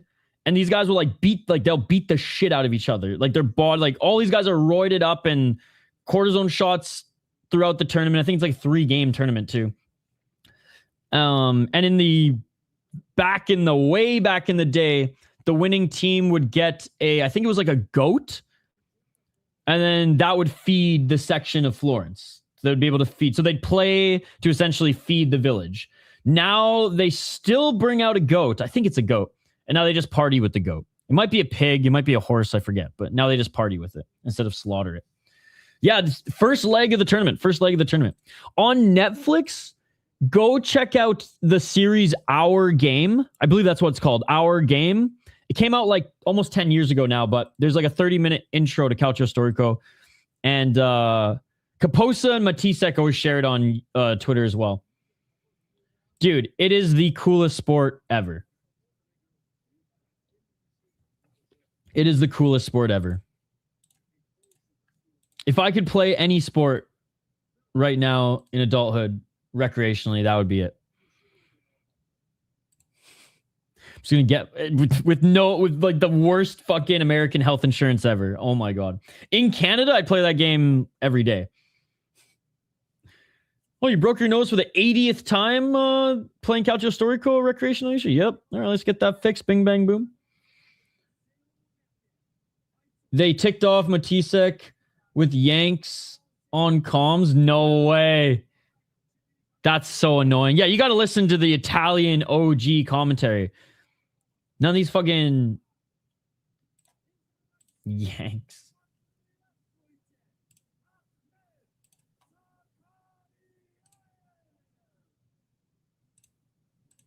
All right, both fighters are in the cage. First fight on the main card.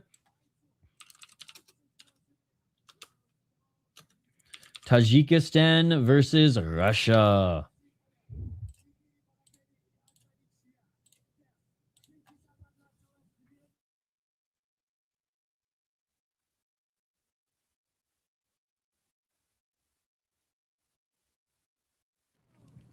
I've already drank way too much coffee, but I want more. God, it's already 11:30. Damn. 4 hours have gone by like this. 4 hours in and we're just starting the main card. Bro, I swear Glory's going to be done. Glory's going to be done by the time... Glory's going to be done before this.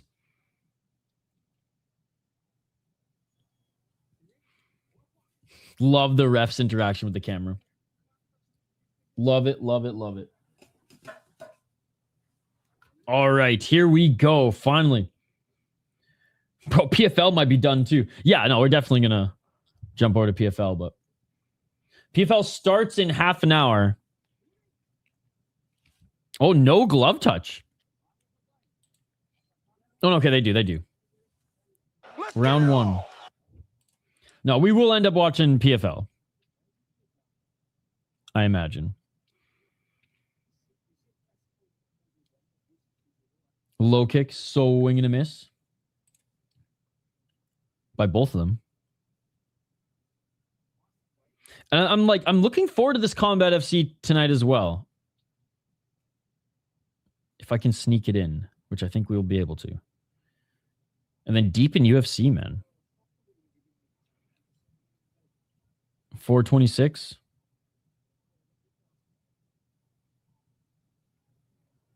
Oh, looking for the takedown here.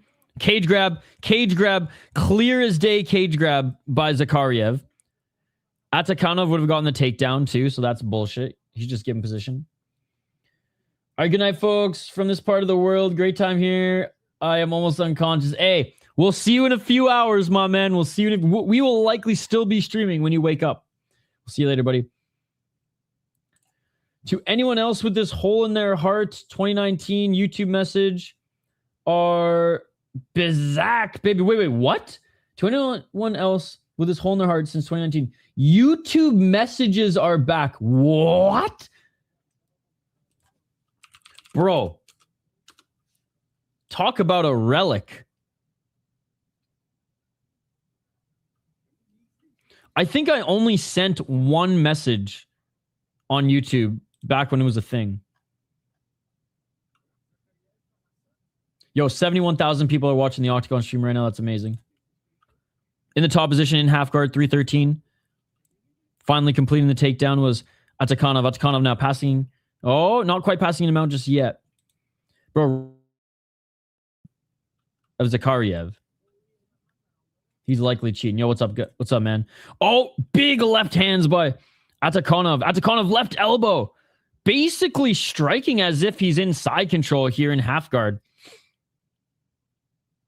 Toe is 100% in the cage by Zakhariev. There we go. Ref slaps him. Yo, take away a point at this point. 3 times. Fingers and toes. 233 in.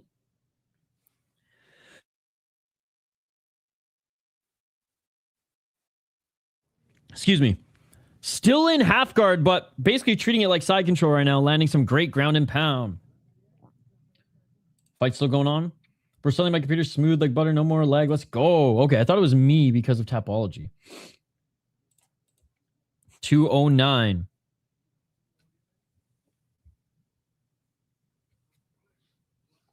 Left elbow by Atakonov. I mean, Atakanov's been dominating since this went to the ground. Wait, what? Oh, is he swearing at me or something? 145. Yo, shout out to Half Dead Frank. I don't know what this means, but 138. I don't want to know either. We'll leave it at that.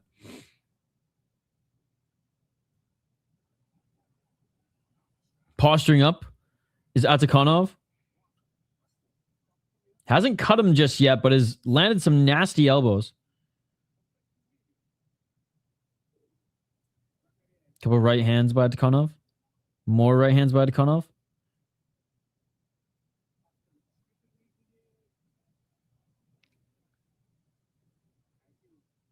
More shots to the body by Atakonov. Zakhariev just holding the shoulders of Atakonov here, trying to take as little damage as possible and prevent Atakonov from posturing up. 52 seconds remaining. It's funny, in half guard, Atakonov treated it like side control. In full guard, treated it as like mount.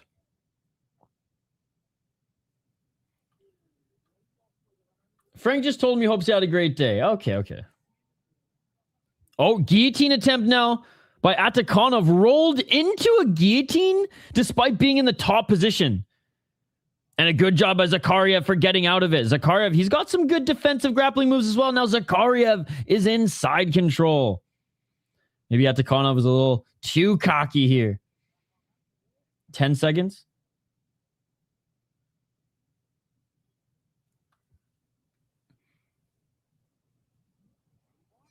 And that will do it for round number 1. It was a nice roll into the guillotine, but when you're in the top position, is that the move? Is that the move? Clearly not. Clearly not. All right, round 2 coming up. Smash that like button, guys, if you haven't already.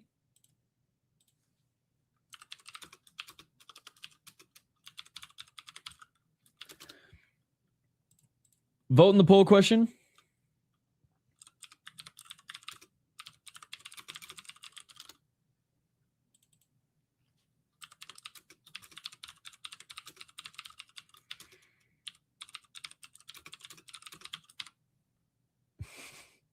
All right, let's see if I can bring peace.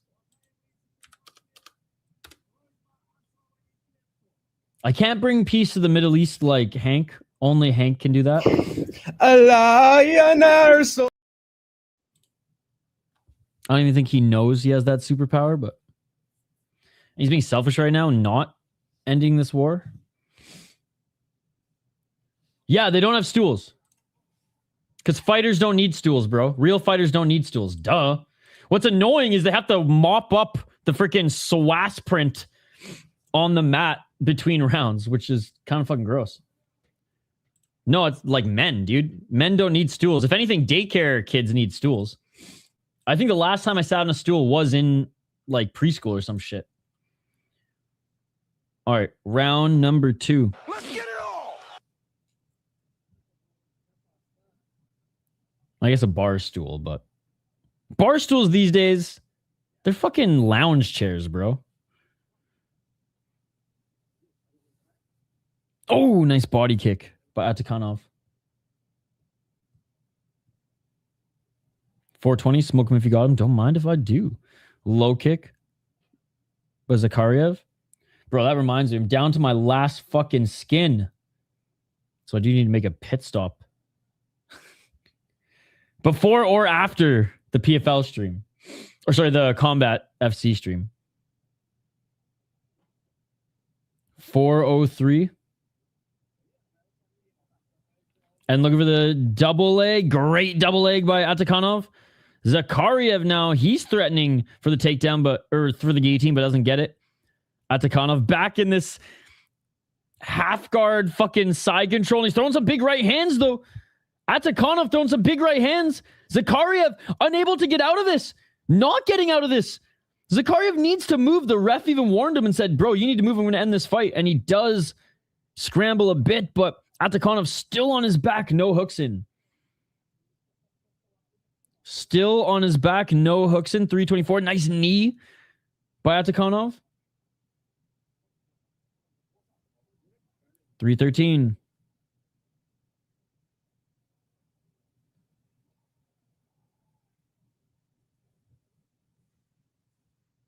Now staying on top, trying to drag those legs off the cage, Khabib style. Dagestani leg lock here for Atakanov. Should we rebrand it the Tajik? 246. Still trying to use that cage to wall walk and doing a pretty good job of it here, Zakhariev. Oh, and great job by Atakanov just dragging him off the wall. Halfway through the second round, and Atakanov tried to get the back of Zakhariev. Couldn't, and Zakhariev now looking for the reversal with the right single leg. Can he get it? And he gets it. He gets the double leg. Trips up Atakanov, gets the double leg. Great job by Zakhariev. Great job by Zakhariev. 214. Now looking to get in the top position himself. Big right hand. Oh, leg lock. Atakanov grabbing the ankle of Zakhariev. Lets it go. Zakhariev. Side control. Great reversal attempt by Atakanov, but Zakhariev kept him on his ass for a moment, but he ends up finishing it. Now he's in the top position. This is some high-level shit, man. This might... Well, what I said, the first fight on the main card, and this is the most high-level fight we've seen. Duh. You can see the skill level just jump a whole level. 130. In the guard. A few muffin shots. I don't know what. Zakharev's complaining to the ref about something. 116. That was a nice scramble. Dude, between both of them, the defense that Zakhariev did to not allow Atakanov to advance his first attempt was super nice as well.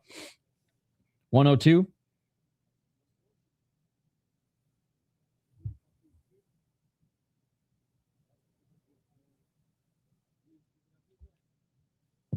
Still in the guard, though, and the ref saying, let's work. Nice right elbow by Atakanov. I mean, I think he got this position with like a minute 12. Yeah, he's going to coast. Right hand by Atakanov.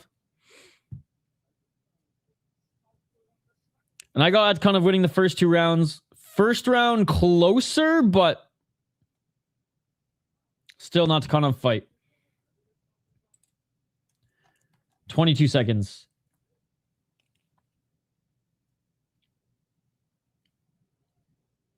I'm surprised the ref didn't stand this up at the 30-second mark, but trying to scramble is Zakhariev. But he ain't going to get back up to his feet, and we're going to see a third round.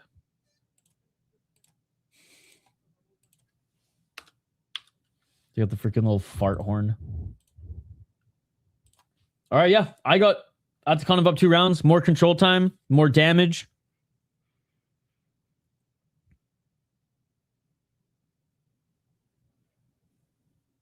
Zakhariev, some nice scrambles, but we only saw some of his offensive prowess in the first round, not the second round.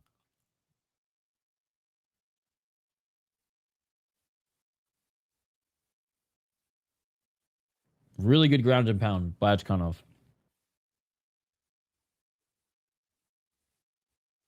Not in the final, like, minute 12, he kind of coasted, but every moment before then, when he was in the top position.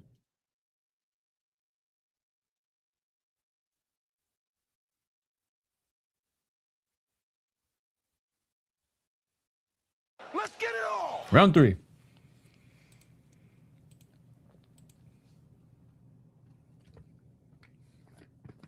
Fuck, sick map. Love the logo for 87 and the poster.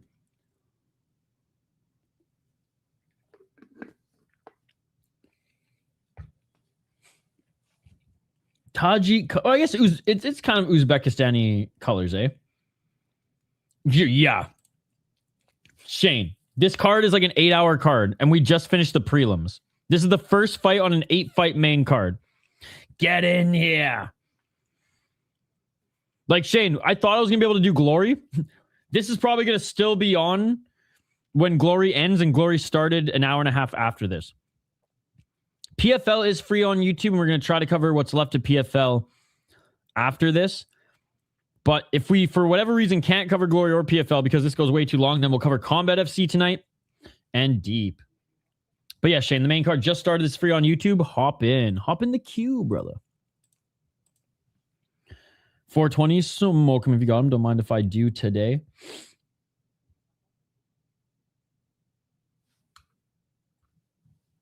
Skate live yet, by the way? Oh, spinning heel kick attempt by Erkinov. I gotta drop a dono for the man. Side kick by Zakhariev.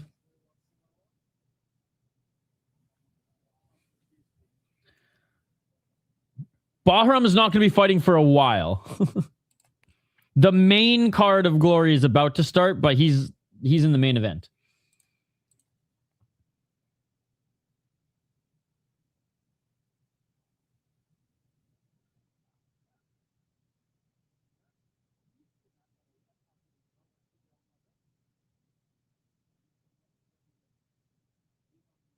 Side kick by Zakhariev. This fight has remained on the feet.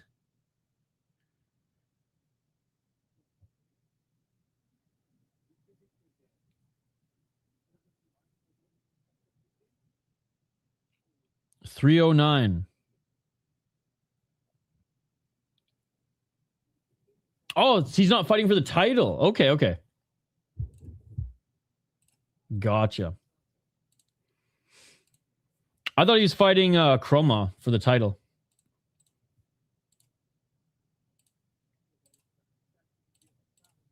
Here, Uppercut, I'm going to send you to a real MMA channel. You don't want to be here, brother. You don't want to be here. Trust me. Here, I'm going to send you to a real MMA channel. Or sorry, real kickboxing channel. A real channel, not this fake bullshit-ass channel. Here you go, Uppercut. Have a good day, brother. 257. As we're back. They literally took a little break when we did. I think there's a clash of heads or kicking the balls or something. Regardless. Ah, okay. Got you. It's Milos.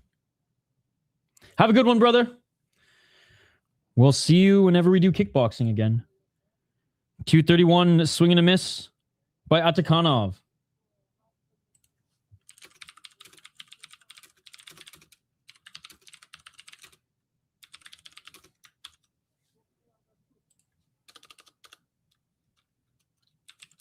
Get my nose straight? What does that mean? 209. I can't. It's been broken too many times.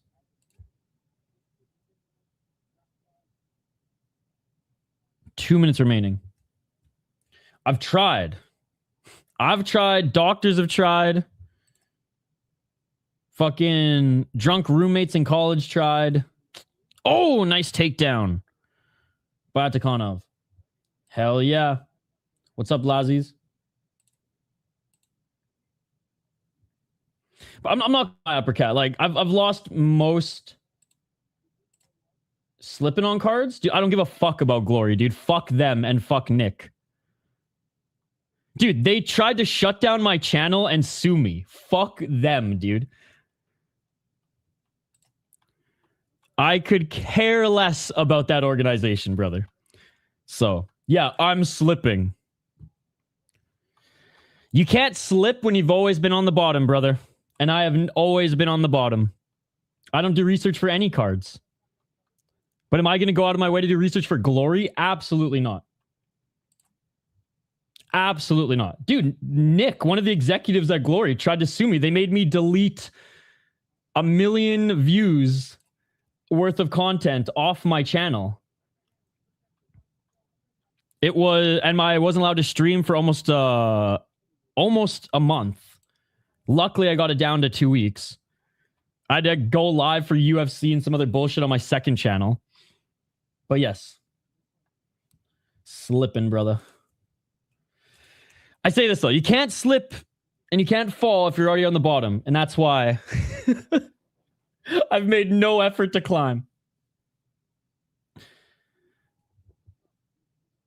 Okay.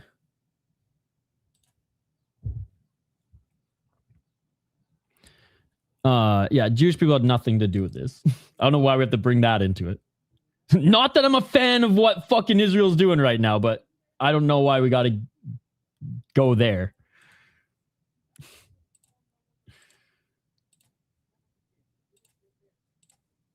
And also, I mean, probably Christian, if we're being honest, given the area and where he's from. End of the fight, by the way, guys. End of the fight. Says this guy.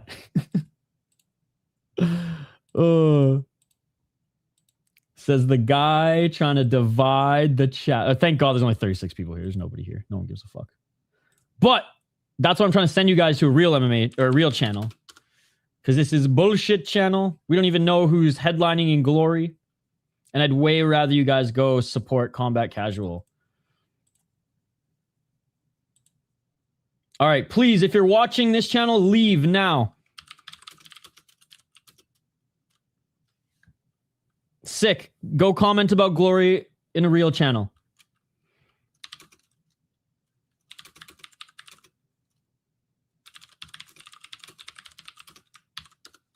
Have a good one, guys.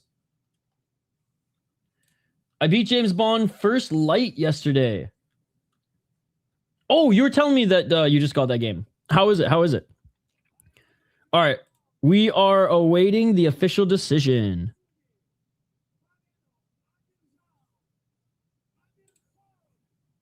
That's sad.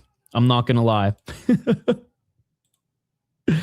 And the winner is Amirkhan Atakanov. I highly recommend you expand because this is the worst and fake bullshit MMA channel there is on YouTube. So that's sad, my man. That's sad. It's short, but pretty quality. Okay, cool. What's your favorite channel? This bullshit MMA channel is not even a real MMA channel. You don't even have bragging rights. Telling people about it. All right, next fight, ladies and gentlemen, we have Islam Genzebe versus, God, I don't even know his first name, Zuraev. Can't even pronounce names on this channel, brother. Highly recommend you go to a channel that can pronounce names, like Combat Casual. Did he just say the P word in chat?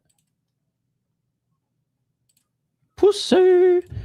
I'm really looking forward to FF7 Revelation that comes out in spring 2027. God, that's a long wait, Shane. That's a long wait.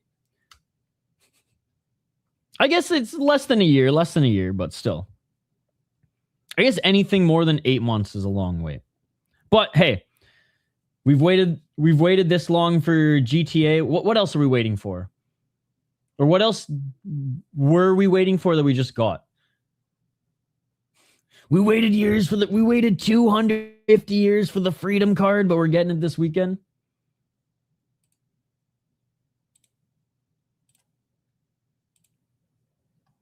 All right. Next fight.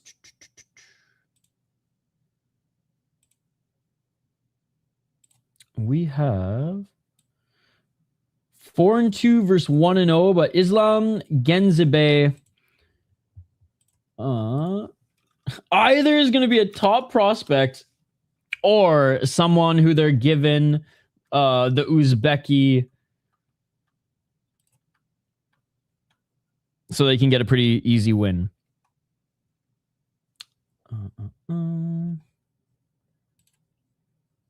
All right, Zazburek Zurayev, 4-2 as a pro.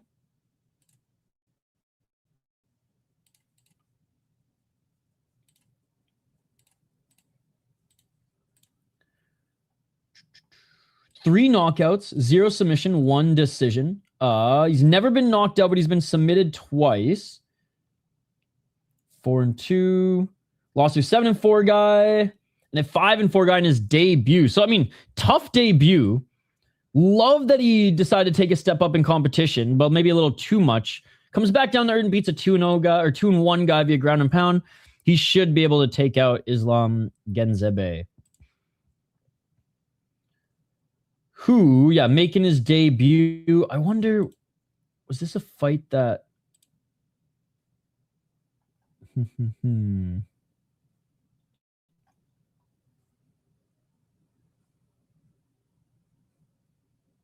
Okay, so this wasn't put together on the fly. So either he's an actual prospect or they're just given a layup to Zurayev here in Uzbekistan. I guess we shall see. All right, we're going to get to the comments here in a sec. Yeah, appreciate you guys hanging out with us. Up until now, the fact that you're not on Combat Casual stream right now is concerning, but stoked that you guys have been here since then, or since the beginning. But now go support a real MMA channel. I'm picking Zurayev too. Gears of War is my baby. Hey, what's up, Chori? Good to see you. You saw the Gears of War trailer at the Xbox Showcase. Like the best game ever. See, for me, like, I'm old, so Super Nintendo, that's kind of, those are the goated games for me. There's a few games on Super Nintendo that are goated. The original Mario Kart, fucking Super Mario World. Classics. Smash Bros. Melee on GameCube. All right, next two fighters are about to make their walkouts, chat. Okay. Yeah, I mean, like, Halo 2 was awesome, too. And even though the new games, I'm sure, are fun to play, and I played a few of them, it's not the same. They ain't the OG. It's like Time Splitters 2. Remember that game? I would argue that Time Splitters 2 is one of the greatest games ever made. It sucks there was never an online option, but it was too classic. But yeah, Time Splitters 2, I think, is one of the best games ever made. There's so much to do in the story, outside the story. Fuck, it's such a sick game. No, Time Splitters 2, I think you could go on Xbox Live. Xbox Live was in its infancy.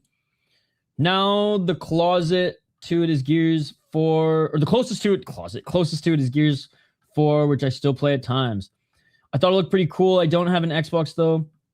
If I remember right, is an Xbox exclusive. All right, yeah, I'm going with the Zurayev on this one. Gazembe is making his walkout now.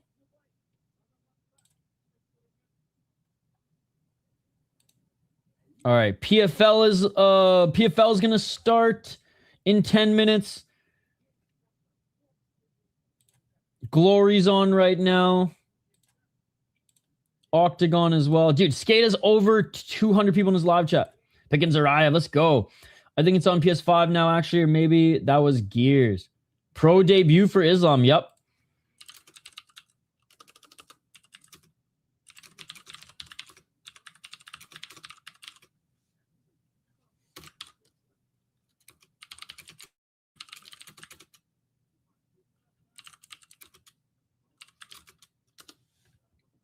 PFL coming Wakanda time.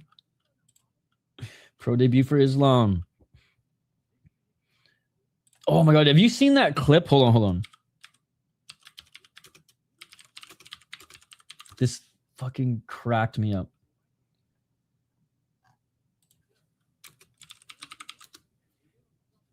Oh, I can't find it.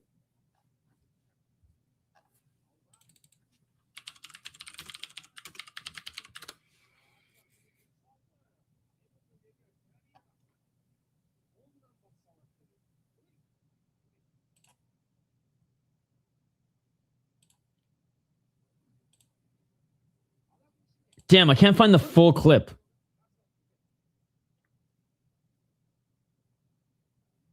Okay, never mind. This one.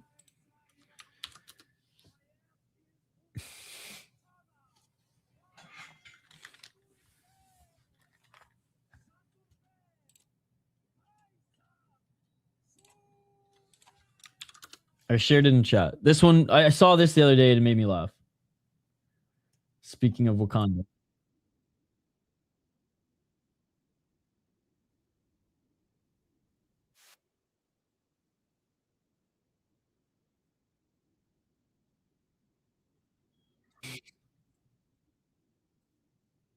Fuck it, I'm just gonna share it. It's not bad. This fucking guy, dude. Unfortunately, probably infamous at this point, but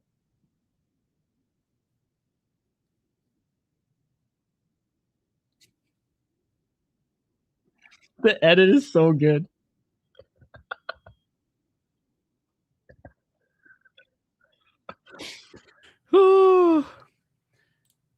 So innocent, so drunk. Oh man, so innocent, so drunk.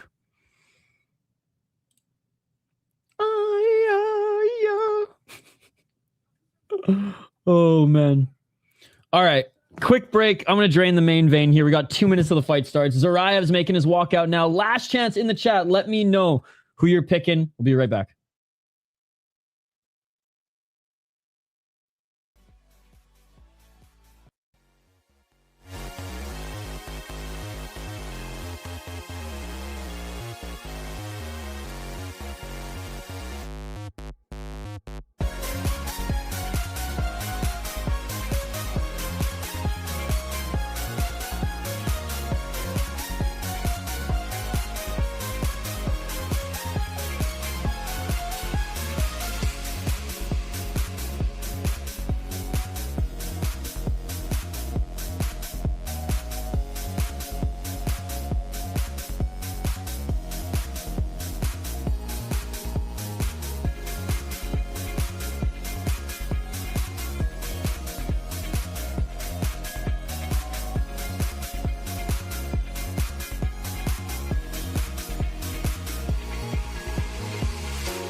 just in time.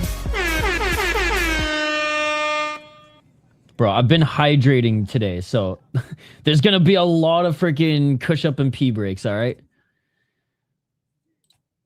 I was telling the chat earlier, I did the most intense sauna and cold plunge sessions yesterday. Body feels great, but I was so exhausted and dehydrated last night. I've just been guzzling the electrolytes and water all day. Lime and salt in this bad boy. But we're almost past the shade of yellow. We're like at the we're a shade up from yellow. Whew, I caught myself there before Sis clipped it. Hey, Uzbekistan, let's go. The Uzbek Tyson. Uzbek Tyson over Bilal Canelo, baby.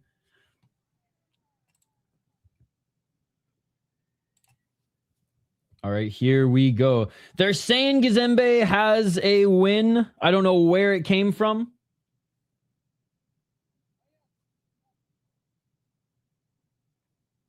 All right, here we go. Oh, Gazembe's big, man. He's tall. I mean, he's definitely, I mean, if he could probably fight a weight class lower. 22. Hey, I picked against the guy with the chubbier frame once and it burned me, but I don't think we're gonna get burned with our picks here, Shane. All right, round one, let's get it. Oh, big left hand. Big left hand by Zuraev. Oh, and a nice 1-2 by Zembe. They're just swinging here early. Oh, Zuraev didn't like that shot by Zembe, and Zuraev throws a high kick. Zembe with a nice 1-2. Dude, he's got some fast hands. High kick, swing and a miss by Zuraev. Zuraev going for the single leg, and he gets it. Oh, nice reversal by Zembe. Grabs the neck and almost landed a knee. Who is this guy? Oh my God, we're going to get burned on our pick again, Shane. Just missing with the right hand was Zembe. Oh, big left hand by Zuraev. And Zembe cracks him. This fight is straight crack. 409. 407. High kick, swing and a miss by Zuraev. Zuraev continues to go for the takedown. Oh, he cracks him. Zembe cracks Zuraev, and now he's going for the guillotine.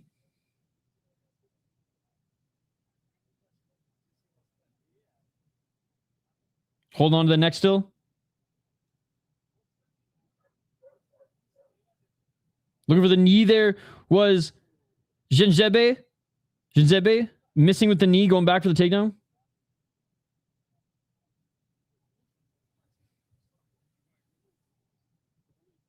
Three minutes and 22 seconds. There's the takedown completed by Zembe. Man, he's good. This one came to fight. Dude, he's got some skills too. 303.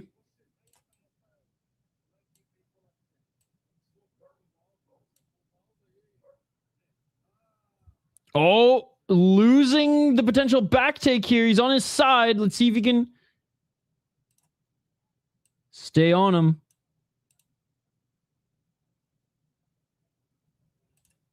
Two minutes and 40 seconds. Doesn't have he has the left hook in and the body lock still. Zuraev, knees planted, trying to crawl back to the wall so he can wall walk.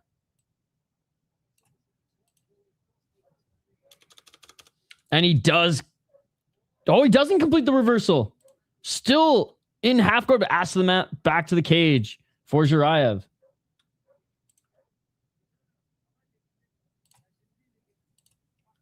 .210. Left hand.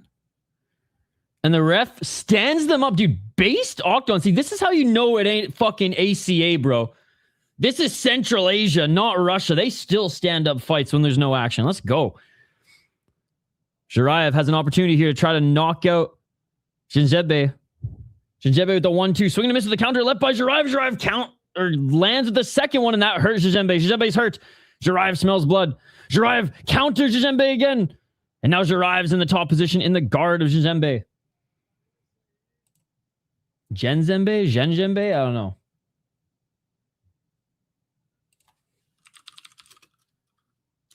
$123. And it looks like Zhizhembe is hurt or cut. 1 minute and 11 seconds.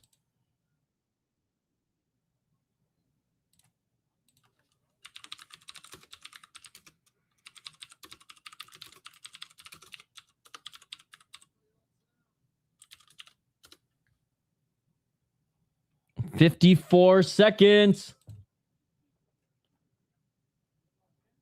In the top position is Zhiraev. Landing a little bit of ground and pound here, but doing a decent job defending from the bottom of Zhizhembe. Fuck, hard. I don't even know how to score this round. I do not know. Fucking crazy. 25 seconds.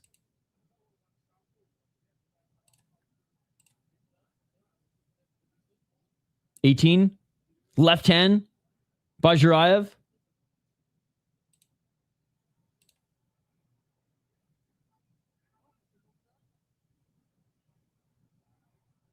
Big 1-2 by Zhiraev. Final seconds.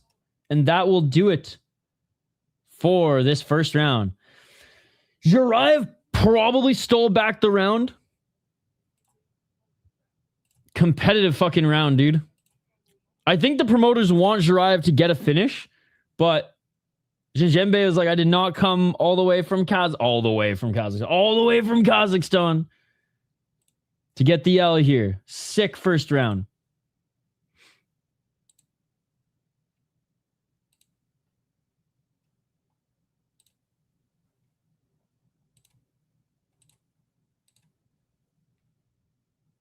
Sick first round.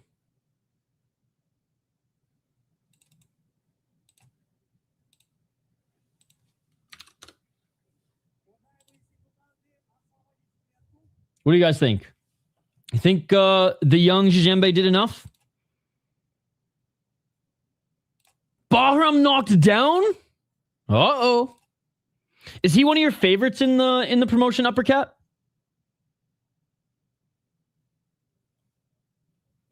Petch lost. What was it, last week or the week before? Bahram getting knocked down? Glory diehards are in shambles. Although I feel like the Glory diehards now have all are all like collectively hating on, like, hate watch Bahram, right? Since his Zadine Zidane incident. How's your weekend going so far, Uppercat? And what do you got planned this weekend other than obviously watching fights? But anything else planned in this beautiful summer weekend? All right, round 2. Let's get it all. Like, I spent a good chunk of the day outside, which is I don't have as much FOMO as I look out the window at this beautiful blue sky. Although I have some time this evening. A rare, like, unless we do Combat FC, but oh, they're swinging again in the pocket here. Left hand, right hand, straight crack fight again. Just each of them are over swinging, looking for the knockout. Counter left. Dude, I've never seen someone. Oh, there it is. There it is. Oh my God, dude. Oh my God. It is all over. Zhiraev was swinging like I've never seen anyone over swing before. He didn't care if he knocked himself out with that swing. And they were swinging in the pocket, and eventually Zhizhembe got caught. Holy fuck. Dude. You better fucking clip that shit, Chris. You better fucking clip that shit. Because I'm sending it to everybody.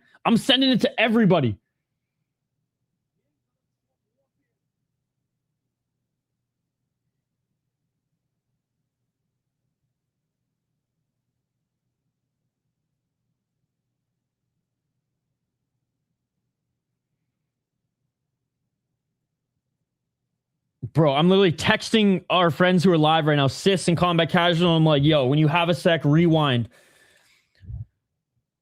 be kind to yourself and rewind. Holy shit. Dude, he's still gone.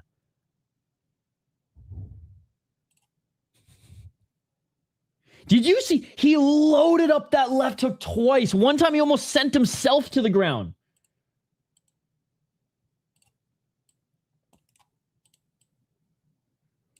Dare I say better than Max and Justin's final moment? Obviously, that was a whole fucking fight, but like that was a Max and Justin moment type shit. Poor guy's in another world, dude. I will say yes. That fucking. I hope he's okay. Dude, he can't even stand up by himself. There's no stool. There's no stool, bro. Dude, he decided to stand. Like, he knew. He must have known he was being thrown to the wolves. I think this is exactly what Octagon wanted, but he said, fuck that. I'm going to make this interesting. Oh, brutal knockout. Brutal knockout.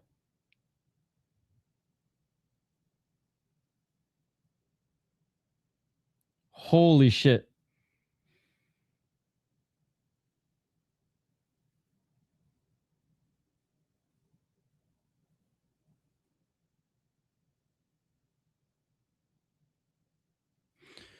Well, I wish you could timestamp it.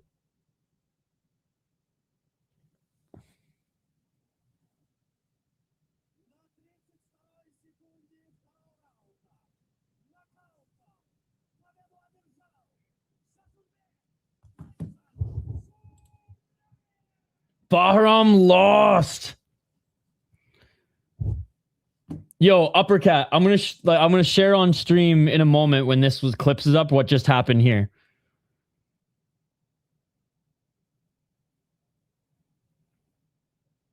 I did buy the Glory pay-per-view, so I'm gonna watch it eventually. Now I'm excited. I'm not like a Bahram hater, but I'm far from a Bahram fan that I used to be. But so I'm not like heartbroken, and I'm more so excited to see it. So this guy, he has one fight apparently, but Tapology doesn't count it. Clearly has skills. So like I didn't know anything about him. Obviously, there's no tape to watch. Clearly has skills, good grappling, good striking. I'm very sure that Octagon gave what they thought Zuraev was. I think they gave Zuraev what they thought was a layup, and this guy turned out to be a lot better than any of us thought he was going to be. Looked really good in the first round, made it close. And in the second round, they literally stood at center, Max Holloway, Justin Gaethje style, and just started over swinging hooks until they landed. Zuraev missed with 3 in a row, and the fourth one landed and nearly killed this guy. Like, fuck, man. That was one of the most brutal knockouts I've seen in a long time. Yeah, Super Smash back in the day. Dude, it was so good. Melee was great. Some people say 64 was better. I beg to differ. I think the Super Nintendo Mario Kart was better than the N64s, and I think Double Dash was better than both as well. Yeah, I'm just waiting for it to be posted. Easier that way.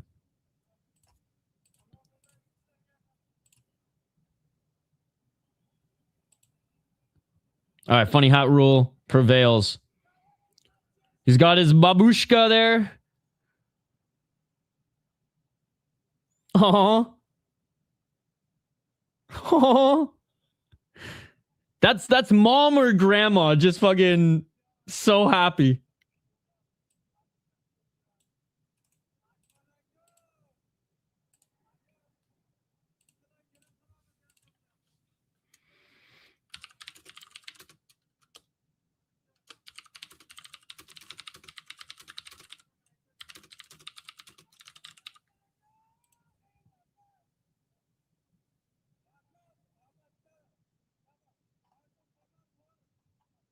Yo, shout out to Matisek, who's just continuing to share Calcio Storico highlights too.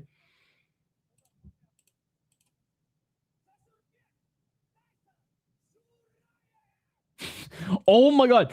This is not what happened in this fight. I'm waiting for the next one, but I don't know who it was, but someone got me pronouncing melee wrong, or is it melee? And I was thinking it's because you pronounced it wrong. Maybe you got it from me. Melee. What was the other thing that I always said wrong with when we hung out? It's in our fucking vlog too. Mine as well.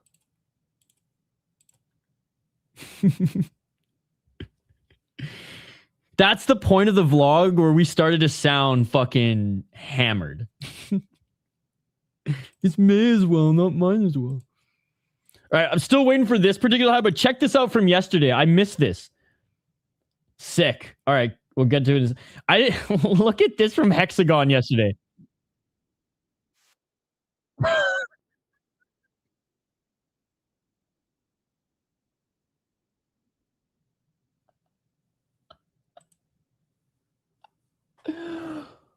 Oh, what does this guy think he is, Nate Diaz? Oh, he's fucking like what is the better slap? The fucking French slap or the Stockton slap, dude? Whoosh. That is amazing. Oh my god.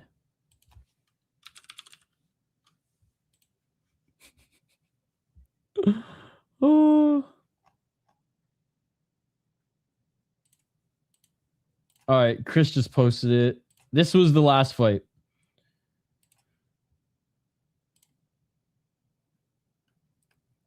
I know you said give them the red carpet instead of that roll out the red carpet. Also, you said getting their stride instead of hitting your stride. Doesn't really matter though, dude. I could probably write a whole book, Shane. Oh, that's such like a TV characteristic, like TV characteristic of me. The guy who's like 70% there with the sayings, but still gets them wrong.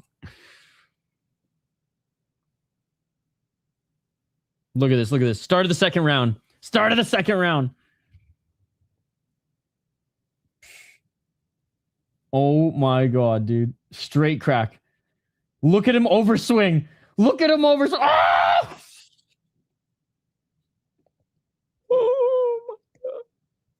Oh my god. Bro. I love it. They're just going for it, right? Like the timer hasn't even popped up on the screen yet because it doesn't pop up for like 10 seconds. Or I guess like 30 seconds.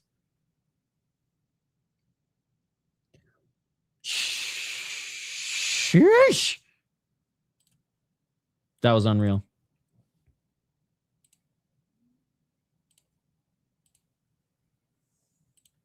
That was unreal. Nice, a whip on the chin. And it was just like, he was swinging so much. I was like, it's gonna happen. And then it happened. Crazy. I'm literally just sharing this in all the homies' live chats. Actually, I only think I can share it in Skates because I'm mod.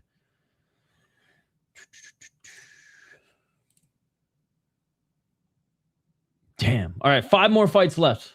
Only 5 more fights left.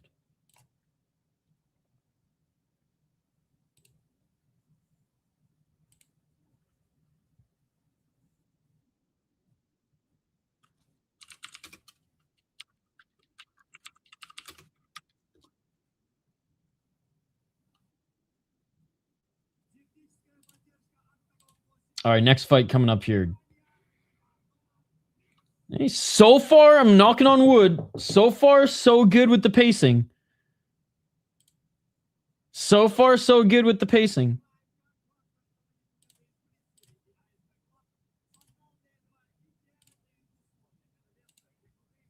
NBA Finals on today, too. Maybe that's another reason why the UFC didn't... I don't know. Maybe that's another reason why they didn't do Saturday, but who knows? Stanley Cup Finals are Sunday. Which is annoying. I have to fucking double screen UFC and Stanley Cup Finals, but... I thought Donald J. Trump was a hockey fan. Only the Rangers, apparently. Taking the Uzbek fighter again. All right, as we move up the card here, guys, we have Sherzad Ibodlioev against Zahongir Nazmetdinov. We got some names here.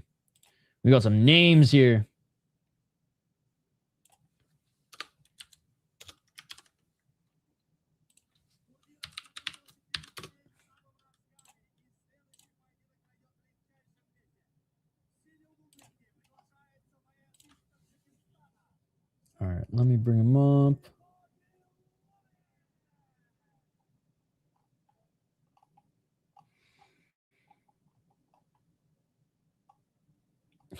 I can't even scroll on Tapology. It's so bad.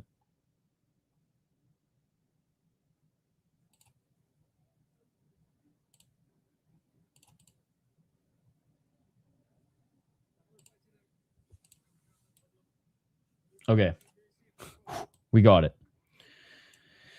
Sherzad Ibodiloyev out of Tajikistan, but training out of Chelyabinsk, Russia. There's a hockey team in Chelyabinsk. It's a tough town or a tough area.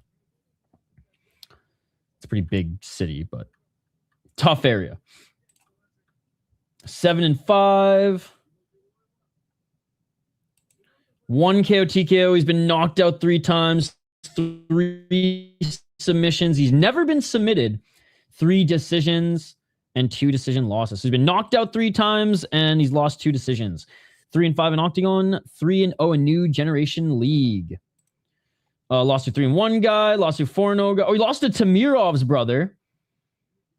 So his last 2 losses have been knockouts early in the first round. He did beat a veteran. And then before then lost split decision, unanimous decision. Knocked out in a title fight. He was 5-0 and he went up against an 8-0 guy. So he's fought good opponents. 7-2 guy to earn. Oh, Lotbekov is actually really good. He's got a good resume. He's just fighting better guys now. And he's starting to get a little chinny. I don't think he can out-grapple some of these guys that he's able to early on. Yeah, he got murked by Tamirov. I remember. I think we covered this one. Maybe not. I think it was this one, actually, we covered. I've watched this knockout before, but we covered this card. Anyways. His opponent, Zahongir Nazmetdinov. He's out of Uzbekistan. 12-8-2. 2-2 in his last 4. Arena is full now. Oh, he's a Murodov guy. Yeah, Tapology has been all over the place with this one, Shane. 8 KO TKOs, 3 submissions, a 1 decision. 1-4-1 in Octagon, but he ripped up Murodov. Dude, Murodov, I think, was on Fight Pass for like 1 fight card, and we covered that fight card, and no joke, it had like, I remember we had like 500 to 1,000 live viewers. It was insane. And I was like, what the fuck is this league? And it was literally filmed like a YMCA in Kazakhstan. Like a YMCA gym. Okay, so he's fought in JCK. So he's fought in China. Alash Pride, but flagged. Lost in ATFC. Oh, man. So he can't win. He can win in Neza and Murodov, but he can't win in Octagon. And ATFC, man. And he was taking on a guy making his debut, too, who has gone on to do nothing. Who are you going with, Shane?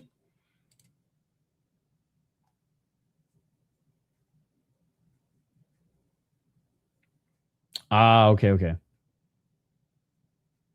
Yeah, the Tapology order is completely fucked, Shane. That's why I've been trying to keep this on screen a little bit. This is the right order. It's on their Instagram too.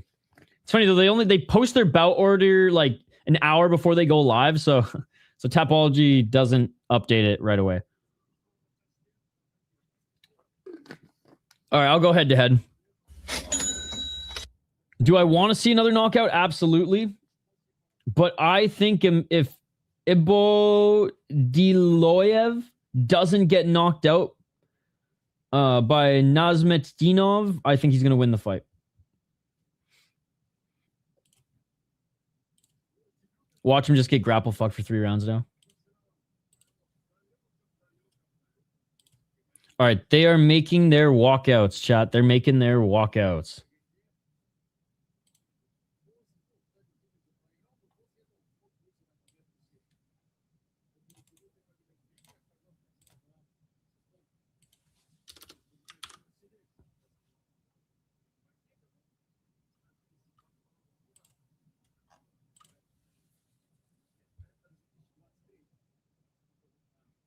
In the red corner, Nazmetdinov. He's just about to enter the cage now.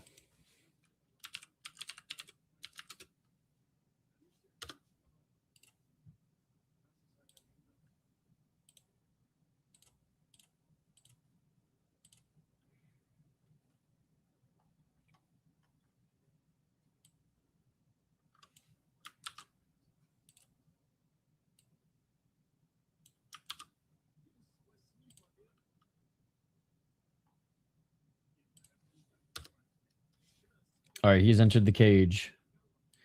They'll be announced quick, and then we'll get right into it.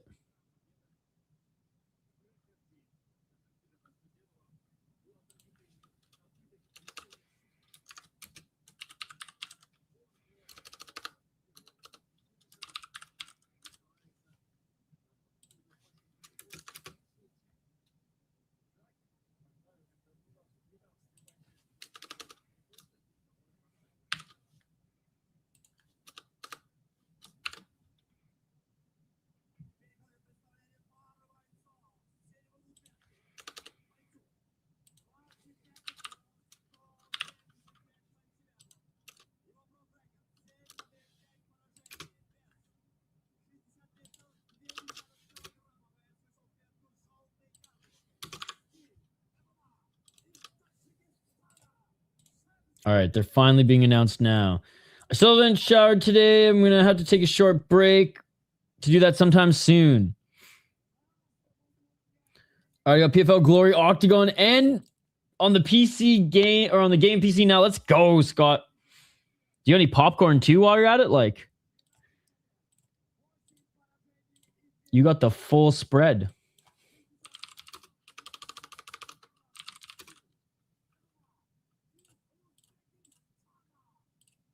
God, what's a good, like, American freedom meal I can eat tomorrow? Should I just, like, devour chicken wings on stream? Or should I just buy, like, the most, like a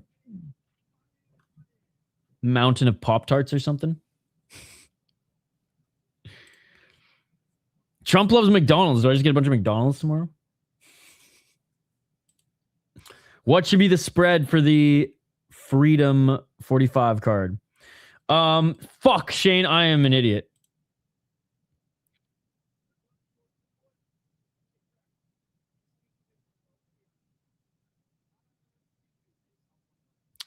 I should have known. Abdullayev came in, he missed weight, so automatic point deduction. He's gonna have to get the finish, Shane, or I'm fucked. Round 1. Let's get it all. I just handed Shane a fucking beer bet win on a platter here because I didn't look at the freaking. I didn't mention it either though, so fair play, fair play. He's still gonna win. Fuck it. Oh, never mind. Early body lock. It does look like Abdullayev did not take this. Condition extent, seriously. Or maybe he took his fight on short notice. 418. Yo, to all new subscribers, thank you. We hit 28,000 subscribers. We are 2,000 away from the big 3-0. 406. Clinching up against the cage. Are they going to separate? They do separate. Abdullayev. Left hand. Nice right hand by Nazmetdinov. Nazmetdinov with the left. Nazmetdinov. Oh, eats a counter right hand by Ibragimov, but Nazmetdinov tags him with the 1-2 yet again. Ibragimov looking for the single leg takedown. Good defense by Nazmetdinov, man. Tie clinch, but Nazmetdinov, he lets it go.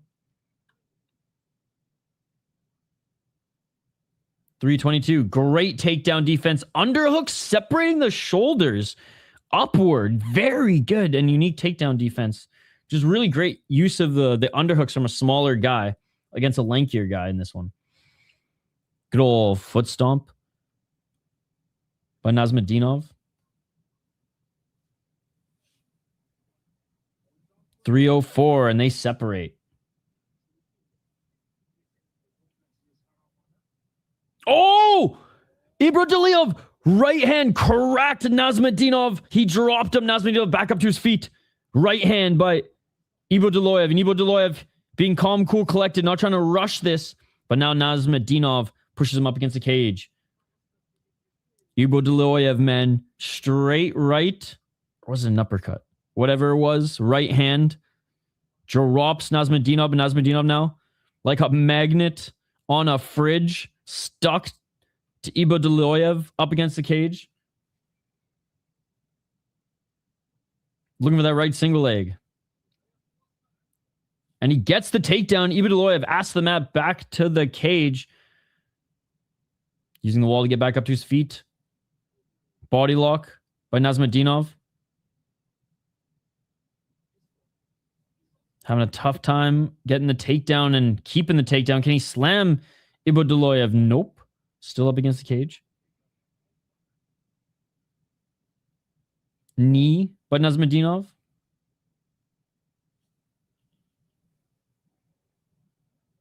$145.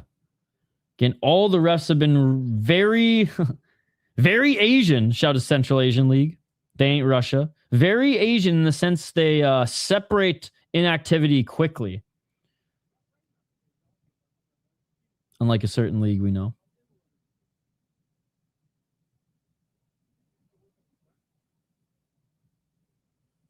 $120, still looking for that takedown is Nazmetdinov, and he gets it. $115. Damage-wise, it's been all Ibragimov so far, and Nazmetdinov now with some control, but no damage in this control, so I still think Ibragimov is probably going to take this round. 101, just crotch sniffing for Nazmetdinov.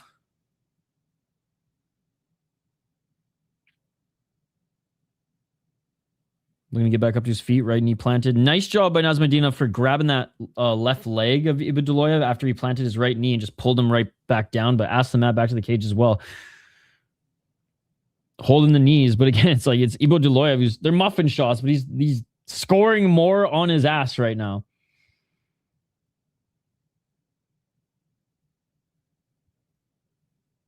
$24 seconds.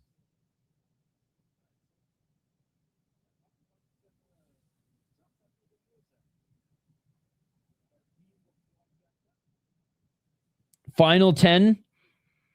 Back up to his feet one more time. Can he get one more takedown, Nazmetdinov? Oh, dude. Ibragimov grabbed the cage like a cheating fuck. Cheating fuck grabbed the cage, dude. All right, end of the first round. I'm giving it to Ibragimov. But because he was down a point coming into this one, we'll just say, for the sake of argument, Shane, that was a tie round. That was a 9-9 round. Shane, I haven't showered today either. I did shower late last night, though, so I don't like... I just feel pretty good and pretty clean, to be honest.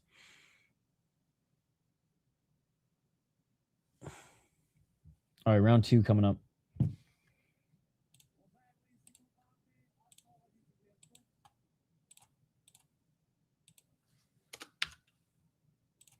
So funny, Octagon's broadcasting days are all over the place too. I love them when they're on Thursday. Thursday or Sunday. Sunday after no UFC or Ryzen or anything early Sunday morning is perfect. But Thursdays are great too. Round 2. And instantly going for the takedown is Abdullayev, despite him having quote-unquote more success on the feet. He's the one who's initiating the clinch. Oh, nice right elbow by Abdullayev.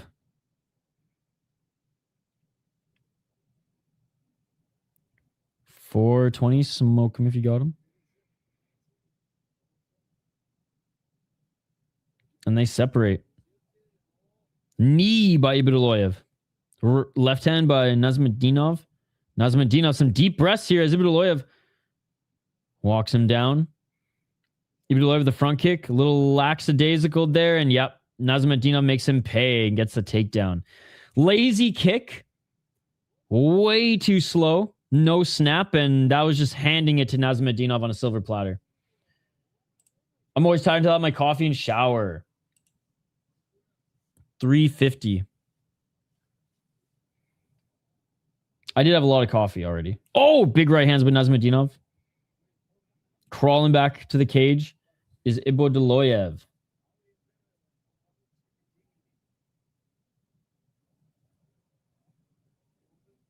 Yo, what's up, dude? Good to see you. 328. Ask the map back to the cage for Abdullayev. 323. Locking his legs together is Nazmadinov. Nazmadinov needs to do more damage, though, in these positions. He might be able to sneak this round, doing it the whole round for another 3 minutes, because Abdullayev didn't do much other than that one elbow in the clinch. But the first round, he was not going to win. Medium Tim Hortons coffee. Nice. I got a decent medium roast from Aldi, actually. I was pleasantly surprised with how good it was, or how good it is. So I've been roasting those. I did get some espresso. Friend gave me an old espresso machine, so I'm going to try out some fancy espressos. Not today, though. 2 minutes and 38 seconds. Nazmadinov going full crotch sniffer to win this round. And I'm surprised he's done just enough, I guess, to avoid the ref standing them up. But he has not been doing damage, I'll tell you that much. 217.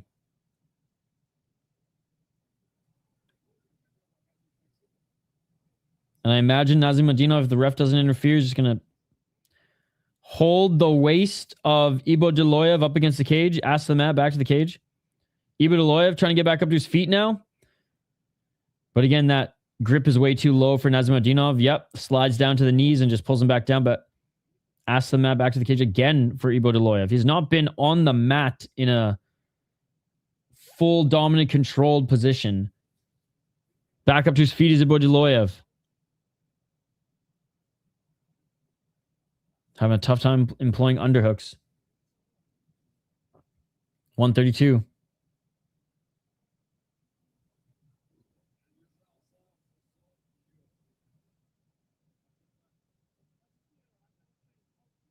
And back to the ground he goes.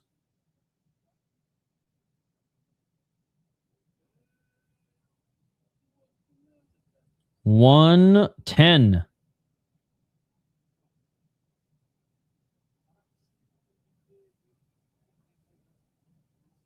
It's still not a lot of damage. This round it's one of those rounds where it's like, fuck, man. If you're gonna fight this way, throw some goddamn punches. Another sweep.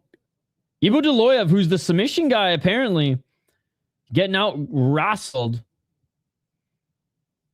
41 seconds. Nazmadinov back up to his feet, and I imagine he's going to drag Abdullayev right back down. I don't know why Abdullayev, A, tried to go for a takedown early, and B, threw that lackadaisical kick. Hey, finally, they're on their feet separated. 31 seconds on the clock. I can't imagine Abdullayev has much gas left in his tank. Nazmadinov with the right hand. Left and right by Abdullayev, and he's going for the takedown. What is going on, chat? What is going on?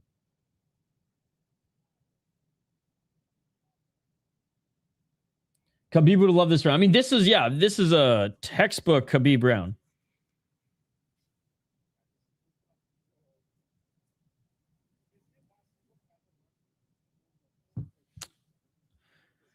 And that will do it for round number 2. Round number 1, I think, is a 9-9 because Ibodaliev came in with a point being taken away, but I do think he won the round. This round, 100% Nazimadinov, and Ibodaliev looks gassed, so we're fucked, Shane. I'm fucked.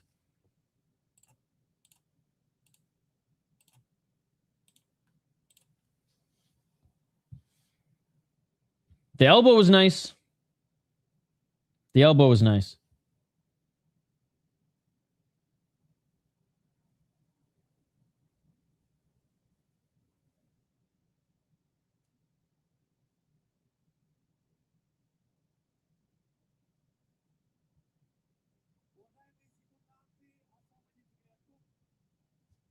All right, here we go. Here we go.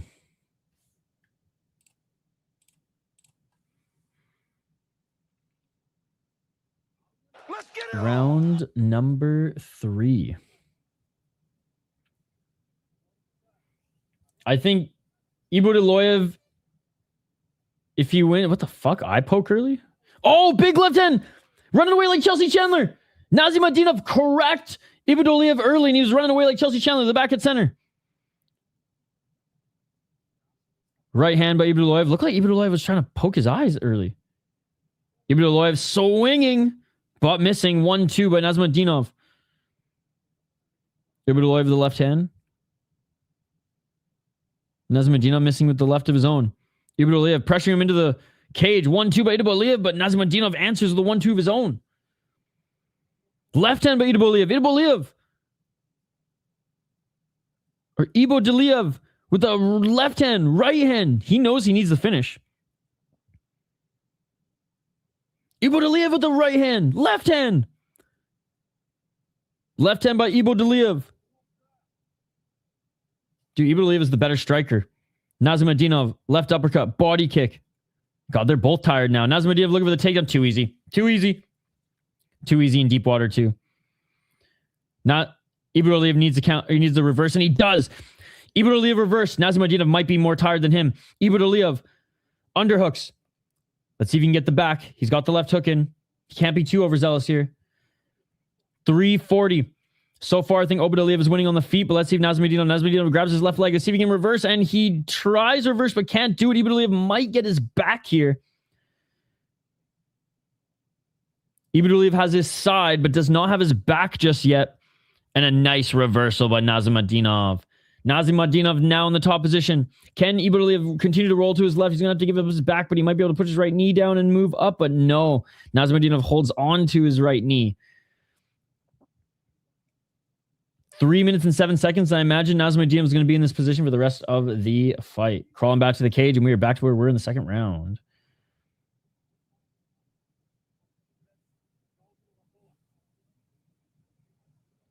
Back up to his feet is Ibodaliev.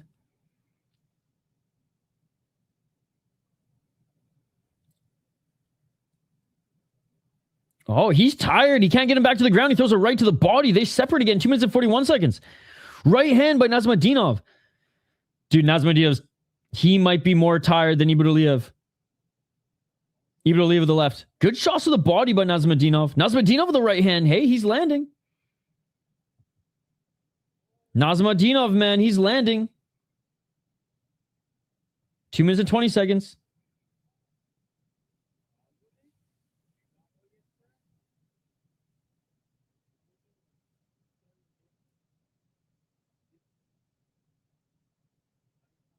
.205. And there's the takedown by Ibodaliev, man. 156. This might... Oh, he's trying to get to full mount. He is in full mount. Ibodaliev needs to finish this fighter. If he wins it... Oh, he grabbed the cage again. Fuck, ref.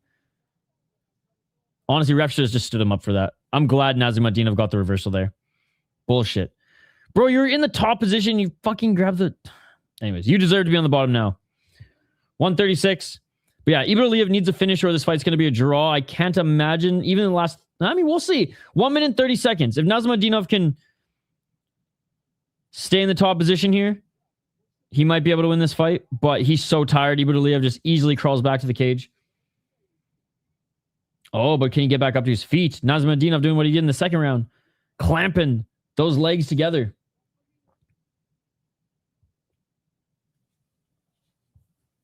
105. Got swept despite the cage grab, right? That's almost more embarrassing than the ref not just giving position to your opponent. 52 seconds. Back up to his feet is Ibodiloev. Either Ty or Nazimadinov. 38 seconds. They go back to the ground, but Ibodiloev now in the top position.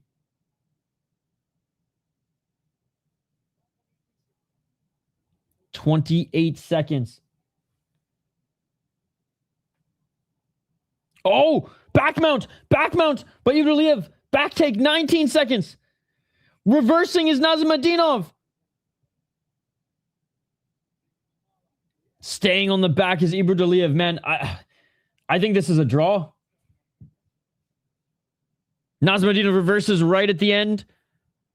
Doesn't connect with any of the shots, and that will do it. Nazimadinov going after him after the bell. And the ref, thank God the ref's big. The ref got involved. Man, fuck both of these guys. Weight missing cage grabber against a guy who tried to attack his opponent after the bell. Fuck both these guys, man. Fuck both these guys. I think it's a draw because of the weight miss. If Ibodiloev wouldn't have missed weight, I think he would have won this fight. Round 1 and 3. What do you guys think, though? Let me know in the chat.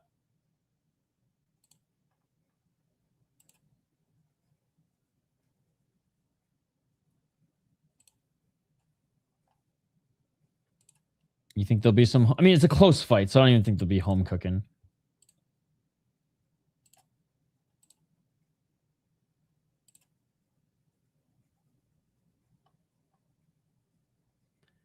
All right, we're still awaiting the decision. A lot of math to do on these judges' scorecards for this one. You take away a point in a 10-point must system, and it throws everything up in the air. It shouldn't. It should be simple, but scoring fights is never simple, especially in mixed martial arts. All right. Are we ready? They're at center. Okay, we're getting the official decision.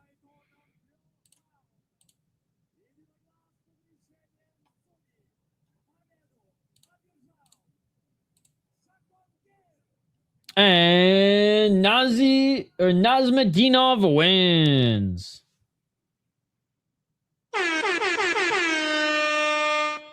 All right, let's see if he ignites a freaking cage brawl here. Oh, he's very emotional. Very emotional.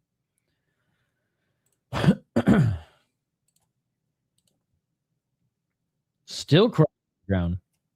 I wonder if there's something that happened in his personal life recently, or if he's just that stoked.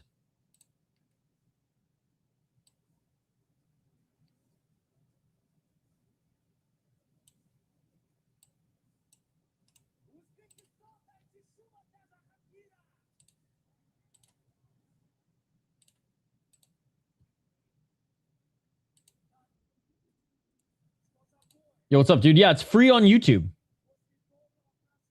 Ah, sick. Thanks, Chris. Yeah, it's free on YouTube today, buddy.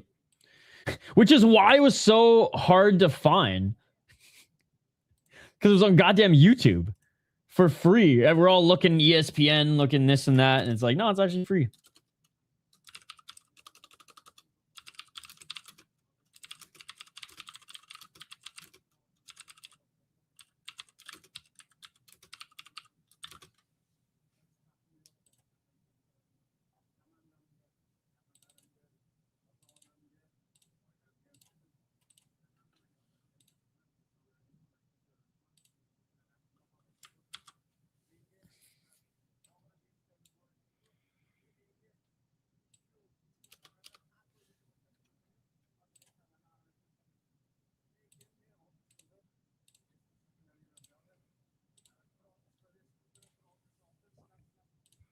Are they just interviewing the winner, Nazimadinov, right now?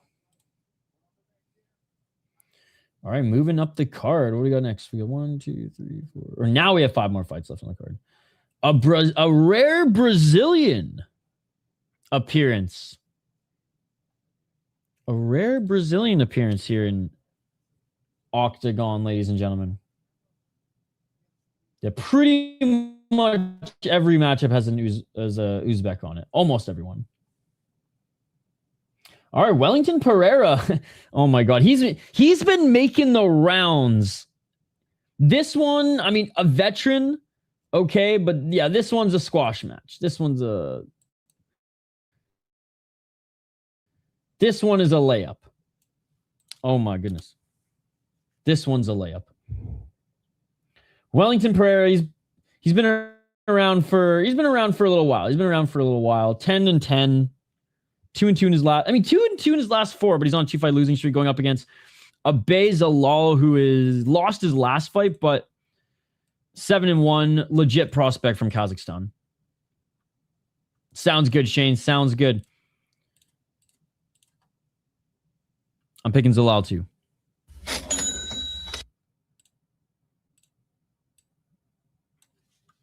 All right, tee up this ticker.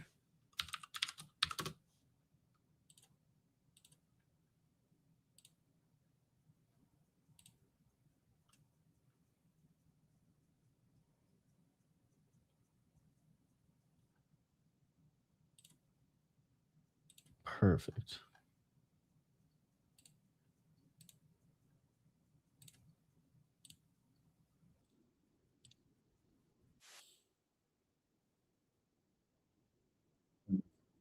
This fight here, but yeah, let's just jump right into it.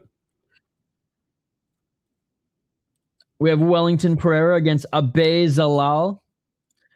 Abai Jalal is 7-1, as I said. Lost his last fight. 5 KO2s, 2 submissions, 0 decisions. That is what we love to see. And his only loss was via decision. 6-0 in Octagon. And his only loss was to Demarte Pena in UAE Warriors. Now, Demarte Pena is a little long in the tooth, but a very, very good fighter outside the UFC. And like one of the better regional guys outside the UFC. Decision merchant, but he has I believe he has titles in Eris, EFC. I don't know if he got the UAE Warriors title, but anyways, he's in UAE Warriors right now. Yeah, he lost to Jabborov, no shame in that. UAE Warriors is a tough league. Yeah, ripped up Eris, ripped up EFC. Yeah, very good prospect. Or not even prospect, very good just fighter outside of major organizations. And if that's who your only loss is in a decision where you can actually get some tape and learn from that, that's huge. That's huge. Before then, be the 4-3 guys, 10-9, 3-0, 3-2. At least guys who've had fights, and he did go 4-3 in IMAF. So regional, top level amateur experience, but he wasn't necessarily a world beater over there. Yo, you did not need to do that. Chris Cushman gifts a membership. Shout out to Chris Cushman. Thank you so much for gifting a membership. Who did it go to? Dude, thank you so much. First dono of the day from Chris Cushman. And it went to bombd.com. Yo, what's up, Fight Baz? Good to see you. Are you a fan of Octagon, Fight Baz? It's a really fun league. Yo, thanks everyone who liked the video. Don't forget to smash that like button. Subscribe if you haven't already. Appreciate it, Chris Cushman. Thank you. Our next 2 fighters about to make their walkout. This has been a good card. I mean, again, long, but no buffer time yet. Guys, this is not what 88 is going to be. 88 is going to be buffer city, man. It's going to be like loading a fucking 720p YouTube video in 2004. It's going to take a while. Let's go, Fight Bass. Octagon is good. Hell yeah. Guys, go check out Fight Bass's YouTube channel. He is crushing the local and world MMA scene as well. 10-1 for Wellington Pereira. Just desperately trying to stay over 500. He has 8 knockouts. He's been knocked out 3 times. A Brazilian with 0 submissions and 4 submission losses. 2 decisions, 3 decision losses. Lost in ACA, went 2-2-1. Went 2-2. Wait, 2-2-1-1. That's crazy. In Alash Pride, 3-0 in X-Fest, and 0-3 in Octagon. So he got wins in low-level regionals. Can't get wins in the Octagons or ACAs of the world. He did lose to 2 really good guys in his last fight, so no shame in that. But his wins in the last Pride were fucking flagged, and before then he was on a crazy losing streak. So, yeah. He's gonna lose. Yo, what's up, dude? He's gonna lose. Kazakhstan's gonna win this one. Kazakhstan's gonna win this one, ladies and gentlemen. Wellington Pereira, you dog, you. If you get an upset knockout, that would be awesome. If Wellington Pereira gets an upset knockout, then that will take the throne as the best knockout on the card so far. And the best knockout on the card so far, that's a tough fucking one to beat, man. That's a tough fucking one to beat. All right, I'm going to do a quick set of push-ups. And then we'll be right back.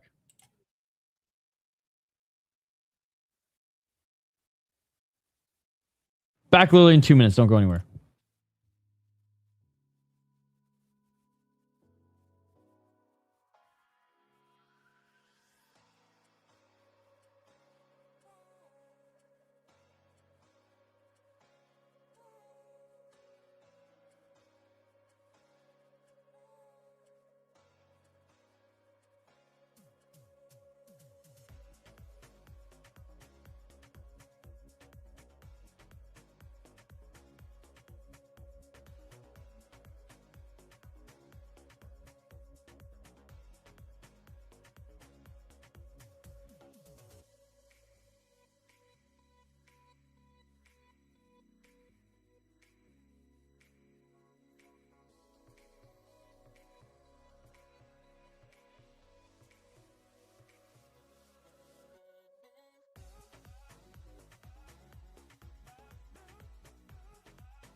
All right, we're back. We're back. Sorry, I didn't turn the music up for you guys.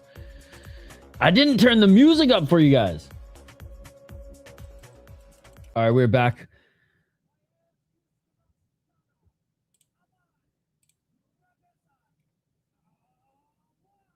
And Abba Zalal's making his walkout now, chat. Yo, again, big shout out to Chris Cushman. Yo, I mean, we have some time here. I think it's time we just keep reacting to highlights. Even if they're not from this card. Because we've been keeping up on the highlights from this card, let me tell you. A reminder, guys, we will be streaming the rest of the day.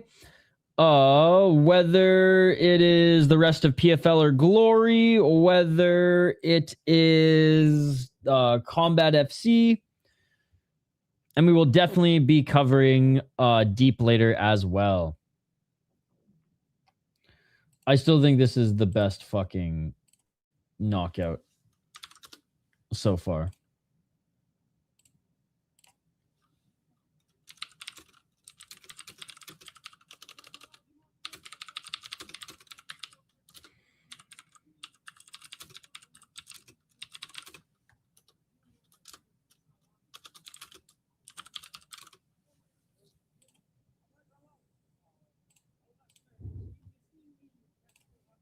You guys think Pereira can pull it off? One last knockout.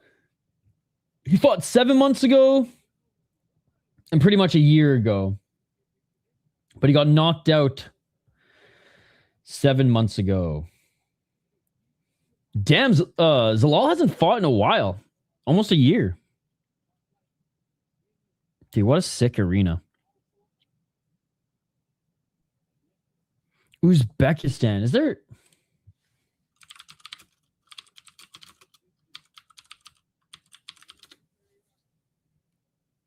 What's the biggest...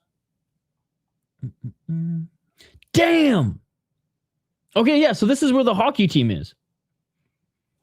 I knew it was a hockey rink. I saw it and I was like, this has to be a hockey arena.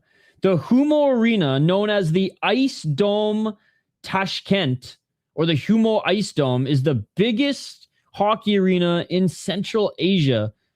13,000 people.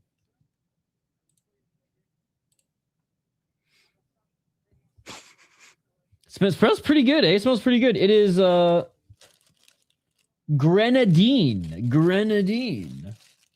Hybrid grenadine. I don't got the stats on it because I'm old school. It's just in a Ziploc bag. I will say I only got one more skin though. So I will have to take a jog to the... It's unproductive, a little jog to the smoke store. But it's so close that I usually just jog there. Actually, a Persian guy owns it. He's super chill. Their son's super chill. I don't know the owner, but the son's super chill. All right. Both of the fighters are in the cage. We are about to begin. If you guys are new to the channel, don't forget to like and subscribe. We do live play-by-play commentary reaction. And, of course, live interaction with all you amazing folks in the live chat here. We will be covering... Again, I don't even know if we're going to be able to cover PFL or Glory because they're both probably going to be done. Or nearing the end when this is done. But I think that's probably what's going to happen. I think I'll probably just end up doing Combat FC and Deep tonight. I did not take into... I always forget how long this card is. I always think it's going to start earlier than it does, and I always think it's going to be like a 5-hour card. Like, we're 5.5 hours in. We still got 4 more fights left. Shit, I walked to my grocery store, and I walked to pay car insurance, and all... My shit's real close, too. Oh, hell yeah, hell yeah. I don't know why I zoned out there for a second. Actually, I do. Yeah, I'm in a... Like... I could, and I have walked to get groceries and stuff before, but if it's like a bigger trip, I'll make the little drive. It's close to little mom and pop shops that I'll get certain things at, but Aldi is a little too far to walk. I mean, I could walk there in like 30 minutes, but then carry in 2 big grocery bags. Some would fucking suck. And I got to go up and around the highway because there's no fucking crosswalk over the highway. Let's get it all. But yes, I made an offer for a used but really nice used bike. Because my really nice one is back home. Oh, nice right hand by Pereira. In fucking storage and in pieces. Dude, no joke. No joke. Yes. 420. Overhand right by Pereira. Front kick by Jalal. Oh, yeah, no, my grocery store from my front door is like 100. Oh, dude, that's amazing. I'm like near the highway and a bunch, like everything, but I'm like a few blocks in like just a tiny little community with a bunch of lakes, waterfalls, and trees. And then all around me is like fucking Target warehouse, highway, mall, but I'm kind of tucked away in this little oasis north of Minneapolis. 350 low kick by Pereira. Dude, that's awesome. There's a little Korean market and Persian store nearby too. And a little local bar. Little like nerdy store that I sell a bunch of old trinkets that I find and old TCG cards. Nice counter right by Zalal. 324. Back at center. Pretty big cage too, eh? Left hand by Zalal. Bigger than most regional. I'd probably say UFC size. Counter right by Pereira. Oh, Pereira hurt him. Pereira with another right hand. Come on, Pereira.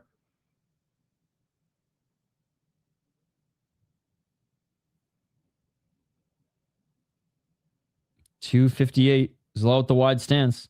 Pereira has been tagging him with that overhand right, though.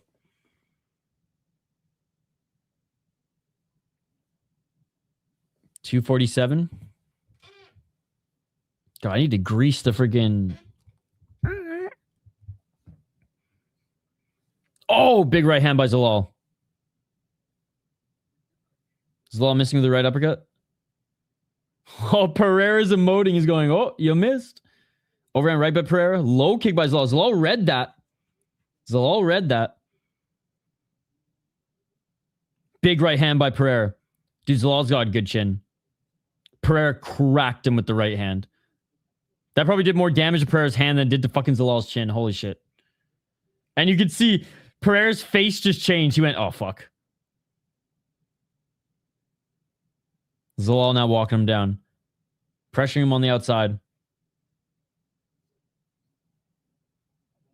Zalal's looking for that big right hand, dude. Look at it.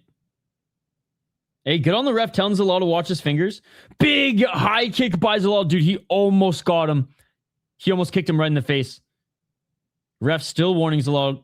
He's like, this is not fucking Myanmar. Keep those hands closed. No Burmese jabs in Uzbekistan. 130.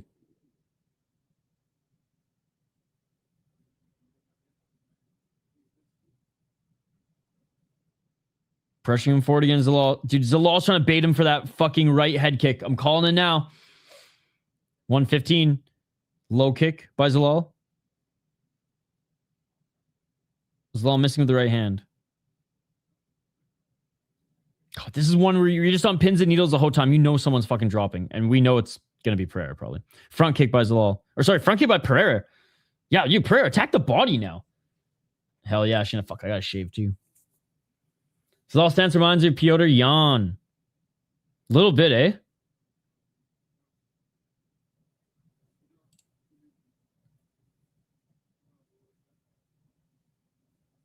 $38 seconds. Front kick by Zalal.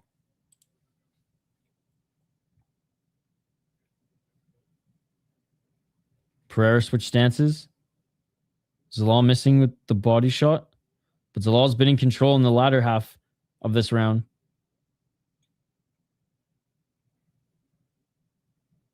Zalal at the 1-2. Pereira misses with that right hand again.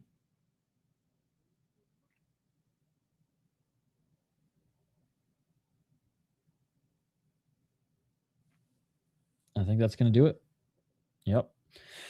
Zalal's going to take the round. Pereira definitely started off strong and definitely made this competitive. And he's not even sitting down, so that's good to see.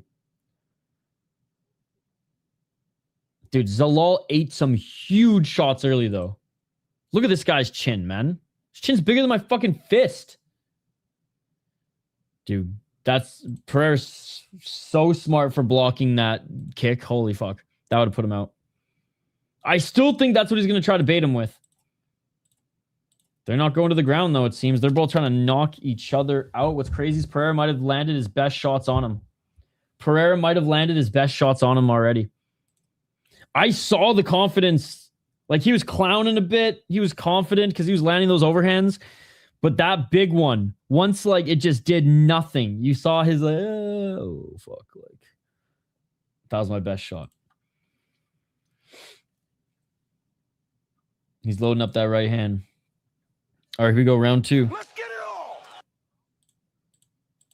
Never been finished. Zalal. Low kick swing and miss by Pereira.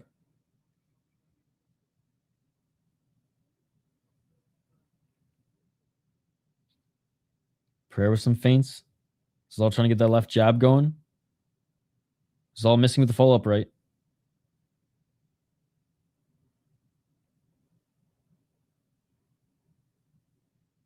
Oh!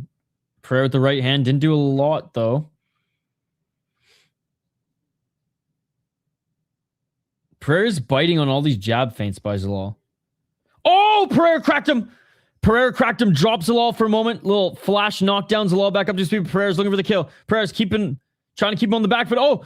Dude, Zalal still hurt Pereira with the right hand. Pereira knocks him down! Come on, Pereira! Come on! Please. Please. 401. I didn't pick him to win, by the way, guys. I just want to see fucking Uncle Pereira get the win. Yo, in the granite, thank you so much for the $5. Epic fights all weekend. Let's fucking go. Thank you so much for the $5 in the granite. Appreciate you. Yo, if you want to see a knockout coming up here, Octagon with a C on YouTube for free. Yo, shout out to In the Granite. Thank you so much for the $5. Yo, Zalal's recovering. Cushman also for the $5. Thank you, guys. You're a beauty. How's your weekend going so far? Zalal looking for the takedown, but Pereira, good underhooks. Hey, right back at you, sir. Zalal body lock. Trying to break the grip is Pereira. Hey, what's up? 777. Good to see you. 312. Zalal desperately looking for the takedown. Pereira, can he evade the grip of Zalal? We're almost halfway through the round. Obviously a Pereira round so far, but he needs to get out of the grips. Good underhooks right now by Zalal, just pinning him up against the cage. Shoulder strike from Pereira. Whatever he can do to get out of this. And to get out of it. Back at center. Come on, Pereira. Come on, uncle. You can do this. 235.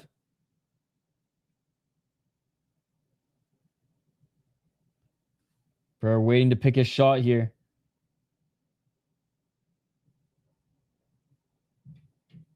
Maybe he's thinking he can out-counter him now. Pereira back to emoting. Bam versus Rodriguez boxing tonight. UFC Freedom card. Let's fucking go. There's Combat FC, PFL, Glory, Deep. High kick swinging to miss by Zalal. Calcio Storico, which is on right now. Low kick by Pereira. Slip right hand. Low kick by Pereira. Slip and rip. Oh, he almost landed the right hand again, was Pereira.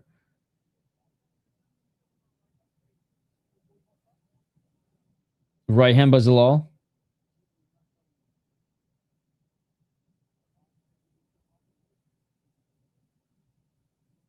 So many feints by Pereira, bro. Come on, dude. Front kick by Pereira. Oh, he loaded up that right hand. Just missed. Don't overextend.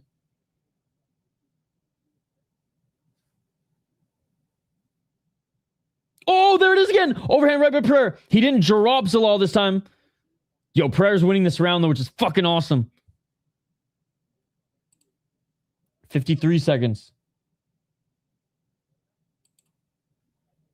Pereira switching stances, trying to mix it up. Oh, dude, so many feints. What is this guy doing? Capoeira in the cage? Oh, there it is again! There it is again! The overhand right!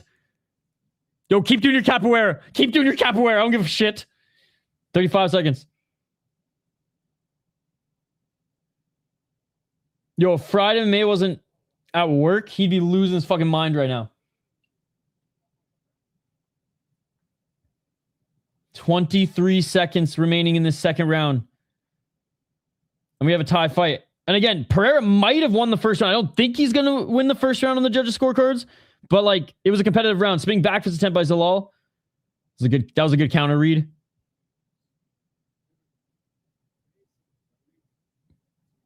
Oh, shit. There's that high kick again by Zalal, blocked by Pereira. This fight is tied going into the third, man. And round one was close and competitive. Round two was not. That round two was all Pereira, baby.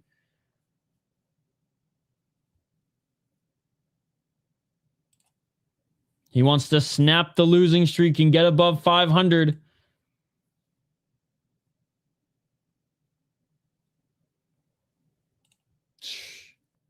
I'm on the edge of my seat, man. Because if that head kick lands, Zalal's knocking Pereira the fuck out. Pereira at this point, I think, needs a TKO or like a finishing sequence. I don't think just one shot. I know one shot's just not going to knock out Zalal flat. Flash knockdown's probably the best we're going to see.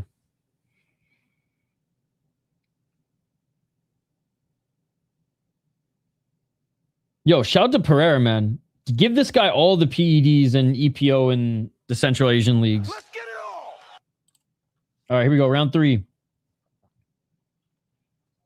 And Jalal instantly going for the takedown. Pereira has had good takedown defense so far. And it continues. And Pereira now on the offense when it comes. He almost tripped Jalal and took him to the ground. Yo, Pereira, keep this on the feet, brother. You don't need to go to the ground. That's what I'm saying. Not because I don't want to see the ground game. Oh, and there's a kick to the, or a knee to the balls.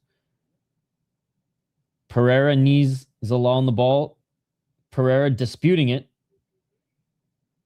He doesn't think he did it.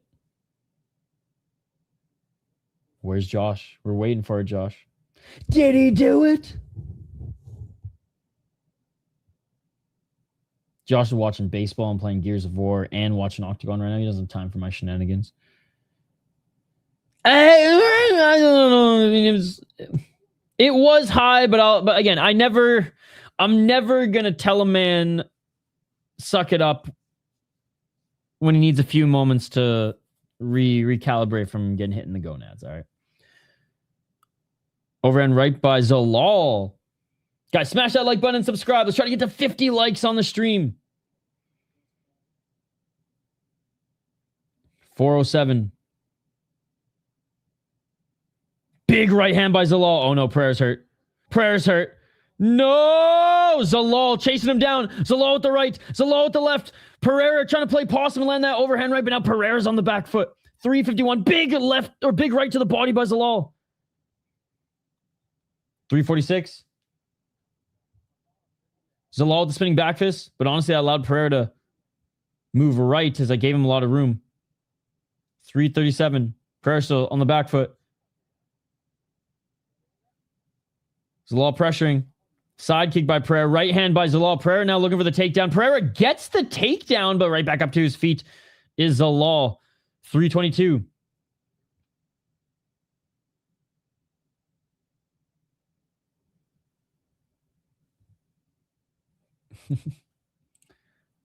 $311. And they separate. Pereira out of range of that head kick. He needs to be the one dictating the dance. Shamrock and shenanigans. Back at center.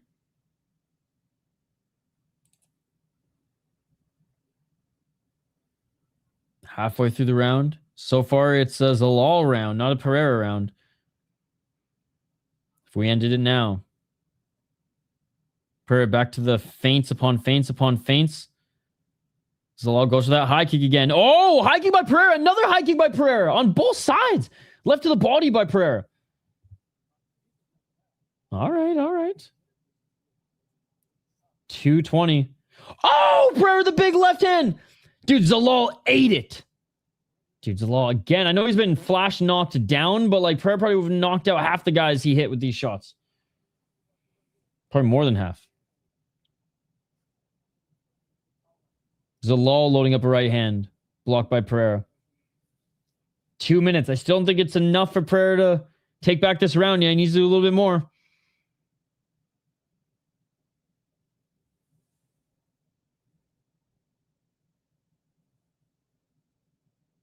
$146. Feints from both of them. And they each got respect for each other's power. 136. No way. My Octagon feed just froze. Come on, boys. If it comes back and someone's on the ground dead, I'm going to be so fucking pissed. Yo, why did Tony... Okay, we're... Oh, no, it's going to freeze again, isn't it? Okay, no, I think we're back. Dude, that scared the shit out of me. All right, 1 minute, 18 seconds. Pereira walking forward. Pereira now pressuring Jalal. Come on, Pereira. One last big sequence here could steal it. It's either tied or Pereira's up 2. But I think it's tied coming into this one. And this has been a tough... body kick by Jalal. Right hand by Pereira. Right hand by Jalal. If I'm being honest, I think Zalal is going to edge out this round unless Pereira does something big here in the last 44 seconds. Oh, there's a left hand by Pereira. That's what we want to see. Come on. One more. One more. 30 seconds. Dude, this is straight up deciding the fight right here. This 30 seconds is deciding the fight right here. Zalal misses. What do you got, Pereira? You need to do something. 15 seconds. Pereira goes for a takedown. 10 seconds. Zalal, good defense. Pereira fucking sweep, sweep, sweep. And that is it. Good fight. Good fight and great fucking performance by old man Pereira. I don't even know how old he is. He could be 28 and just be weathered as fuck, but round 1 is close. Round 3 is close. Round 2, 100% went to Pereira. Pereira seems to think he won. Now, we're in Uzbekistan, not Kazakhstan. Okay, so there's no hometown cooking here, although I do think Octagon likes their boy. Round 1, I'm leaning a little bit more towards Zalal. Round 3... I don't know. Fuck, I don't know. Hopefully round 3 Pereira and then round 2, and that's enough to seal it. Will he get above 500? We'll find out in a couple minutes, ladies and gentlemen. Good display of respect between them.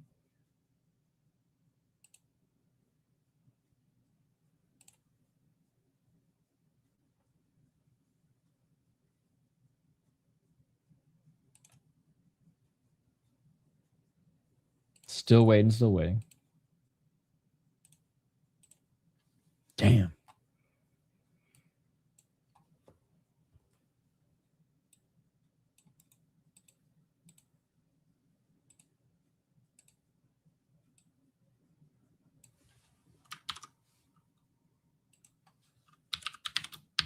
All right, we got the official decision here. I think Zalal is going to get it, but I would love to see Pereira win.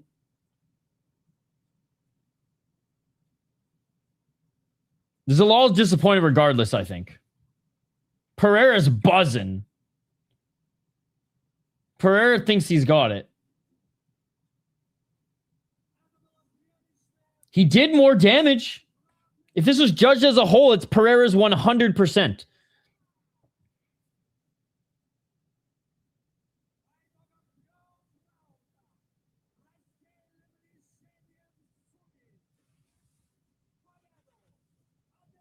Okay, we're listening in. And they gave it to Abai Zalal, which again, I think he did enough to sneak out rounds 1 and 3. His coaches are saying, "Hey man, like you did well, you did well." He's disappointed. Oh, it was Asu in his corner. But you can tell that you see big smile on the Brazilian's face to not necessarily shock, but disappointment. Hey, despite Wellington Pereira not getting the win, he looked fucking awesome. I'm gonna even tweet that.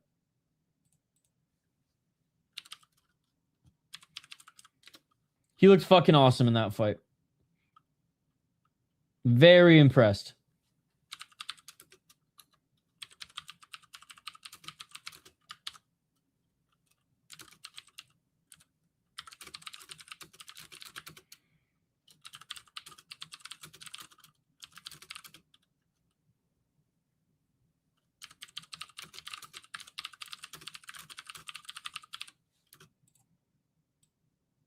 So Abai Zalal now 8-1.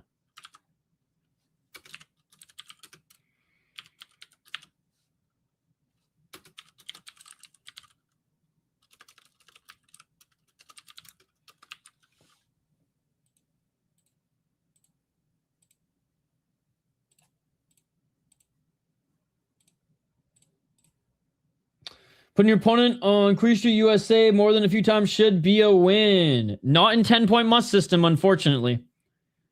And that is why I argue for fights to be judged as a whole. Because the second round is where he got the knockdowns, or where he got the knockdown and where he did most of his damage. I'll also say this, though, in the granite. Jalal reacted very well to some big shots in the third as well. Like, he ate them and didn't even flinch. So it's like, you can't blame him for that. And you can't blame the judges for being like, well, he's not fucking hurting him. So, like I said, I gave the first round to Jalal. And I gave the third round. Third round was a swing for me. Round 2, 100% went to Pereira, though. 100% went to Pereira. But it was a good fight. A big underdog coming into that one, and he made it razor close. He made it razor close. All right. Next fight. 4 more fights left, ladies and gentlemen. 4 more fights left. Again, knock on wood, pacing has been, despite it being 6 hours in, ladies and gentlemen, the pacing's been tremendous. Like, I'm going to have to plug my laptop in soon. I didn't think I'd have to, but yeah, no, the pacing's been really good. There's been no extracurriculars. Yeah, we've been good.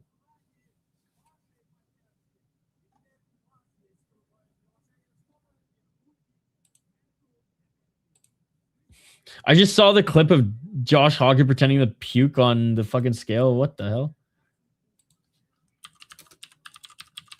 That's the gravy people are saying?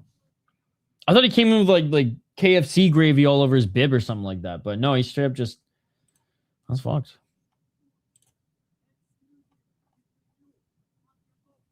Oh, damn. This PFL card is fucking huge. 13 fights. Okay, we should be able to jump right over to PFL. 10 more fights left in PFL? Okay, yeah.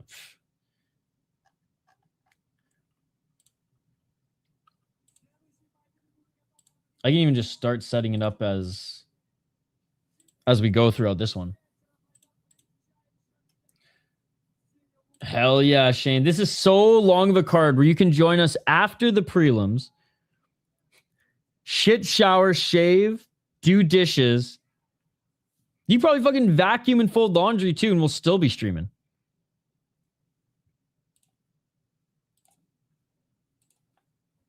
All right, the next 2 fighters are about to... Oh, they are making their walkout. All right, sick.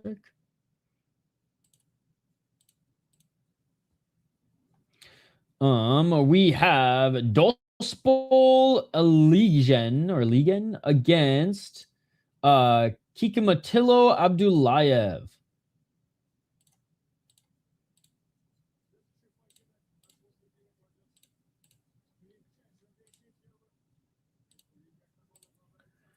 Abdullayev is 9-3-2, 2-2 in his last 4 fights. A little traffic light record there. Win 1, lose 1. 4 KO TKO has been knocked out twice, 1 submission, and 4 decisions. 0-1 in ACA, 2-1 in Octagon, and 1-0-2 in FMR. He lost to a 6-3 guy in RCC, beat a 4-1 guy in Octagon. He's pretty good. Lost to an 8-0 guy decision. No shame in that. He was the SFL champ and FFC champ, or FFC selections champ. Those belts. Not the worst developmental record or developmental resume, but certainly nothing that jumps out. Got some finishing ability despite being a little chinny, though. All right, his opponent, 13-9, 28 years of age. If you've watched Octagon or the Eastern Asian MMA circuit, you've probably seen him fight before. The Kazakh is back, and he's looking to snap this this losing streak. Accidental groin kick in his last fight in JCK. Lost to a 1-0 guy in a Lash Pride. lost to a 12-5 guy in open fighting championship. His last win was 2 years ago in friggin' Neza, man. A weathered 28-year-old. A weathered 28-year-old. Never been knocked out. Only lost twice via submission. This is what's crazy about him. 4 knockout wins, 9 submissions. He's never won via decision, yet he has 7 decision losses. So basically, if this guy goes to the judges' scorecards, he is going to lose the fight. 2-3 in Octagon, 2-2 in the last Pride, and he's fought everywhere else. JCK, fucking Eagle FC, Falco. He goes from Ego to Falco FC, which is hilarious. Star FC, who won a title against a guy making his debut. Who gives a shit? Neza, Kazakhstan, Abai, like he's every fucking league. Shane, you're going Abdullayev.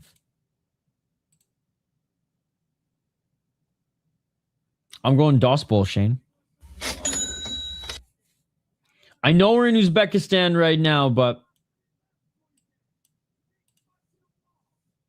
I'm believing in the weathered veteran.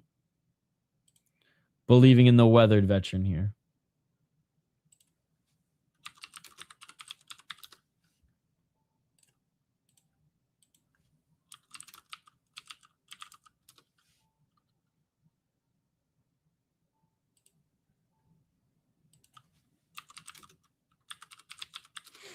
Damn, we've never done a PFL Africa card yet. We've done a couple MENA cards and a couple Europe cards, but I think probably because KSW was on the last time.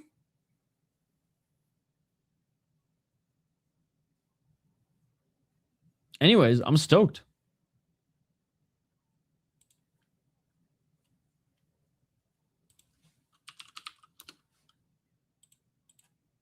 I think if I can set this stream up on the fly, like while we're doing this. Hey, get that guap. Hey, thank you for that guap, my friend. Shout out to both Chris Cushman and In the Granite. Appreciate you guys. Yeah, I'm just going to... I even meal prepped. Look, I'm prepared. I'm just going to eat a quick snack after this and we'll jump over to PFL. Nice. I'm excited. The first card I heard had a lot of good finishes, but like the stinker fights weren't good at all. I haven't heard anything bad so far about this one.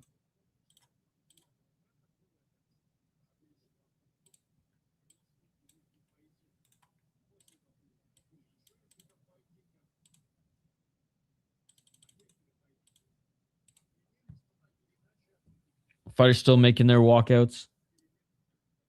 Abdullayev. Genetics. Yeah, they got the fucking power.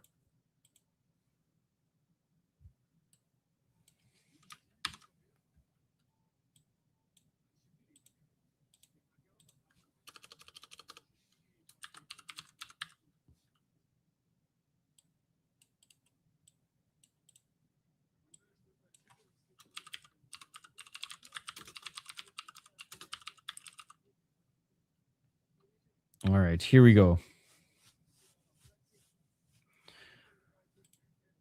Abdullayev in the red corner, getting looked up by the cut man right now. Who do you guys got in this one? Let me know in the chat. Also, we'll take a look back at the poll question in a little bit here, guys. I'm just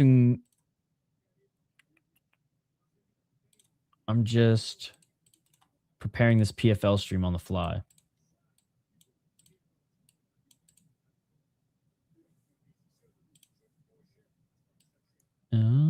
I mean, the main event for the PFL card is actually pretty good.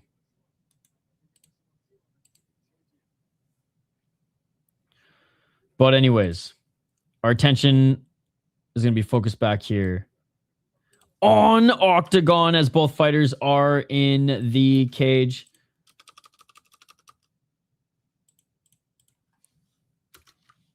And we're about to get this shit going.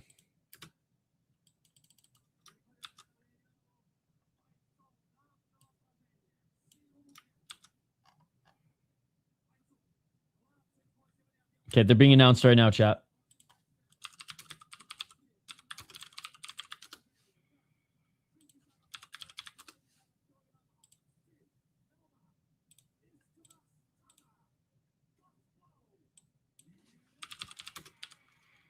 He looks like he's in good shape for this one, but man, even at 28, weathered.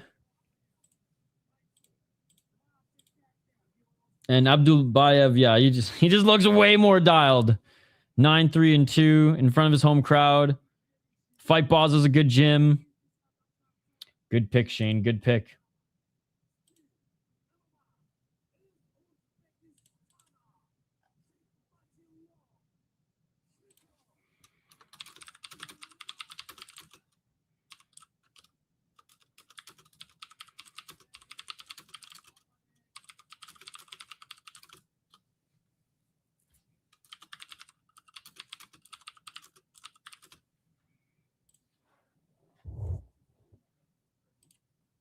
All right, stare down. Let's get this shit going, chat. Which fight has been your favorite tonight so far? It can be one that ended in a finish or a decision. I ain't going to judge.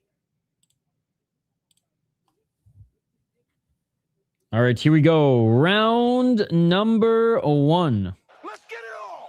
Let's get it on.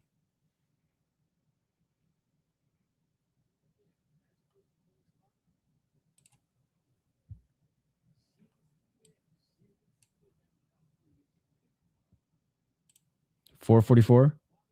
Walking forward is Elegin. Left hand by Abdullayev. Abdullayev now walking forward. Abdullayev, great feints.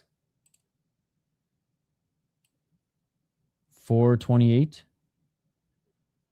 Left to the body by Abdullayev.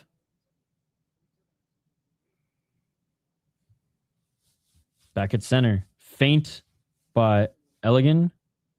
Elegin with the left hand. Step back left.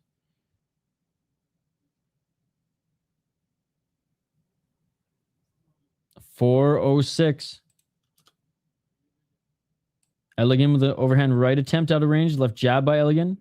Fuck, I gotta plug my freaking computer in. 352. Oh, big low kick by Elegin. 1-2 swing and a miss by Abdullayev. Overhand right. Elegin with a big swing and a miss too. Abdullayev with a straight left.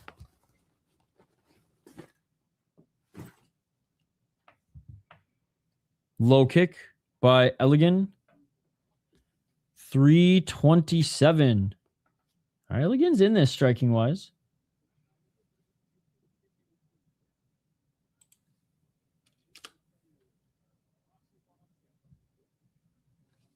.313.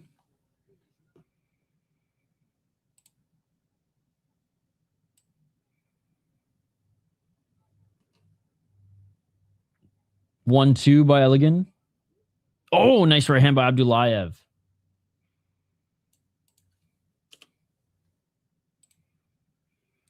Gaethje Pereira Garcia Zahabi for the wins. 244. Left hand by Elegin. Oh, Elegin just missing with the overhand right. I'm still here, chat. I'm just plugging in my computer. 226. I'm honestly pretty pissed off about the Freedom 45 card. I thought they were going to strip all the non-Americans, crown all the Americans automatic title fights, bring in all the best Persian fighters, winner gets the straight. Brave did Pakistan versus India. I don't know why we're not doing USA versus Iran on the White House lawn, but anyways. Seems like a wasted opportunity for me to end this war, but it's not political. 154. Left hand by Abdullayev.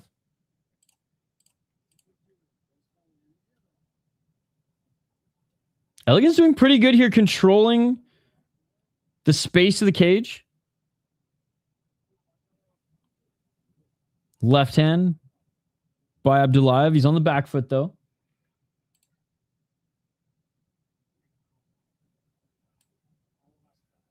.126, and Elegin goes in for the clinch. Abdullayev shakes him off. Big right hand by Abdullayev. Elegin's hurt. Elegant's dazed. Abdullayev just missed him with the left hand. And now Abdullayev looking for the takedown. Great takedown. Clamps the legs together. Double leg. Now on the feet is Abdullayev, but Elegant's still on the ground. Abdullayev just wants to pin him by the looks of it. Back up to his feet is Elegant. Abdullayev goes right back for the double leg. And beautiful sweep by Abdullayev, man. Great takedown, but right back up to his feet is Elegant. Great takedown, but wasn't able to settle in the top position. They separate back at center. 35 seconds. Fuck, another competitive fight, but Abdullayev just getting the better of Elegant here. Checking more boxes and landing some good strikes as well. Gone will beat Pereira. Underdog cities guaranteed happens every MMA card. 40 to 70% every card underdogs hit.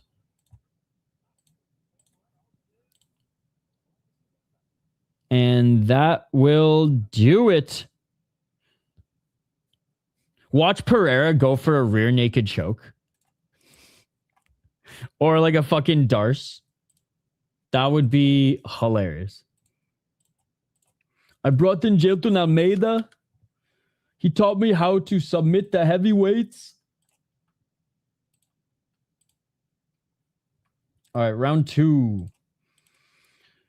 Yeah, Abdullayev getting that round. Dospo, Elegant.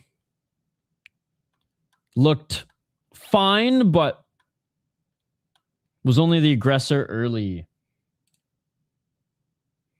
For a flying switch knee.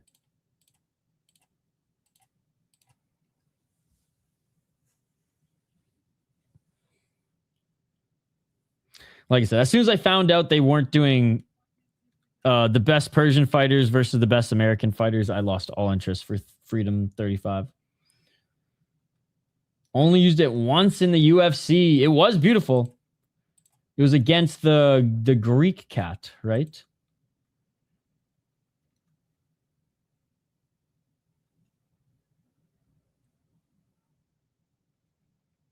All right, round 2.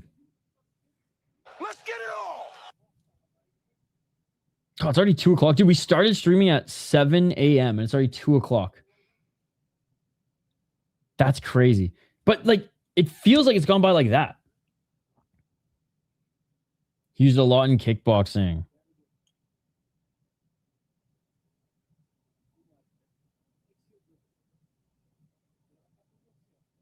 Do you think Doggers can beat Bo?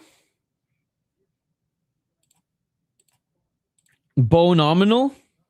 Let's get it all. Here we go. Round number 2.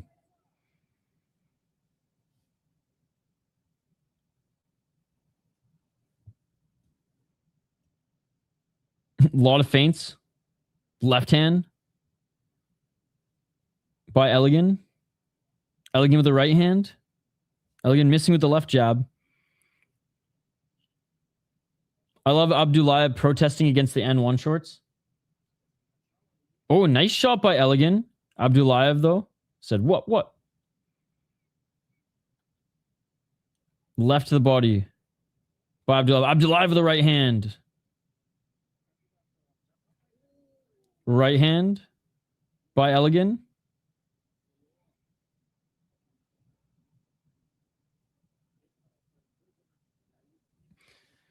I mean, fair, but everybody did. This one's more of a question mark. I guess everybody who watched RDR fight in one knew that was going to be the case.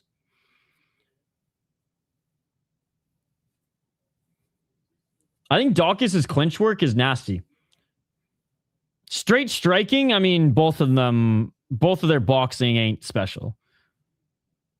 But I do like Dawkins got good jiu-jitsu too, so.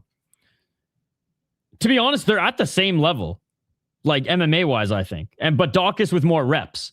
But like, yeah. 321. I'm more annoyed that Bo is on the card than anything. And Carly Judice is not. His left hand is special. You call the last 4 fights on both cards, and this started 2 hours before Glory. Wait, PFL is on their last 4? Dude, Tapology has not updated PFL at all then. Tapology said that it's the first 3 fights. So here I'm like setting up the stream ready to go. 247. So it's not even going to be worth setting up a PFL stream. I should just do the Combat FCA Half Dead Frank. Oh, big left by Abdullayev. He hurt Elegant. Dude, Elegant veteran move. Instead of Abdullayev pouncing on Elegant, who's seen the Tweety Birds, Elegant shakes his hand and fist bumps him, says good job, and that buys him 5 seconds of recovery time. Oh, okay. Then PFL is probably still good. But yeah, I called it with glory. No, dude, Tapology abandoned all the interns and now have just let the ads take over like a fucking virus. 205. I do not know why Abdullayev is not separating and going for the finish here with the strike. Okay, he does now. I'm like, why are you clinching? You literally just hurt him. And you're just allowing him to recover. Nice left by Abdullayev. Another left by Abdullayev. Yeah, dude, Elegant's hands have dropped. Few more combos here by Abdullayev, and Elegant's going to go down. Combat FC's dope.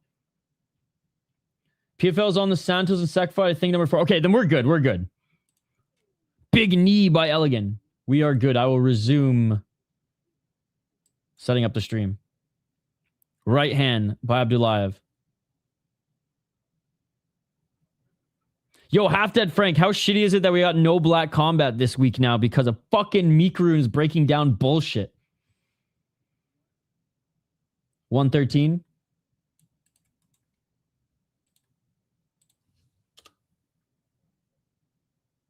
Overhand right by Abdullayev doesn't land. Tough Northeast beasts.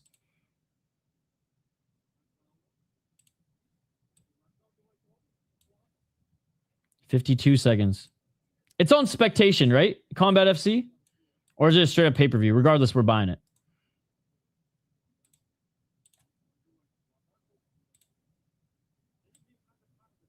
Oh, nice straight left by each of them. Oh, they're pointing at center. 35 seconds left in the second round, and they're pointing at center.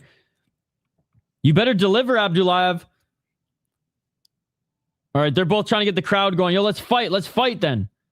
24 seconds.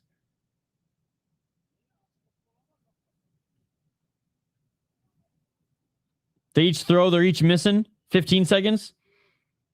Left hand by Abdullayev. 10 seconds. Abdullayev goes to a takedown. What a... After all that, you go for the takedown at the end of the second round? Bro, come on. Okay. They point at the center. They're getting the crowd going, and then Buddy gets a single leg takedown, and time end. That was fucking dumb. All right. Third round coming up.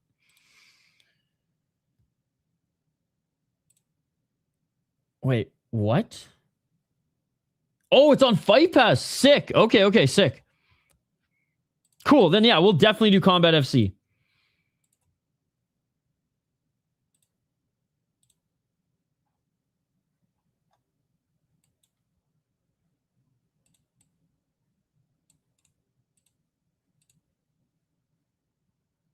We're just looking at highlights right now from this one. Good first 2 rounds. Abdullayev winning both of them.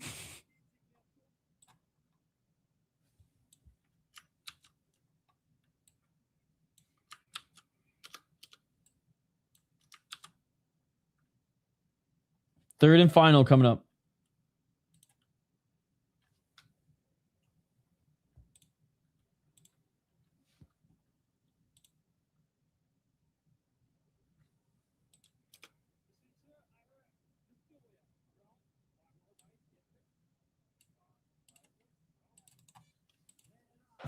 He has such a dinky little fart horn.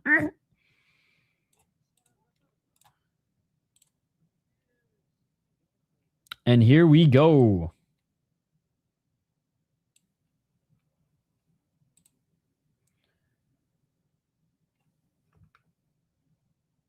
If it says Combat FC, I believe that's the one, Shane. You're asking the guy who thought it was on Spectation Sports, so I have no idea. I imagine it is.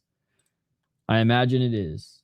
Or if it's the one at 6 p.m. Pacific, then maybe... Again, I have no idea, Shane. I have to look at it.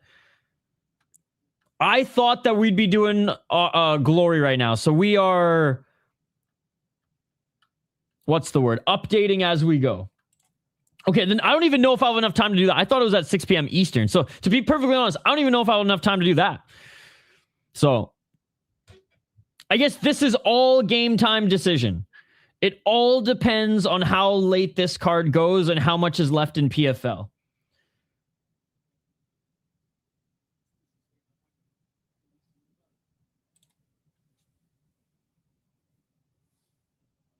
But I think we should be good. I think we should be good.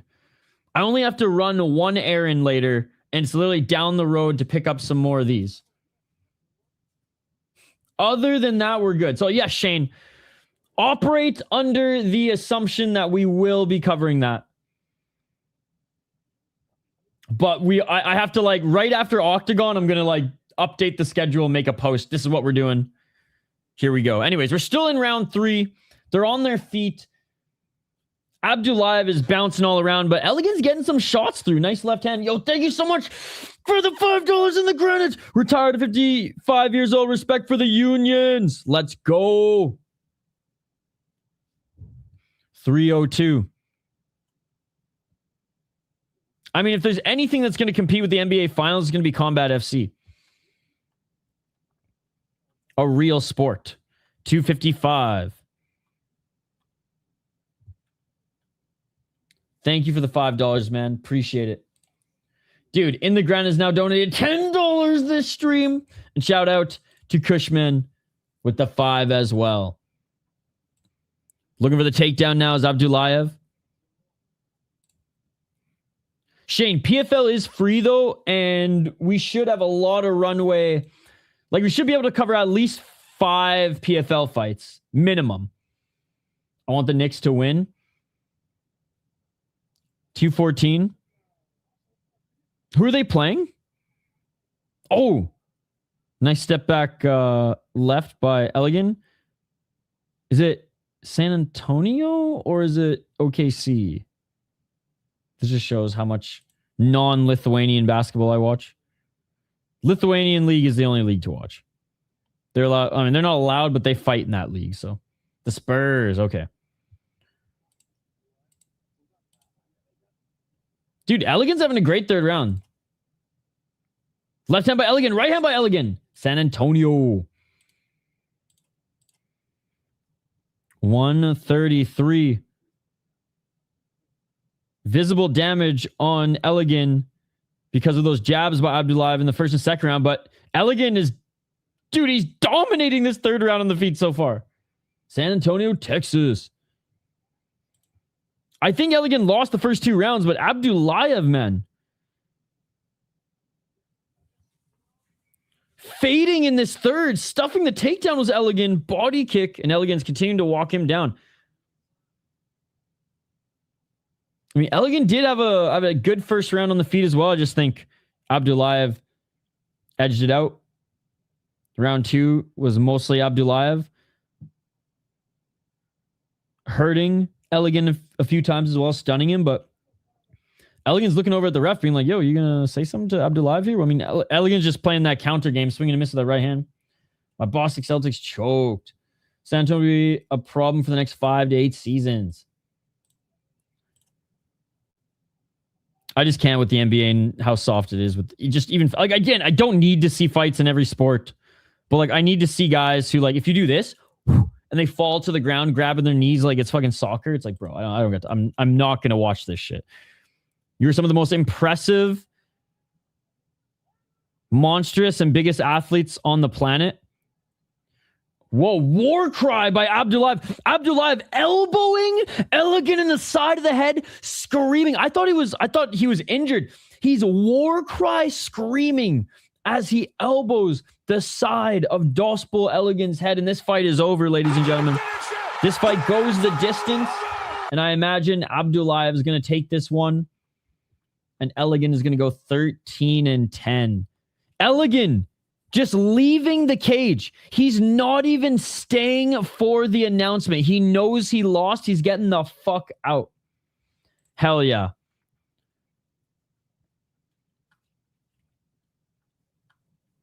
Hell yeah, dude.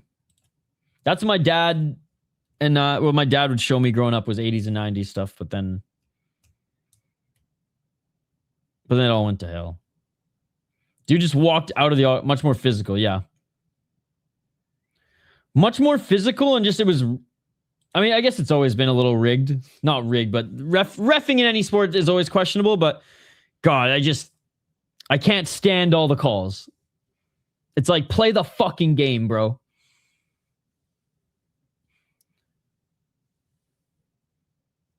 Like, could you imagine if Lambier played today? He couldn't. Lambier could not play today's NBA, and that's a shame. Yeah, he's old school sports fan.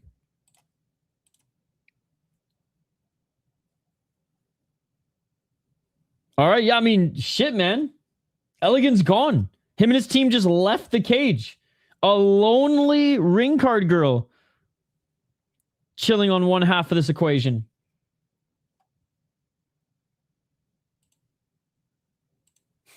That's crazy. Just up and left, said, fuck this, dude. He knew he lost. I mean, it was a competitive fight. I don't know why he's so upset.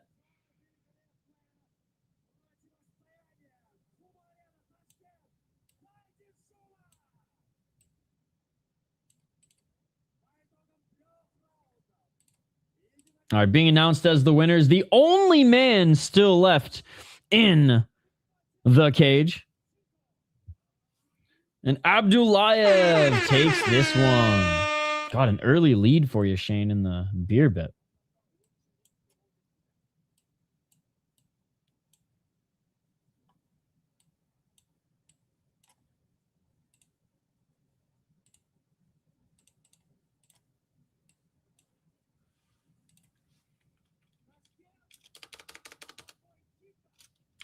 My boy Kika.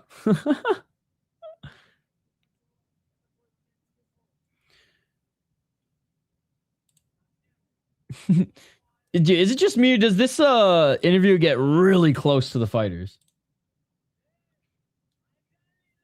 I highly doubt Wemby can check a calf. Oh, could you imagine? You know what, though? I feel like the bones are stronger than people think with those taller guys. It just depends who's kicking them. If, like, Superleg's kicking him, dude, that breaking in half. Right? I was already up 1-0. No, that's what I'm saying, Shane. Early lead. You just jumped in the fold and already kicking my ass.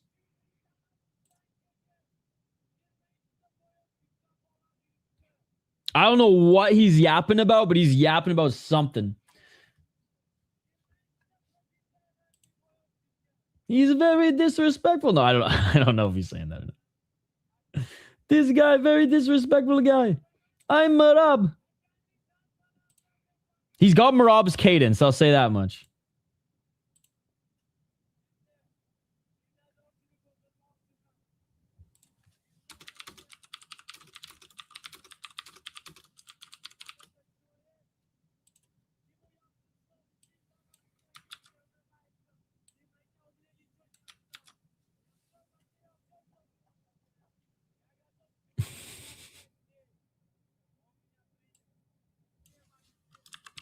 I'm just pretending like I know what he's saying.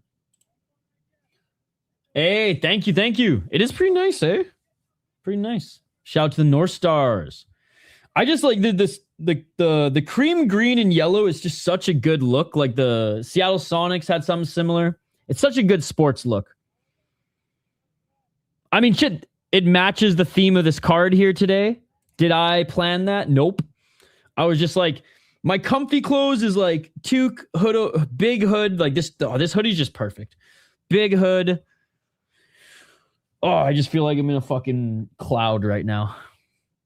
My brain's a cloud and my hoodie's a cloud. Will this be a longer post-fight interview than the dude you're pissed at after his 3-hour post-fight speech? This one's not too bad. It is pretty long, dude. He's gonna be on the freaking race car track one, and he's gonna have a fucking 3-hour post-fight speech, even if he loses. God, I wish I turned on the subtitles for this one. All right, featured fight, ladies and gentlemen. Featured fight.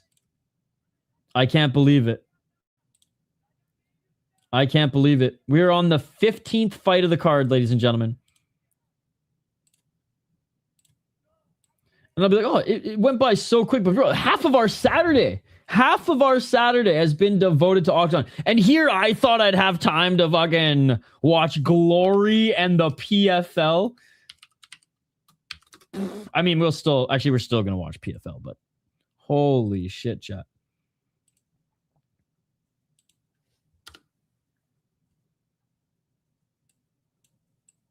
All right, we're going to dive into a breakdown of this next two fighters in just a moment. We got a little bit of time. I got a Peter Stastny, Quebec Nordiques. Dude, that's so sick.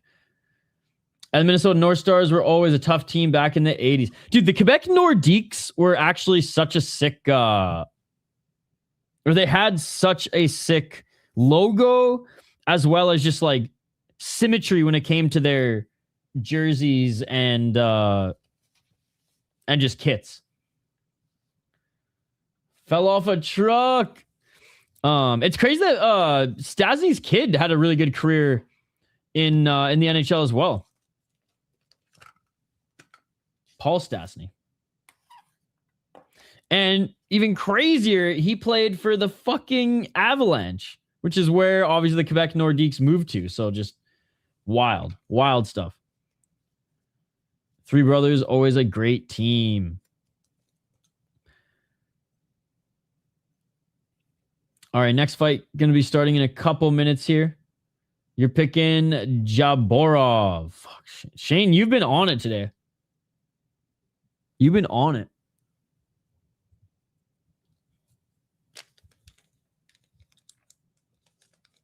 Dude, look how sick this arena is, too.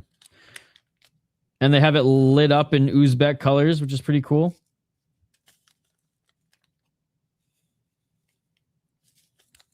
Definitely way cooler than when Ryzen went to fucking... No, did Ryzen go... Yeah, Ryzen went to Uzbekistan, not Azerbaijan. They went to Uzbekistan. Way cooler stuff than when Ryzen went to friggin' Uzbekistan.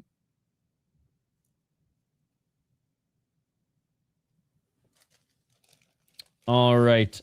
Sardor Erkinov against Jonibek Jabborov. Ray Bork went there for a season to win a Stanley Cup. Dude, the Avs were so good in the early 2000s, and they're really good right now, too. Friggin' 25 years later. Yo, there he is, on the commercial. Dude, literally, look at all the guys that they're promoting. They're promoting all the fucking fuckery guys. Just wait, you'll see him.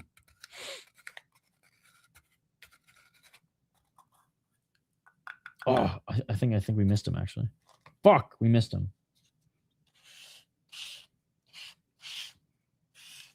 Yo, to this day, by the way, in the granite, the best skater I've ever seen before Quinn Hughes. Again, Bure and McDavid, north-south, some of the probably the fastest skater, but best skater I ever saw before Quinn Hughes was Dennis Savard. Shout out to the Bruins. As a Canucks fan, I can never like the Bruins in the granite. You understand. 2011 will haunt me forever. I fucking hate Tim Thomas. But anyways, I'm a salty sports fan when it comes to that former rivalry. But I will always say Dennis Savard, man. I've never seen someone skate like him until Quinn Hughes. And Dennis Savard wasn't the toughest guy, but man, could he move out there. He's pretty tough for that era. I mean, everybody was tough in that era. But yeah, what an incredible skater. With probably skates that were fucking heavier than combat boots at that time. And he had a long career too. Peter Anton and Marion. I don't think anyone had 3 brothers. Of course, I understand. I get it. Bure was insane. I'm just talking about skating. I'm not saying better player. One second, I'm just blowing my nose. Better player than the other. I think these days, Bure and McDavid have the fastest north-south speed. Bobby Orr was a great skater, but I still think as far as dynamic skating, I've never seen anyone move on the ice like Dennis Savard or Quinn Hughes. And then north-south or south-north, just straight line McDavid and Bure. Gordie Howe had pretty good skating mechanics for his era. Bobby Orr, like, definitely, like, I'm not saying Bobby Orr wasn't a good skater at all. Definitely an incredible skater. But I mean, he was like the first one to actually play. It feels like Bobby Orr played like 4 positions. He played defense, he played enforcer, he played fucking forward, but he did it all from quarterbacking, not just the power play, but the 5-on-5 play. And he was the first defenseman to really play like that, which was really cool. Like, Bobby Orr is one of my favorites, but you know what? I think Gordie Howe still, for me, I would say that Lemieux, Gordie, Gretzky, Bobby, Crosby, and everyone else.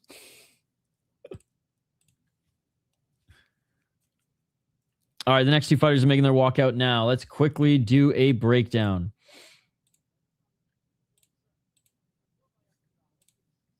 All right. We have Sardor Erkinov, who's 3-0 as a pro. No amateur experience. He beat a 1-0 guy. 3 first round finishes. Armbar, ground and pound, rear naked choke, but not against anybody of note. Jonibek Jabborov, 5-1 as a pro. This is the best opponent he has faced so far out of Russia. 24. He's never got a knockout. He's been knocked out once, has 1 submission and 4 decisions. He fought in hardcore MMA, beat a 1-0 guy, 2-0, 1-6, 7-5. Lost via flying knee in his first fight. That sucks. Good on him for continuing. Shane, I'll go head-to-head. I'll go Erkinov. Before Bobby Orr got hurt, Gretzky, Lemieux, a rookie. Yager. Yeah, shit. I got to put Yager up there. Hot take.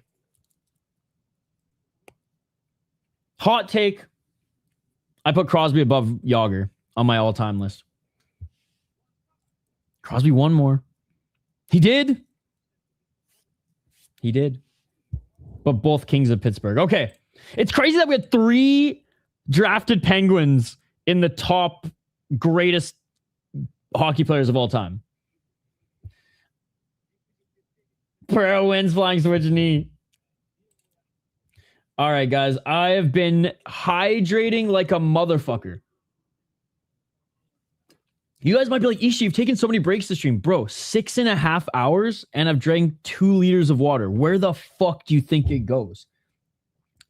I haven't been using the piss jugs since 2025. Let me know in the chat. Hashtag bring back the piss jugs if you want me to bring back the piss jugs. Back in 2 minutes. Do not go anywhere. Featured fight on the other side.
All right.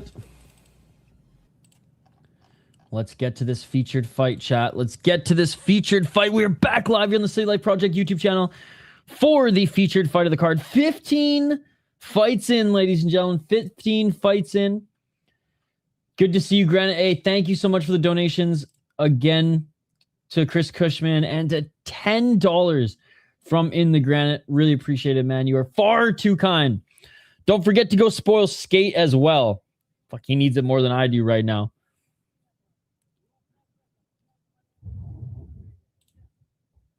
All right, here we go, guys. Who do you got in this one?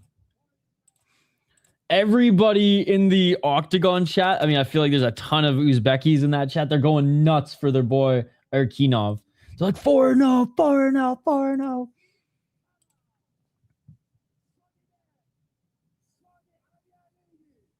Who's that Fedor-looking guy in the corner of the Russian?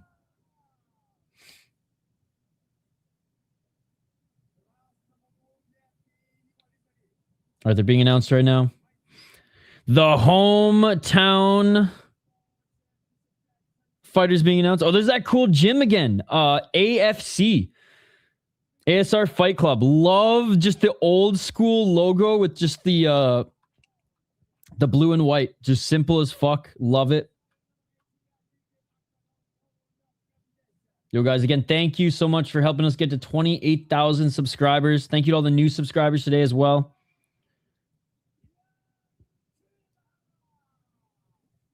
We got a lot more fights to cover this weekend. Today, tonight, tomorrow.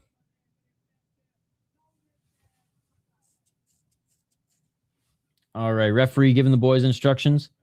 This has been the only meh ref tonight. Or today. Tonight, jeez. Hey, good. They each had like a good dap high five before they went back to their corners. That's how you know it's going to be a good one. 22 years of age for Erkinov. 24 years of age for the Jabroni. All right, Shane. I mean, this is it. I need these next three or I'm fucked. As far as the beer bet goes. Let's get it. All right, here we go. Round number 1.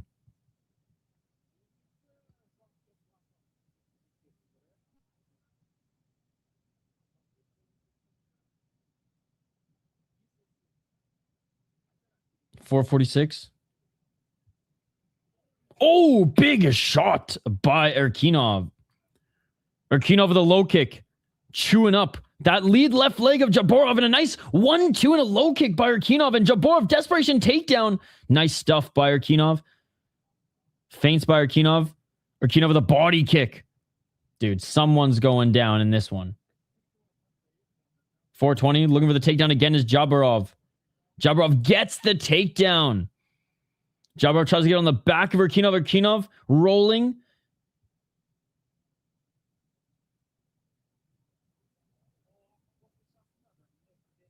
.404. Back up to his feet is Erkinov. Being kneed in the back. Foot stomp by Jabborov. Love it. Trying to roll out of it was Erkinov, and he's unable to roll out of it. Some good grappling here. Oh, he does. He's back up to his feet. Jabborov tries to drag him back to the ground. Dude, some high level and fun scrambles here early. Call them eggs because they be scrambling. Oh, Darce choke attempt by Jabborov. No fucking way. No fucking way. No fucking way. 328. Don't punch. Fight the hands. Erkinov looks okay. He's rolling. Oh, he just rolled right into it, I think. 314. If we were allowed superior rule set, Jabborov could just knee him in the face, but Octagon, fake MMA. Dude, how sick was that? There's the knee. There's the knee. As they're back up to their feet. Jabborov just holding on to that neck in the Darce position, landing knees. And he lets it go. Man, good job by Erkinov. He took some knees to the face, but he got back up to the feet. 245. Erkinov being pushed up against the cage. Fun round so far. Holy.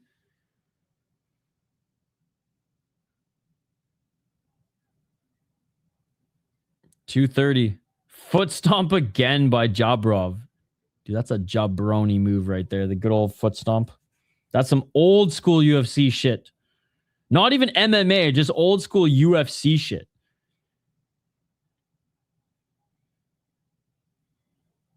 Body lock by Jabborov. He's trying to get the takedown again. He gets a beautiful trip takedown by Jabborov. Erkinov. He's got good escapes, man. Erkinov rolls to his left and gets back up to his feet again. He's having a tough time breaking this body lock, but getting back up to his feet and defending on the ground, he seems to be pretty good at. As he's dragged to the ground again and instantly crawls back to the cage, but a beautiful back take by Jabborov. Beautiful back take by Jabborov. Jabborov looking for the rear naked choke. He's cranking that neck. Pushing up is Erkinov. And this is going to do it for me, Shane. This is going to do it for me. If Erkinov can't get out of it. Pushing up. 123. Erkinov's still in it. He's still in it. Jabborov side mount. Side mount for Jabborov. As Erkinov, is he going to give up his back? Is he going to give up full mount? Someone's fucking tape on their stupid glove is falling off again by the looks of it. The ref picked up something. Full mount. Full mount by Jabborov, 54 seconds. Bro, Erkinov in the striking... Wait, what is going on? Oh, it's someone's mouthpiece. It was Erkinov's mouthpiece. Ref gives it back to him.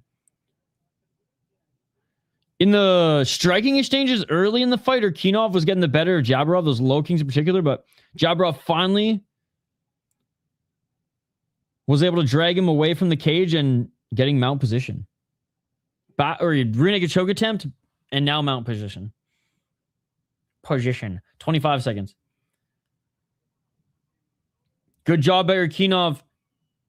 Blitz crawl to the cage, but just cannot get back up to his feet.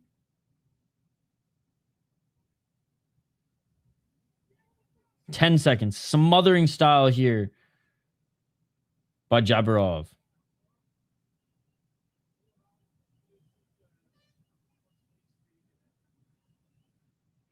And that will do it for the first round.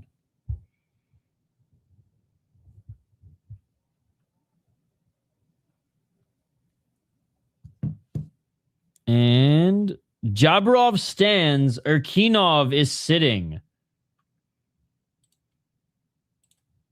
That's another reason why they probably don't have stools.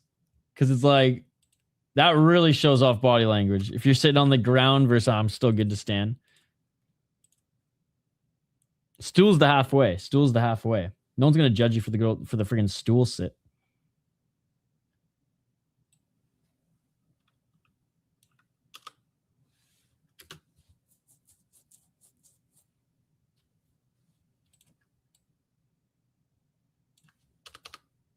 All right, round two.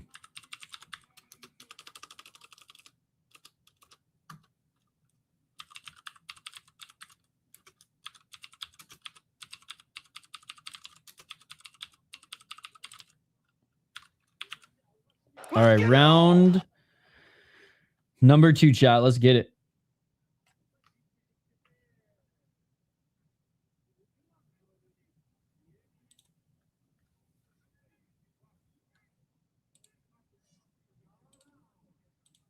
Here we go.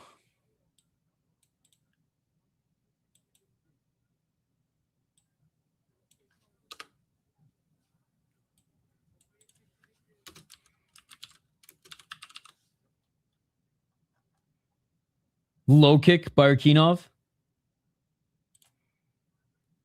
Left hand by Erkinov, but that speed ain't there, bro. He's tired.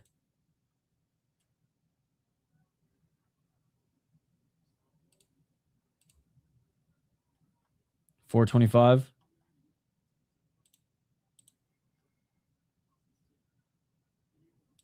Front kick by Erkinov. Jabborov still walking forward. Jabborov double leg. Can Erkinov keep him off him? Nope. And Jabborov takes him to the ground.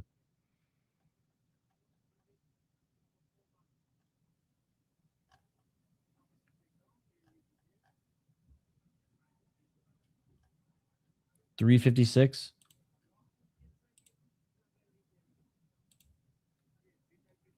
Oh, he almost grabbed the cage, but didn't. Back take. Jabborov doesn't have the hooks in anymore. Knees planted by Erkinov. Erkinov trying to push back up. And being dragged backwards again. Dude, this is a pressure slog fest. Jabborov landing knees, landing short strikes, always being active, and now fighting for that back tick. He gets it. Drags him off the cage, gets the back tick, body triangle secured. Right foot facing inside, though. And 3 minutes and 11 seconds on the clock. Erkinov back to the defense. Wait, what? I'm just gonna use all that bug training. What's going on tonight? 250? Combat FC? I mean, I'm excited to see Combat FC too. A little deep later after that. Oh, I think he got it. I think he got that right arm under the neck. Yup, it's under the chin. It's under the chin. He's going to go to sleep. He's asleep. Ref, he's asleep. It is all over. It is all over. Good night, Jim Kite. No, the White House is Sunday. You had the weekend right. It's just on Sunday. They pulled the Yankee swap. And it is all over, ladies and gentlemen. Jonibek Jabborov gets the submission. He put Erkinov didn't tap. He decided to go to sleep. And Shane wins the beer bet. Fucking Shane skips the prelims, comes into the main card, and just fucking sweeps me in the beer bet. Oh my goodness. Oh my God. It's on Sunday, Hole and Dance Hog, yes. Great win for Jonibek Jabborov. He snatches that O from Erkinov. He is now 6-1 as a pro.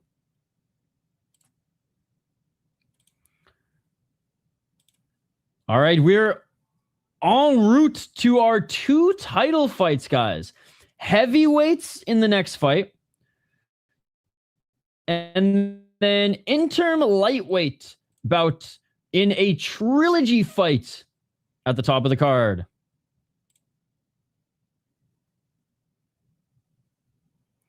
But yeah, Azamat Nuftillaev, he actually was on Dana White's Contender Series this last season.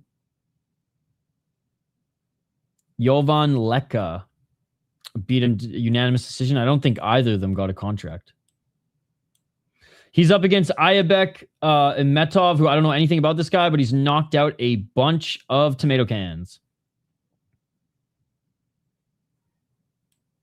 So it'll be an interesting breakdown. And actually, I think I have highlights of Azamat that we can share.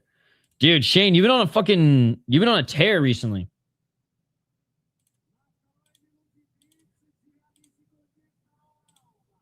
Filling in the gap, Shane. Filling in the gap.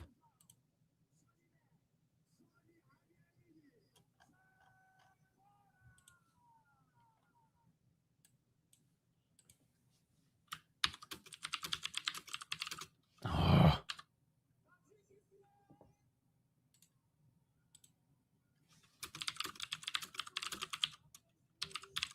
He's saying Tajikistan. It's like, bro, you're from Russia. Wrong place.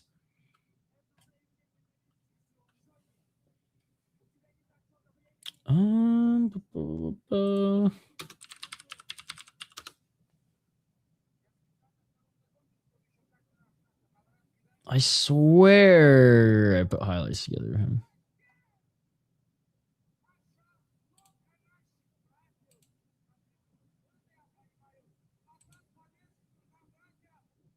Oh, yep, here they are. Here they are. I found them. There weren't a lot of them, but I found them. All right, so look at that. We'll have some highlights to react to too.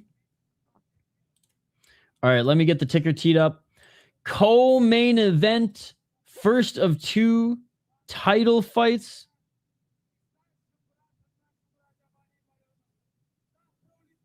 And Nuftillaev is the interim champion, taking on Ermetov, who's the number 3 ranked heavyweight. And then Madrakhimov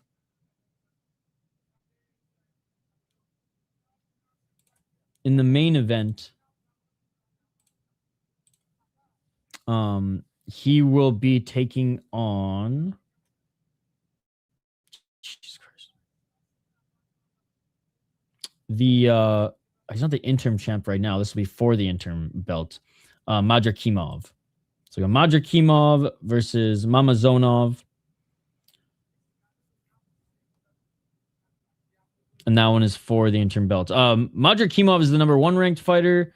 Number 3 is Mamazhonov. And again, this fight is a trilogy fight. They fought each other twice before. All right, this is pretty long mic time too. Hey, I'll take it if it means no buffer. I'll take it if it means no buffer. No cage brawl today. Almost. But not quite. Again, guys, after these 2 title fights, I'm going to take a quick break between streams. I'm just going to eat and probably make more coffee. But I don't have to make food or anything. I meal prep this weekend, thank God. So I'm going to just quickly muck some food and then I'll jump on PFL. I don't know where we'll be on the PFL card around that time, but we should have at least 5 or 6 fights left on the PFL card. It's a 13 or 14 fight card, so it's almost as long as this one with worse pacing. So shit, man, the PFL card could go 9 hours today.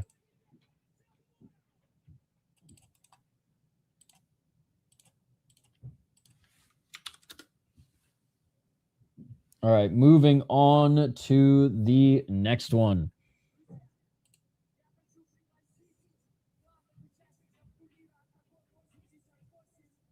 I imagine they're going to show a promo for 88. Something's going on in the cage. Bro, I jinxed it. They're going to have some fighter face-offs now, I think. Something's going on here.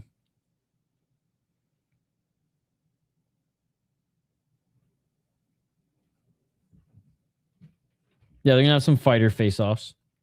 This is the guy, bro. Don't give him the mic. No, Chris. This is the guy.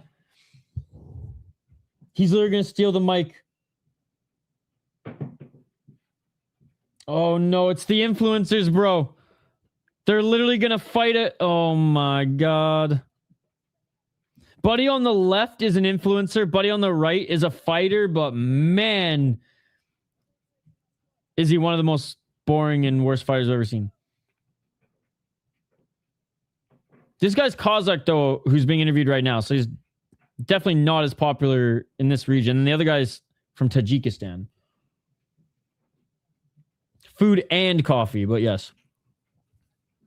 I've had half a bagel in the last 7 hours.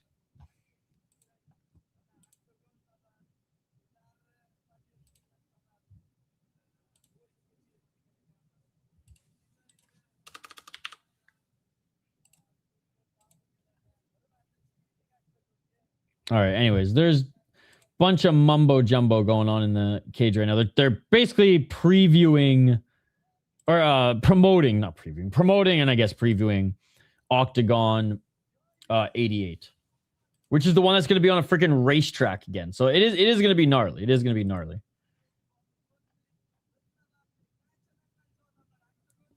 Zua.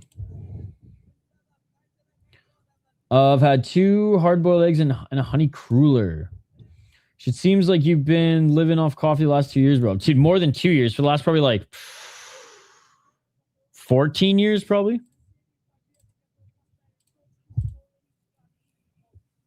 Probably 14 years. I started drinking coffee heavily at 14 or 15, and I just have not stopped since.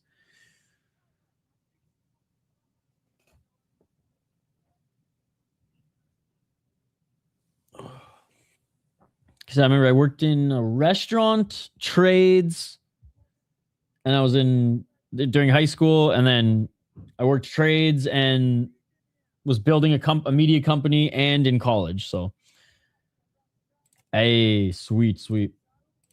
We'll do a little recap of everything here. I'm just quickly finishing up the last thing I need to do for this PFL stream. I set it to 4, 2 fights in an hour and a half in Octagon. I'm pretty sure we can get through that. It just depends how much this fucking Harry Potter ass looking fighting nerds wannabe Tajik samurai fucking yaps here. Okay, he actually got off the mic pretty quick, so. That fight's going to be so shit, by the way. It's going to be such a shit fight. Oh, it's going to be so bad. But he can't even hear his freaking threats either.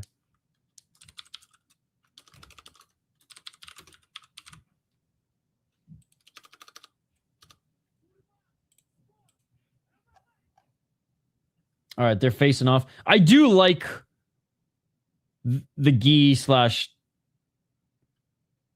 whatever that traditional garment is. It is dope as fuck, but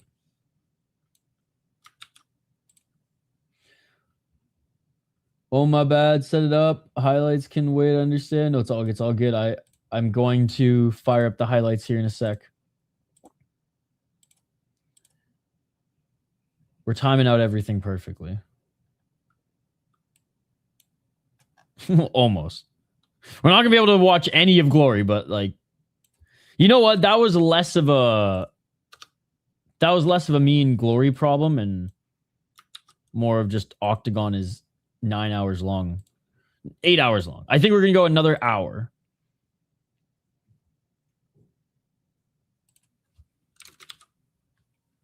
Hopefully, this heavyweight fight ends like that, and we just go right into the fucking main event. That would be ideal, chat.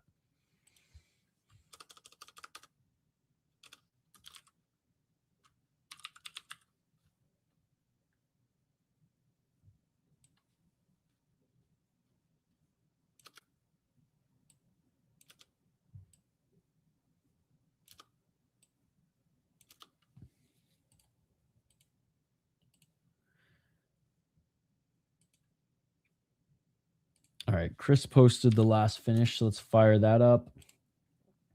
One more fight, or 2 more fights, guys. 2 more fights.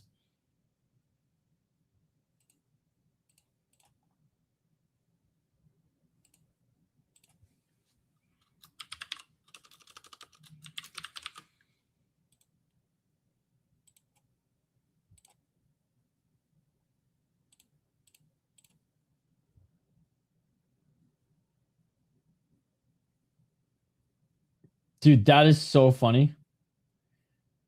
PFL is playing 2 things on at the same time.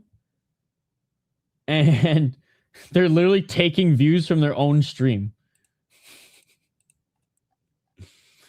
Oh, MMA is not a sport. This sport is not a sport. All right, we are finally getting to the next and first of 2 title fights, ladies and gentlemen. So this was the last finish. And again, Erkinov started off very, very well on the feet, but Jabborov, beautifully smacked the neck right there, and he's going to go to sleep, ladies and gentlemen. Wasn't fighting the hands, and good night. Good night.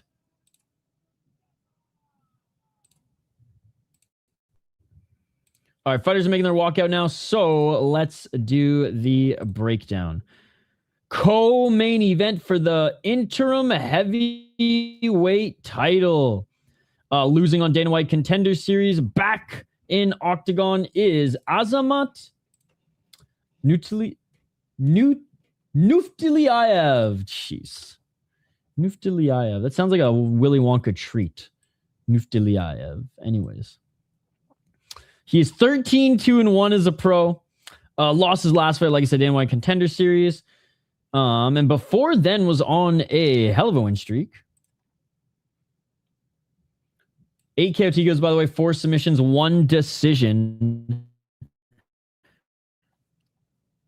Has only been knocked out once and lost once via decision. He's never been submitted. 4-0 in the last Pride, 2-0 in a 1 draw in Octagon. He was the Octagon champion, beating Danila Albayev before getting the call to Dana White Contender Series, and he was on a 5-fight win streak. His only other loss was to Slim Chablesi, who had some helium early, but he's been meh as of late. Again, some Eagle FC and FFC and Alash Pride all tagged and flagged earlier in his career, but he's not bad. He's not bad. I would say he's a well-rounded heavyweight who's going to gas usually by the end of the first or 1.5 rounds. He's got power. Grappling is fine. Yeah, he's a fine regional heavyweight. He's a fine regional heavyweight. His opponent, Ayabek Ermetov, one of the better ones in Central Asia. Ayabek Ermetov, 4-0 as a pro. Tall, lanky heavyweight who has been knocking out his opponents recently, but they have been extremely low level, one-dimensional, and he's been out one-dimensioning them. He just got his coach to spit water all over him, and now they had to bring in towels to wipe him off. What the fuck is going on here? 3-0 in Octagon. He beat a 1-0 guy, and then 2 guys in the last Pride are making their debut, and a guy in Octagon making their debut. Finished all his opponents in the first and second round. Heavyweights thin in every single division, in every single league across the planet. So I'm not surprised he's the contender with a record like this. Japan wouldn't be any better. Hell, the UFC wouldn't be any better. If Gabe Stevenson goes on a fucking 4-fight, first and second round finish streak in the UFC, they're going to give him a title shot too. But yeah, I'm going with Azamat in this one. Yeah, it's on YouTube. Like, it's always for free on YouTube. Jet, you know this, brother.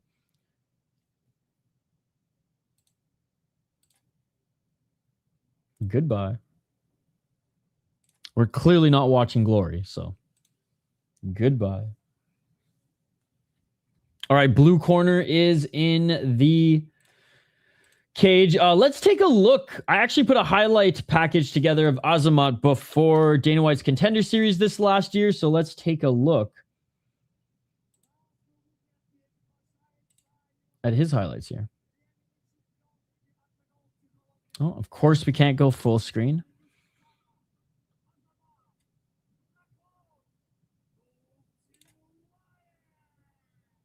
Again, of course we can't. I don't know. Tapology and trying to share a full screen on YouTube will be the death of me, ladies and gentlemen. Like, it literally doesn't make any sense. Sometimes if I refresh it 3 times, it actually works. Make it make sense. Herb Dean, make it make sense. 3rd time's a charm. All right, so his will be coming up right after. Or was this the one?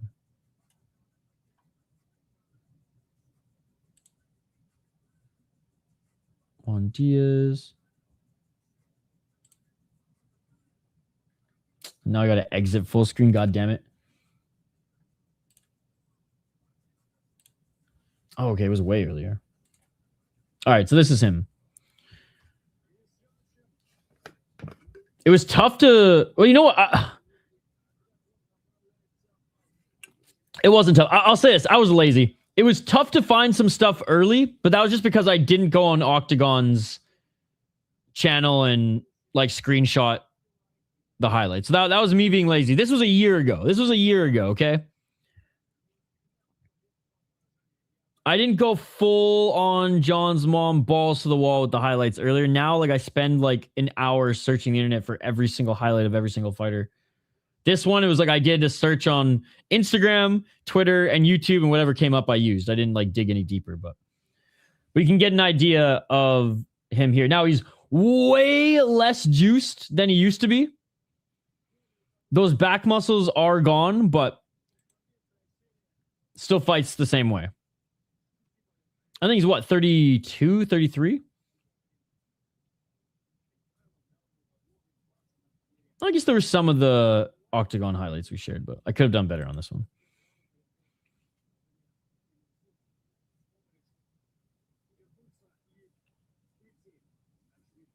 All right. The former champ about to enter the cage. And again, big shout to everybody joining us here today. You all are amazing. I appreciate you all. And for those hanging out with Skate, glad you guys are supporting his channel as well. I know he had Glory covered in the Granite. I'm glad you guys are hanging out with him as well. He's covering boxing. All right, so that was it for his highlights. So there you go. You got an idea of who he is. They're checking on his nails right now. Jeez, there's a lot of cage grabbers. Some cheaters in this league. Someone's going down, bro. I honestly think Azamat probably takes him down and grounds and pounds him or submits him early. If Ermetov knocks him out, that'd be fucking crazy. I really hope this doesn't go 5 rounds, though, because I got to eat. I'm hungry and I want to watch some PFL.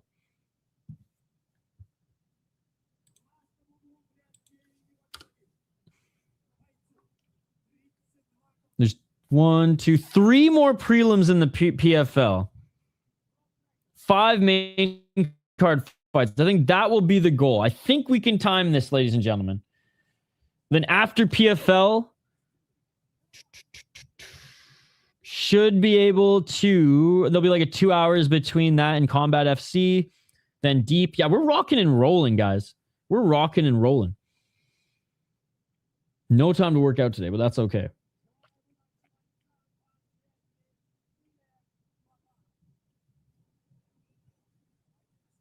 All right, for the heavyweight title. A heavyweight fight. Oh, there's a crazy stare down. A heavyweight fight more important than anything Ryzen has done in the last 5 years. I love the camera. When the camera just goes out of frame. I can't believe it's 3 o'clock, man. This is a whole work day of a stream.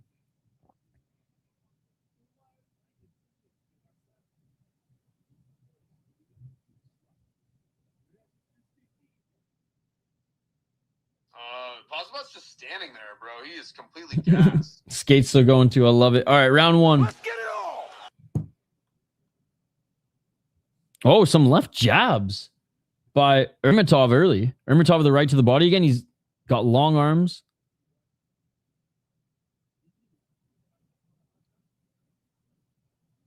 Nuftillaev with the low kick.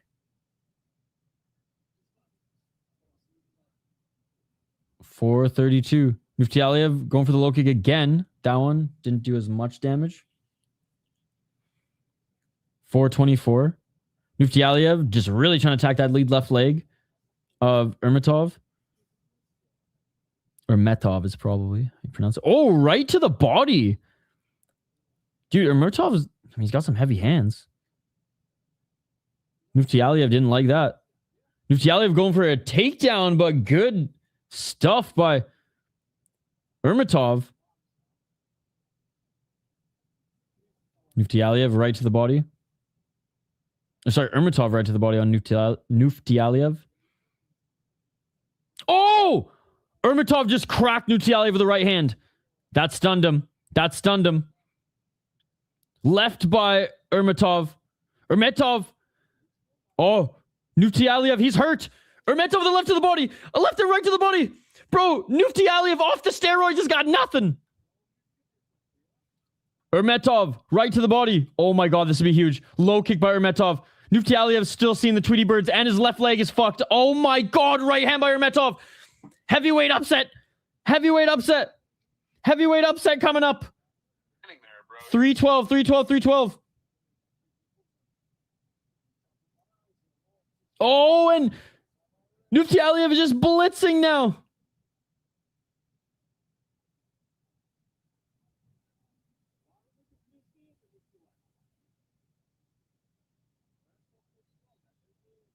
$251.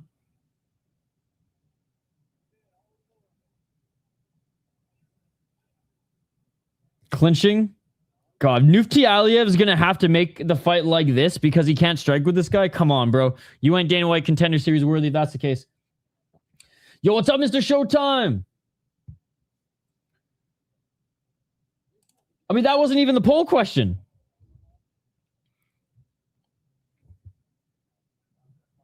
$220. I mean, that wasn't even the poll question. Did you even read the poll question? I don't think you did. 212. Low kick by Nuftillaev. And Ermetov walking forward. This has been and if that was the poll question, this card has been sick. Oh, big left hand by Ermetov. Ermetov cracks him again with the overhand right. Like we're about to see a heavyweight upset, dude. Ermetov's gonna knock him out. Ermetov with another left. Ermetov with the right. Dude, Nuftillaev, he's got a fucking chin, dude. Holy shit. Like, why can't UFC heavyweight fights be like this? Other than Hawkett and Blades. And I guess Steve Asplin. I guess heavyweight's starting to turn around the UFC. 124. Overhand right by Nuftillaev, but way out of range. Right to the body by Ermetov. Ermetov with another right hand. The lead left leg of Nuftillaev is compromised too. Ermetov didn't land too many leg kicks, but he's already hurt him. Oh, Nuftillaev is emoting a little bit. He's like, come on, come on. And Ermetov lands a right hand in the clinch now. Nuftillaev just wants to take him to the ground. Low kick swinging to miss by Nuftillaev, but counter right hand by Ermetov. If Ermetov was a little bit faster, bro. He's just tall, lanky, and slow, but he's got good head movement. He's got great boxing. Nice 1-2 by Ermetov. 41 seconds.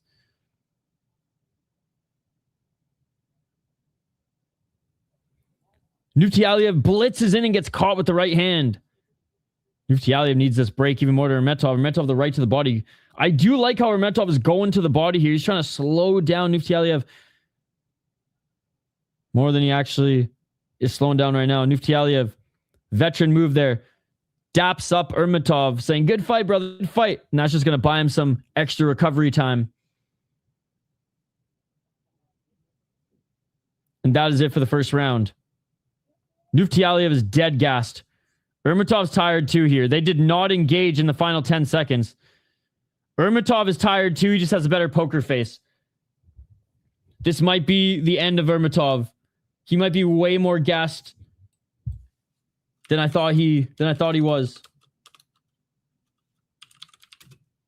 I'll say credit to Ermetov. He's been fucking throwing to end the fight.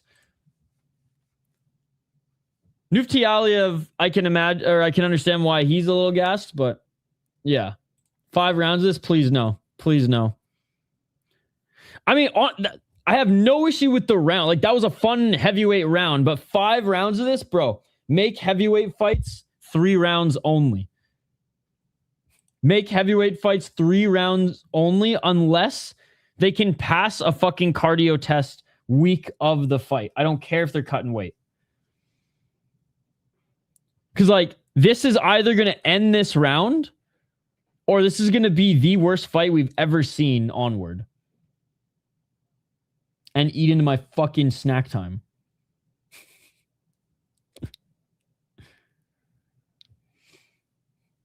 / breakfast / lunch / fucking dinner at this point. Guys, like and subscribe if you haven't already. Dude, they are both huffing and puffing. They could literally blow a house down right now. They are the reason for the tornadoes in Iowa. And they're in fucking Uzbekistan. That's how hard they're huffing and puffing right now.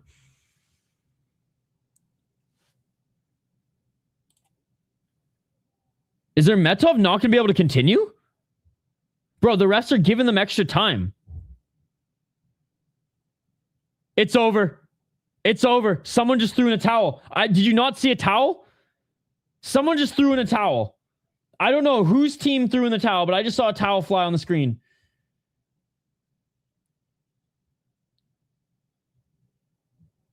What is going on? This fight might be over. Bro, respect. They're like, I don't want to fight gas. That was a fun first round.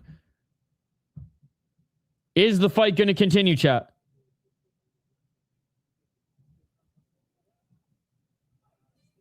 Oh, no, okay, we are fighting. I don't know what that towel was for, but I saw a towel fly on the screen. Okay, we're still fighting round 2. Jeez. They gave him an extra fucking 2 minutes there. Hell yeah. Bro, what the fuck are they doing?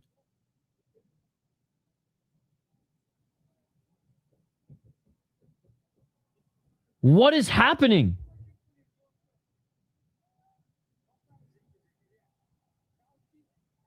I don't know what's going on, but the fight is over. I think Ermetov gave up. And then what? I think the fight, the second round started. Ermetov said, yeah, fuck this, I'm done. And then Azamat Nuftillaev lifted him up, put him on his shoulders. Oh, the left leg. Ermetov's left leg. He can't even walk. He can't even walk. Yeah, verbal tap. He took one more leg kick. He can't even walk. He can't even walk. Nuftillaev jumps over the cage. What a strange series of events. What a strange series of events. Ermetov literally works Nuftillaev. Oh, yeah, his left leg. Oh, he might be stretchered out. He can't even walk. He's on the ground again. They're spray icing his left leg. Now, that is some fucking Central Asian / Russian shit right there. Yup. It's bad. It's bad, too. So what a strange series of events. So I will say the best shots that Azamat threw in the fight were the leg kicks, but he didn't land them till later in the first round. Ermetov cracked him, not once, not twice, not 3 times, but 5 fucking times. We skipped over 4. 5 fucking times.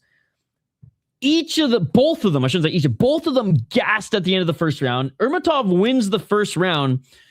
I didn't realize how much damage he took on the leg. Opening frame of the second round, eats another one and says, no mas, it's over. And knew Azamat Nuftillaev.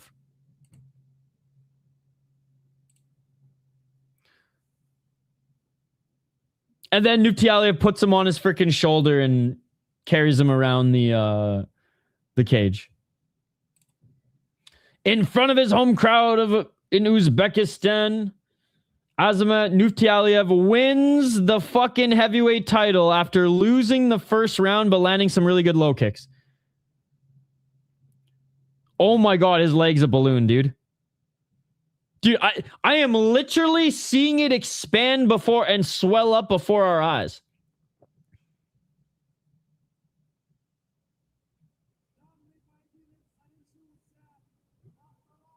You know what? Based off the damage he did, I'm going to have to say he did earn that title, but regional MMA, ladies and gentlemen. Regional MMA. I'll say this, though. Good round. That was a great round of heavyweight fucking MMA.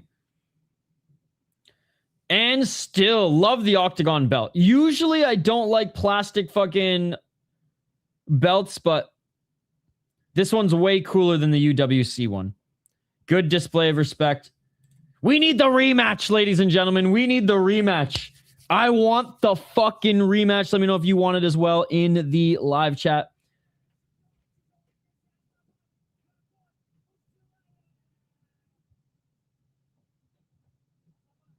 Oh, that's got to be his dad, dude. That's got to be his dad or his brother. Hey, he's so happy. Good for him. Good for him. Almost got wrecked. Did get rocked in the first round. Did enough damage. Some like ghost damage. I didn't even realize how much damage he did to the leg of Ermetov. Lands a couple strikes.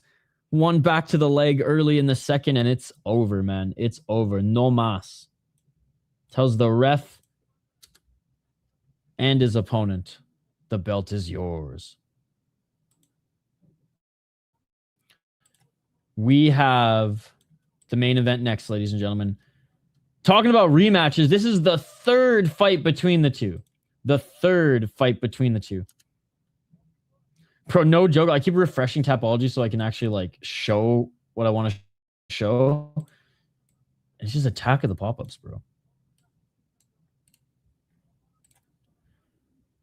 16-6-1 against 9-1-1. And again, they have fought 3, or this will be the third time they fight.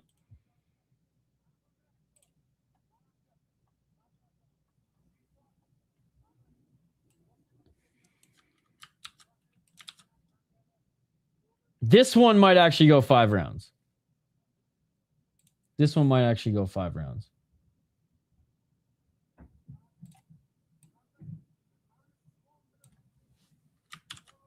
Hey, as long as if we got 1 hour until I said we were going to start PFL. So I'm hoping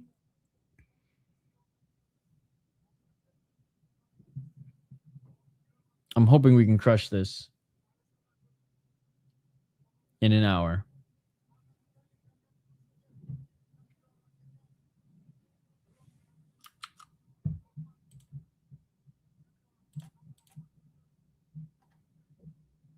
All right, main event.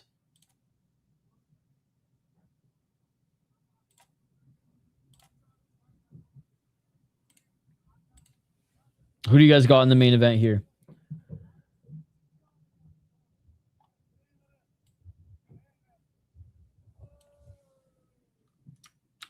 All right, there's a lot of shout outs going on. This is going to take a little bit. There's a lot of shout outs going on. And you know what? Fair enough. Winning it in front of your hometown.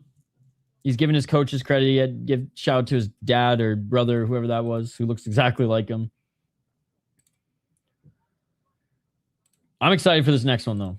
I'm excited for this next one. I don't care if it goes friggin' 5 rounds or 1. It should be a fun one. It should be a fun one.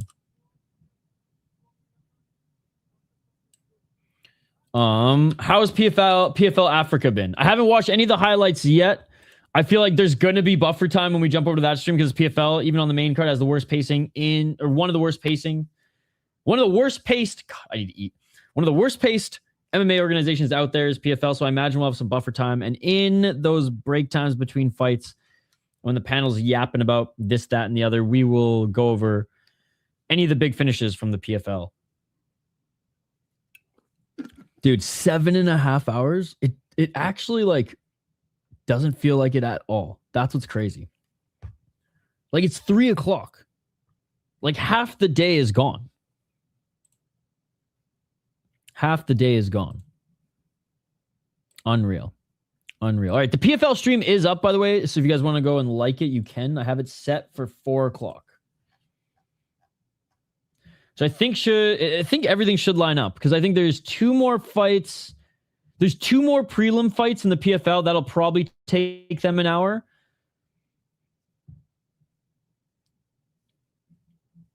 So yeah, I think we should be good. Even though I have to eat on stream again, we'll fucking do it this time, I guess. All right. Dude, I know. Yo, Chris, I was up at 6 a.m., brother. I woke up at 6, made some coffee. I actually had to post a Soda Pod podcast. That was a little late. I have one work thing I do have to do today. Between the PFL and Combat FC, I got to post one last podcast for a client, Terry's last episode of the week. Which Shane actually features one of the guys from the Sheepdogs, the band, the Canadian band. And then I got to go get some more of these because I'm out. I'm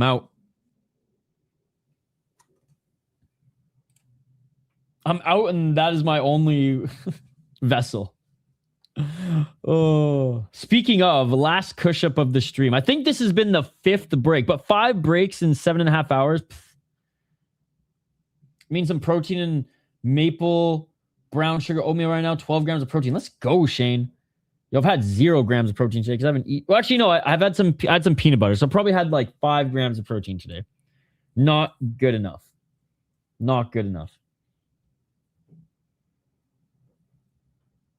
Oh my God, look at this AI slop.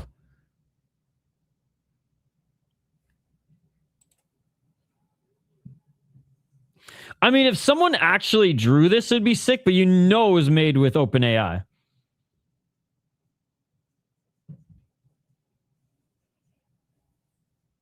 I guess it is innovating.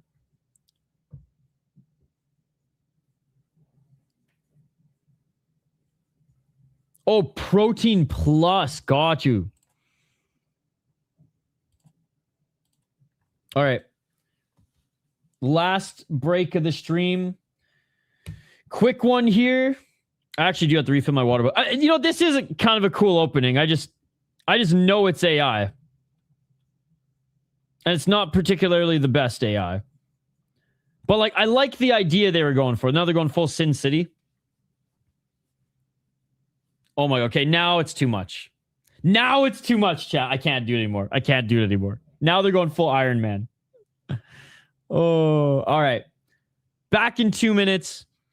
We'll react, commentate, give you guys updates on this main event here coming up next. We'll do our breakdown for the main event. Yo, this... hold on. I got to send you something to watch while I'm in the break.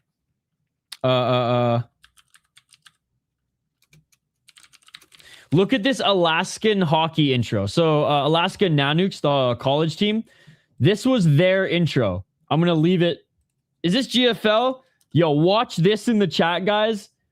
And I'll be right back to highlight these fighters. Do not go anywhere. Final fight. Coming up next for all the marbles, it's the goddamn trilogy. Let's fucking go. Back in 2 minutes. Don't go anywhere.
Oh, we are back.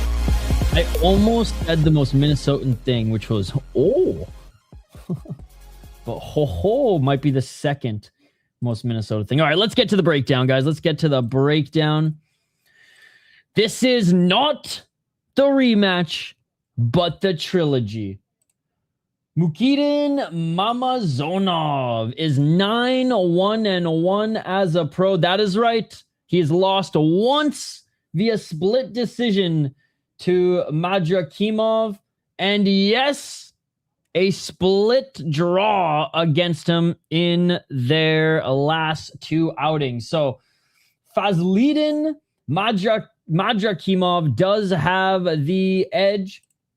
Hey, what's up, dude? Tajikistan, let's go. As he's beaten him twice already. Or he's beaten him once, and he's gone to the draw with him already. Like I said, he is a Murodov veteran. Cleaned up Murodov. 7 KO, 0 submissions, 2 decisions, lost via decision. 5-0 in Murodov, 2-1-1 in Octagon. And again, razor close split decision against Madrakhimov and a split draw. A split fucking draw in the rematch.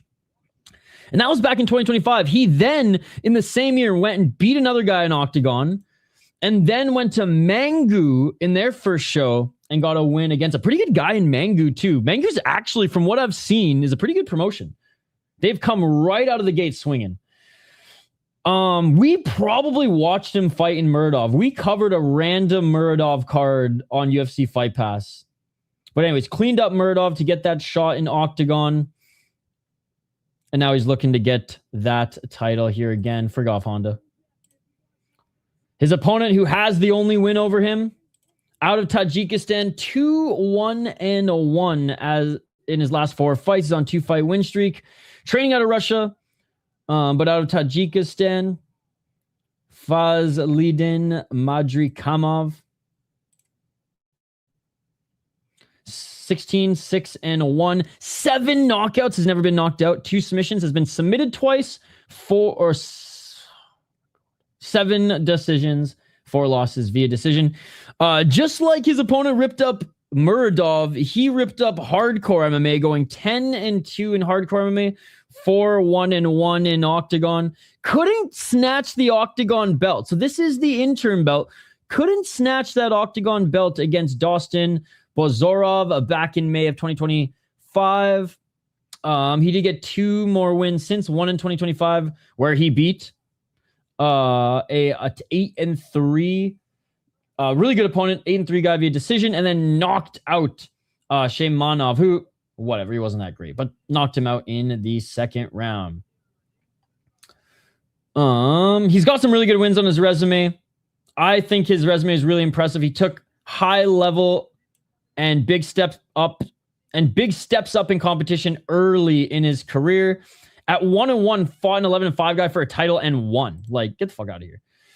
Lost when he was 2-1 and 2-2, then went on a huge win streak, winning the hardcore title, losing to a good Tagir Kabilev.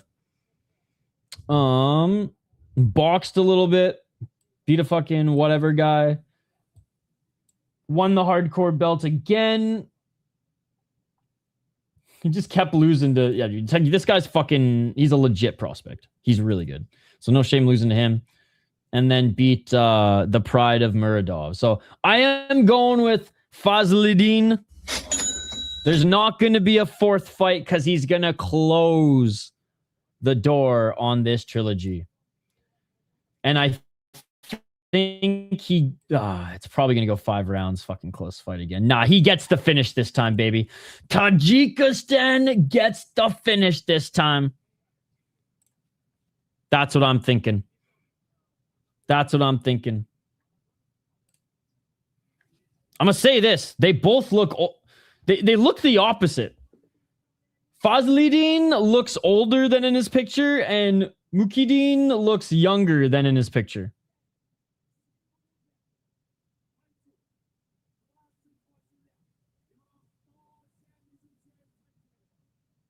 Just a little bit, though. Just a little bit.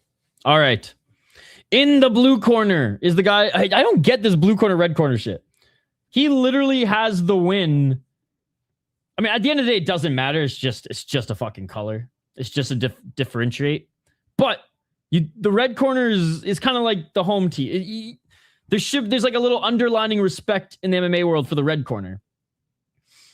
That you're less of the challenger and more of the guy to beat. But anyways, he's in the blue corner. Dude, this has been a fun card. Out of 15 fights, and I can only think of, what, 2 or 3 stinkers? Psh, I'll take it, baby. I'll take it.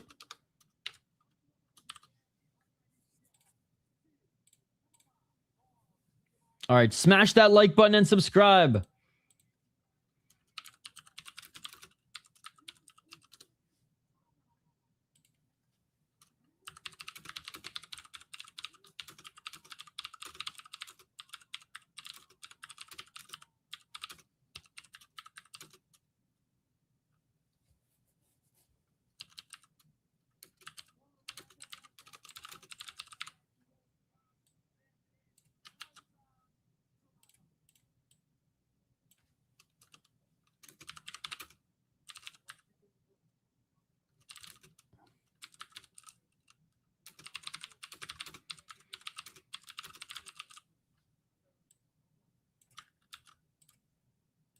I'm just telling the chat that we don't care if the decision's rigged.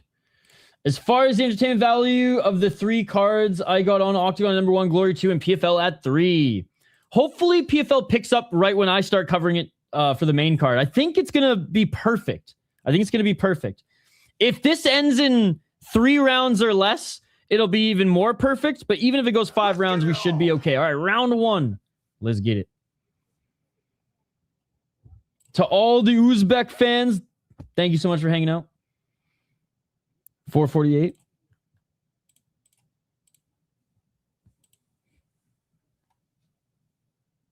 Between you and I, I've never watched any Uzbek ice hockey, but I support it.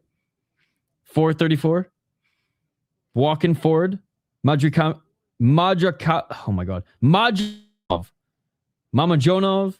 Madrakhimov. Madrakhimov in the blue. He's the one who has the win over Mamajonov.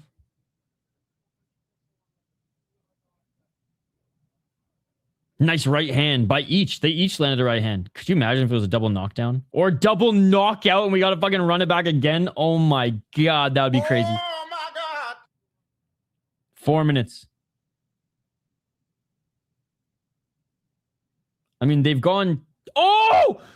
Mamajonov just knocked down Madrakhimov with the left hand. Madrakhimov now looking for a desperation takedown. Madrakhimov, he's hurt. He's still seeing the Tweety Birds. Mamajonov trying to end this early. Mamajonov with the right hand. Oh my goodness, what a crazy... I mean, both the title fights had crazy first rounds. Nice pop right jab by Mamajonov. Mamajonov with the left. Dude, Madrakhimov's hurt. He can't block. High kick by Mamajonov. Low kick by Madrakhimov.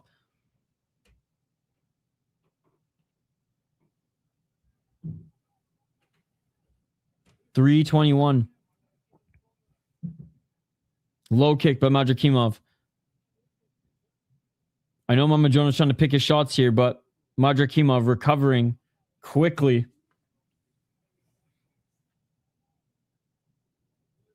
Oh, pop right jab by Mamajonov again, right through the guard.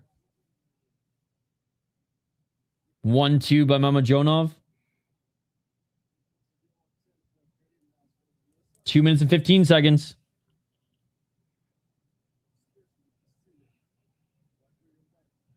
Overhand left by Madrakhimov, and it doesn't land.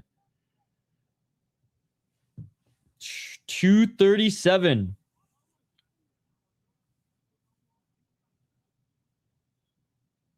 Madrakhimov respecting that power of Mamajonov right now. Looks like he's trying to find his entry for the takedown. Swing and a miss by Madrakhimov.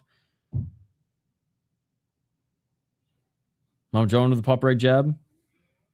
Oh, left hand by Mamajonov. Hey, if Mamajonov knocks him out, then there's going to be a 4th fight. Yo, what the fuck shoes are the ref wearing? I just noticed. Look at his shoes. Bro, he's not wearing shoes. Left hand by Madrakhimov. Madrakhimov.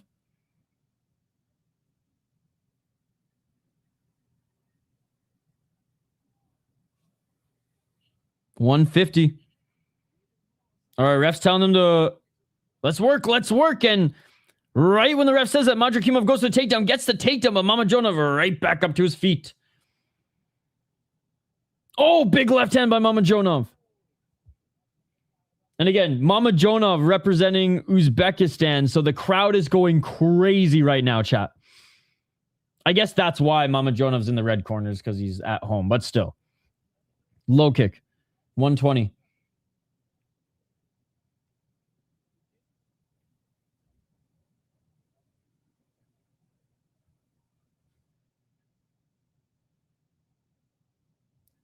Mamajonov just wants to play the jab game and counter and set up 1-2s.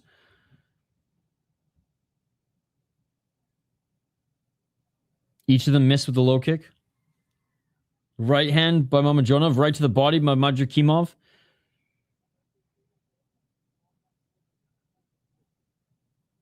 God, I'm so curious of how the first fight went now. I want to watch it.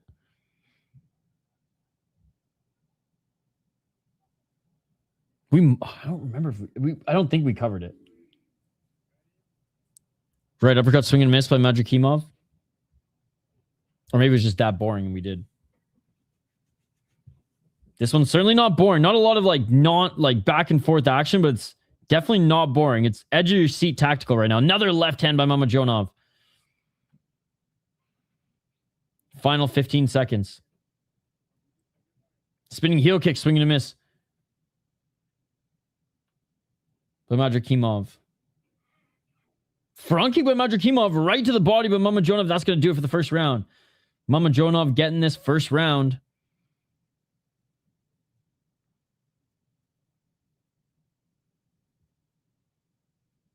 They're like these toe sock shoe things. I don't even know. I've never seen anything like them. Oh, man, that left hand knocked him right down.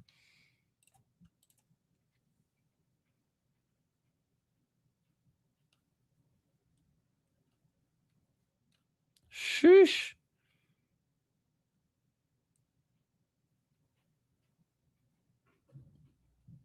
He tried to throw it again. Didn't land clean.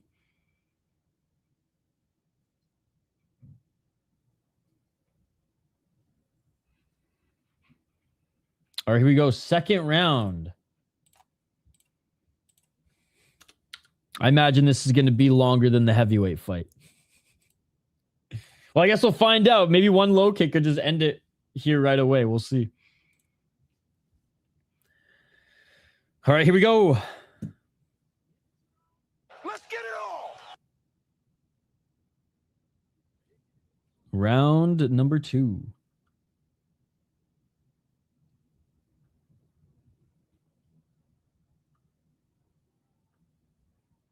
Right jab again by Mamajonov. Oh, Mamajonov drops him again with the left. Oh, cracks him with the right. His head bounces off the canvas. Dude, there's no way that Madrakhimov has his wits right now. He is seeing the Tweety Birds. He's on his back. Mamajonov trying to end this fight right now. Mamajonov entering his guard. Feet planted. Oh my God. You see the follow-up shot? Big right elbows, dude. Mamajonov is saying, fuck the judges' scorecards. Fuck a draw. Fuck a decision. Back up to their feet. 420. Smoke them if you got them. Holy shit. Dude, I love the lighting on the crowd. It's just such a sick way to film fights. Is that a first fight? No, this is the last fight. Oh, Mamajonov drops him again with the left, and this is their third time fighting. Mamajonov in his guard again. Oh my God, dude. Well, the heavyweight fight was longer, but this might end soon. 354. Dude, Madrakhimov just keeps getting flash knocked down. Dropped him twice now in this round with the same fucking punch. That left hand. Shit, that's what he dropped him with in the first round. Oh, up kick by Madrakhimov and Mamajonov. Re-entering his guard. Feet planted. Just let him back up and fucking tag him again, dude. Easier said than done, I'm sure, but 326. He's looking again to mount. Not in mount, but lands a big right hand. Elbows. Oh, good job by Madrakhimov, who pushes him off. I mean, Madrakhimov has recovered well so far, but how many times can you recover after this? Oh, right hand by Madrakhimov. Left hand by Mamajonov again. Madrakhimov, desperation takedown. If we were allowed soccer kicks, if we were allowed real MMA, Mamajonov could have just kicked him in the face. Fight would be over. Mamajonov doing the same thing, kind of re-entering his guard loosely, landing some ground and pound. What a statement in the rematch, in the trilogy fight. Losing, being on the losing end of the only fight that didn't go to a draw. Entering his guard again, just pure defense by Madrakhimov, trying to trap the arms of Mamajonov, but Mamajonov gets his arms free. Again, just don't waste energy. Stand up. Couple shots to the body. 229. God, I wish I knew what the announcers were saying right now. I want to hear what they're thinking about this. 3 times now in round 2. In round 2, he dropped him once in round 1. 3 times in round 2. They're back up to their feet. Mamajonov knows what he needs to do. Right hook. Oh, he used that right hook to try to set up that left. Low kick by Madrakhimov. That landed clean. 159. Does Mamajonov gas? Is that what's going to happen here? Left jab by Madrakhimov. Front kick by Madrakhimov. How is Madrakhimov recovering this quickly? Still can't get the takedown, which is huge. Left to the body by Mamajonov. Let me see if Mamazhonov can win. He's looked so good, user. Body kick. Oh, dude. Mamajonov is starting to slow down, though. Left jab by Madrakhimov. And you know what's even crazier is how the fuck is Madrakhimov still this fresh? Makes no sense. Low kick by Madrakhimov. Superman punch by Madrakhimov. Oh my god. You can see the frustration on Mamajonov's face. He's like, fuck, man. What am I going to do to put this guy out? He's definitely got 2 huge rounds of runway. You parlay with him? Oh, swinging right uppercut by Madrakhimov. Just missed. Mamajonov missing with the left hand. Mamajonov needs this break more than Madrakhimov. Madrakhimov dropped 3 times in this fucking round. Low kicks now by Madrakhimov. Mamajonov's not even thinking about checking them.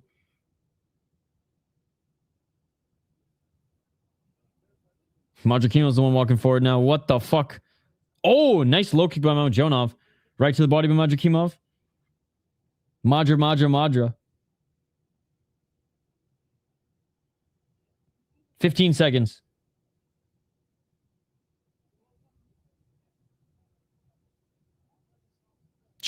High kick by Madrakhimov. Almost landed clean.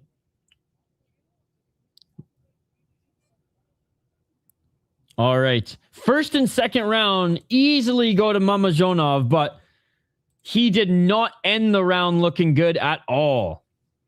Started the round looking insane. 3 fucking knockdowns twice in 30 seconds with that left hand. But now he's slowing down. What do we say, man? You were thinking it. I said it. He's messing around in the fucking guard. Dude, you're wasting energy. Just get back up to your feet. You've dropped him the same thing twice in a row. He ain't learning. And if so, fucking bait him with that and throw the right hook.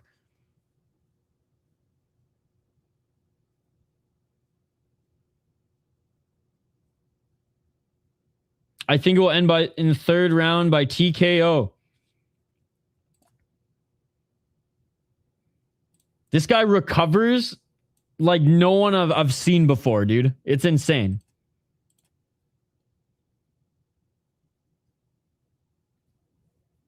He's been dropped a total of 4 times already in this fight. All right, here we go. Round number 3. They've never gone 5 against each other. They've only gone 3. And so far, he's been able to get draw or split decision. So up 2 rounds. That's new for Mamazhonov. Except for one judge's score, I guess. Let's get it all! In their first fight. Oh, I can't wait to stretch later. All right. Round number 3. Mamazhonov. Yeah, this is the last fight of the card. 4:31. Right to the body by Madrakhimov. Typology's been doing a decent job at updating it, though, if you want to take a look. You should see the results of at least 80% of the card so far. Madrakhimov, he's back to going to the low kicks. Low kick after low kick after low kick, destroying that lead right leg, and Mamajonov taking away that big left hand from him. Mamajonov missing with that left hand. Mamajonov looks night and day different from the first two rounds. A lot more timid, on the back foot. And Madrakhimov on him. Look at the pressure from Madrakhimov. He's going to tire out Mamajonov, who's constantly on the move. Looking for that counter right was Madrakhimov. The thing is, Madrakhimov can pressure him all he wants. They got to fight. And the ref's even warning them right now, you got to fight. Mamajonov, if you're going to be, you got to do something. You can't just keep going right side to side.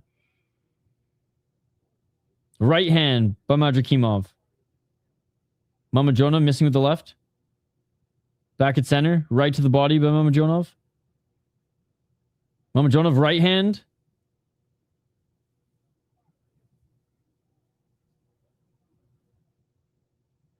Nice left by Mamajonov. There we go.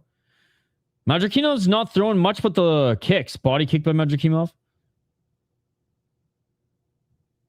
Madrakhimov throws left hand. Still pressuring. Side to side is Mamajonov. Again, he's gassed himself out. Just fucking moving right now. 240.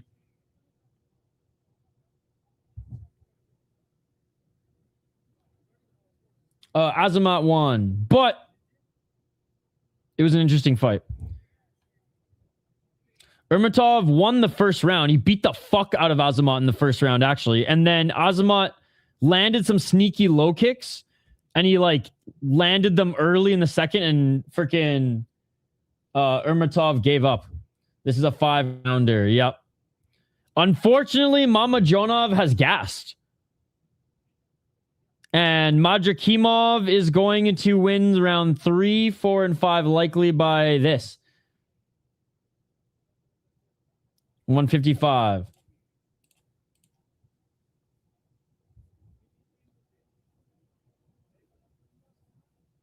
Eating knees is Mamajonov, and Madrakhimov takes him to the ground.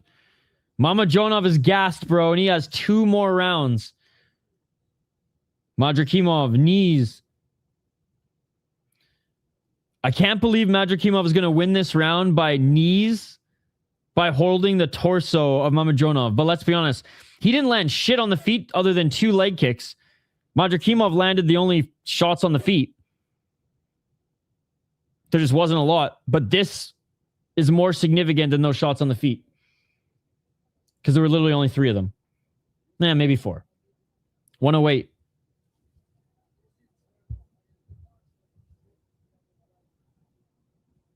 Body lock still by Madrakhimov. Top position. Mamajonov on the ground. Ass to the mat. Trying to get his back now is Madrakhimov. Kind of. Madrakimov's not even going for a hook and he's just kneeing the back of him. All right, now the right hook's in. 40 seconds. Madrakhimov looking for the rear naked choke on the tired Mamajonov. What a comeback this would be for the title. What a comeback this would be for the title. Solidify the trilogy. Oh my goodness, 25 seconds. He's going for the choke. It's not under the chin. He didn't lose the back though. Oh man, no, it's fucking close now. It's still, it's more of a crank than a choke. Mamajonov's just going to wait it out. Mamajonov's just going to wait it out. He's got Chicago Bulls. What are these guys' shoes? And that is it for the 3rd round. Damn. 3rd round, it's going to Madrakhimov. Round 1 and 2, Mamazhonov. Rounds 3, Madrakhimov. And we're going into championship rounds.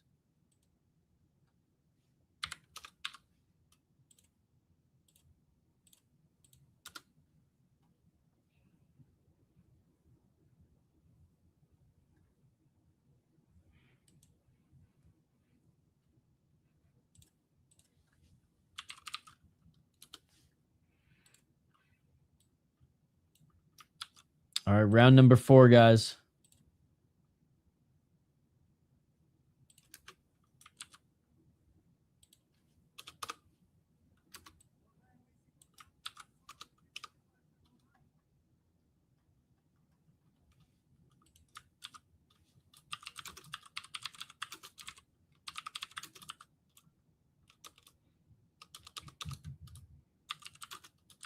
All right, the cornermen are leaving the cage.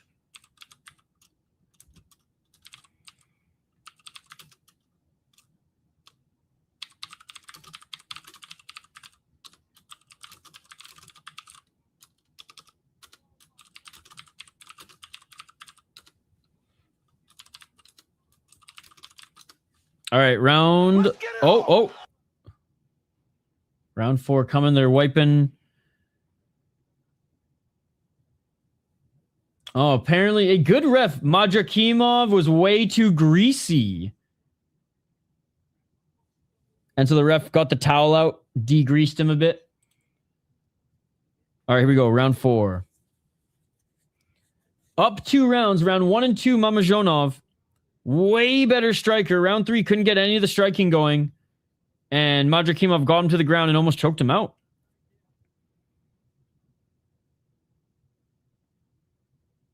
Oh, Mamazhonov, sorry, with another left hand. Didn't drop Madrakhimov, but... Oh, right hand by Mamazhonov. That one hurt Madrakhimov. Mamazhonov with a low kick. This is what Mamazhonov has to do, guys. Oh, another 1-2 by Mamazhonov. He needs to dig deep here in this 4th round. Even though he's up a round, momentum has swung the other way. But so far, so good. But we are very early, not even a minute in. And Madrakhimov's got that good pressure. Low kick. Another low kick by Mamazhonov. Another low kick by Mamazhonov. That's going to slow down Madrakhimov. Another low kick. Right hand to the body by Madrakhimov. 346. Overhand right by Madrakhimov. What's up, dude? Madrakhimov walking him down again.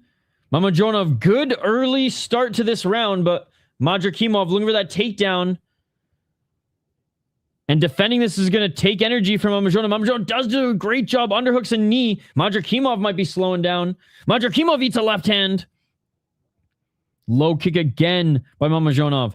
Great start to the round by Mamajonov. Another low kick. That lead left leg of Madrakhimov was hurt. Left hand by Mamajonov. Low kick again by Mamajonov. You can start to see the swelling of Madrakhimov's leg, even though he's the one still pushing forward. 247. Refs got their Flint Lockwoods. Dude, crazy. Oh, Mamajonov, man, he's fucking tired, dude. Again, Madrakhimov looking for the takedown. Can't get it. He might be more tired than his poker face suggests. They're in the clinch. Some knees by Madrakhimov. Mamajonov is now going for a takedown? What?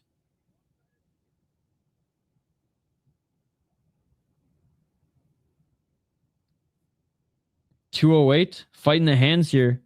Oh, nice judo sweep by Madrakhimov. But Mamajonov right back up to his feet and they separate.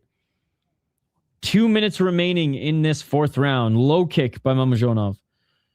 Mamajonov going for the takedown, and he gets it. Mamajonov had to fight for that one, and he gets it.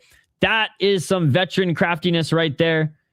If he can stay in the top position, he'll 100% seal this round. 137, and he can't as Madrakhimov pushes him right off. Right back into the clinch is Mamajonov. Knee by Madrakhimov. Good hand fighting. Looking for the knee there. Oh, nice right uppercut by Madrakhimov, and they separate again. Dude, Mamajonov is so tired, especially after that battling for that takedown. He's on the back foot. He's looking like Chelsea Chandler.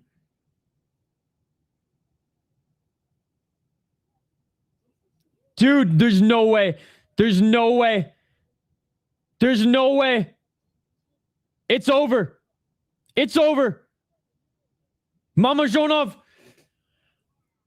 The second verbal tap in a row in a title fight. Are you kidding me? This fight is over. Mamajonov, his right hamstring? He fell right to the ground. It looks like his right hamstring might be torn. Yeah, I think he might have tore his right hamstring. No fuck, dude. He was having such a good round. He was up around two. He's in a lot of pain right now. He's screaming. No fucking way, dude. Madrakhimov wins via technical knockout as Mamajonov verbally taps due to an injury. Groin or upper leg? Groin, yeah, you're totally right. It's probably groin over hamstring. He's clutching. Yeah, he's clutching the groin now. I just saw. Oh my God. Dude, I know. He won the first two rounds, lost the third, was winning the fourth. I thought he got hit in the balls and he was calling his own foul, but he was calling the fight. Oh, I'm sorry to tell you all that information, user, but my God. I can't believe it. There's going to be a fourth fucking fight. There's going to be a fourth fight between them. I can't believe it. I cannot believe it, chat. That is insane. What a card, man. Like, this is the fuckery I'm okay with. I mean, it sucks he got injured, but like, holy hell.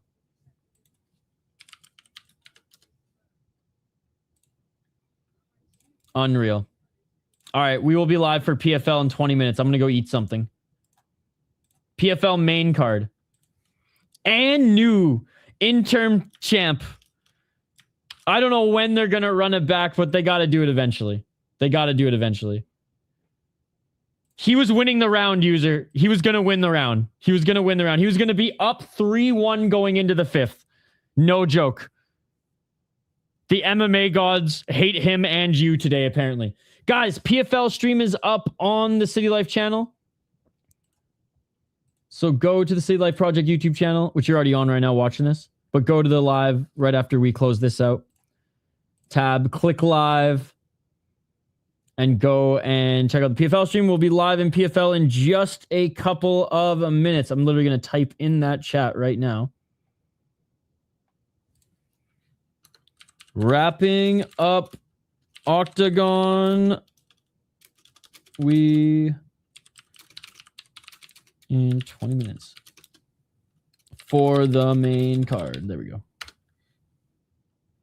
Boom. There we go. There we go. After PFL, we'll be live for Combat FC. After Combat FC, we'll be live for Deep. Tomorrow, we'll be live for UFC. And we're going to be watching the Stanley Cup Finals game as well. Hey, thanks for hanging out. See you later, everyone. Have a great weekend. Dude, user, you know what's even crazier is it was a verbal tap due to a leg injury in the co-main event title fight too. No breaks. 20 minutes, we'll be back for PFL. And no, finally got that Octagon strap. All right. As much as I want to stay to find out if there's going to be a fourth fight eventually, I got to go eat some food, ladies and gentlemen. Breakfast, lunch, and dinner all in one. 20 minutes till PFL main card, and we'll be live for that. You all are amazing. I appreciate you all. Smash that like button and subscribe. And we'll be back for the next one here in 20 minutes. Stream is up. Go like it. We'll see you guys in a little bit. Peace. I'm out of here. I don't give a fuck if the decision's rigged! Yeah.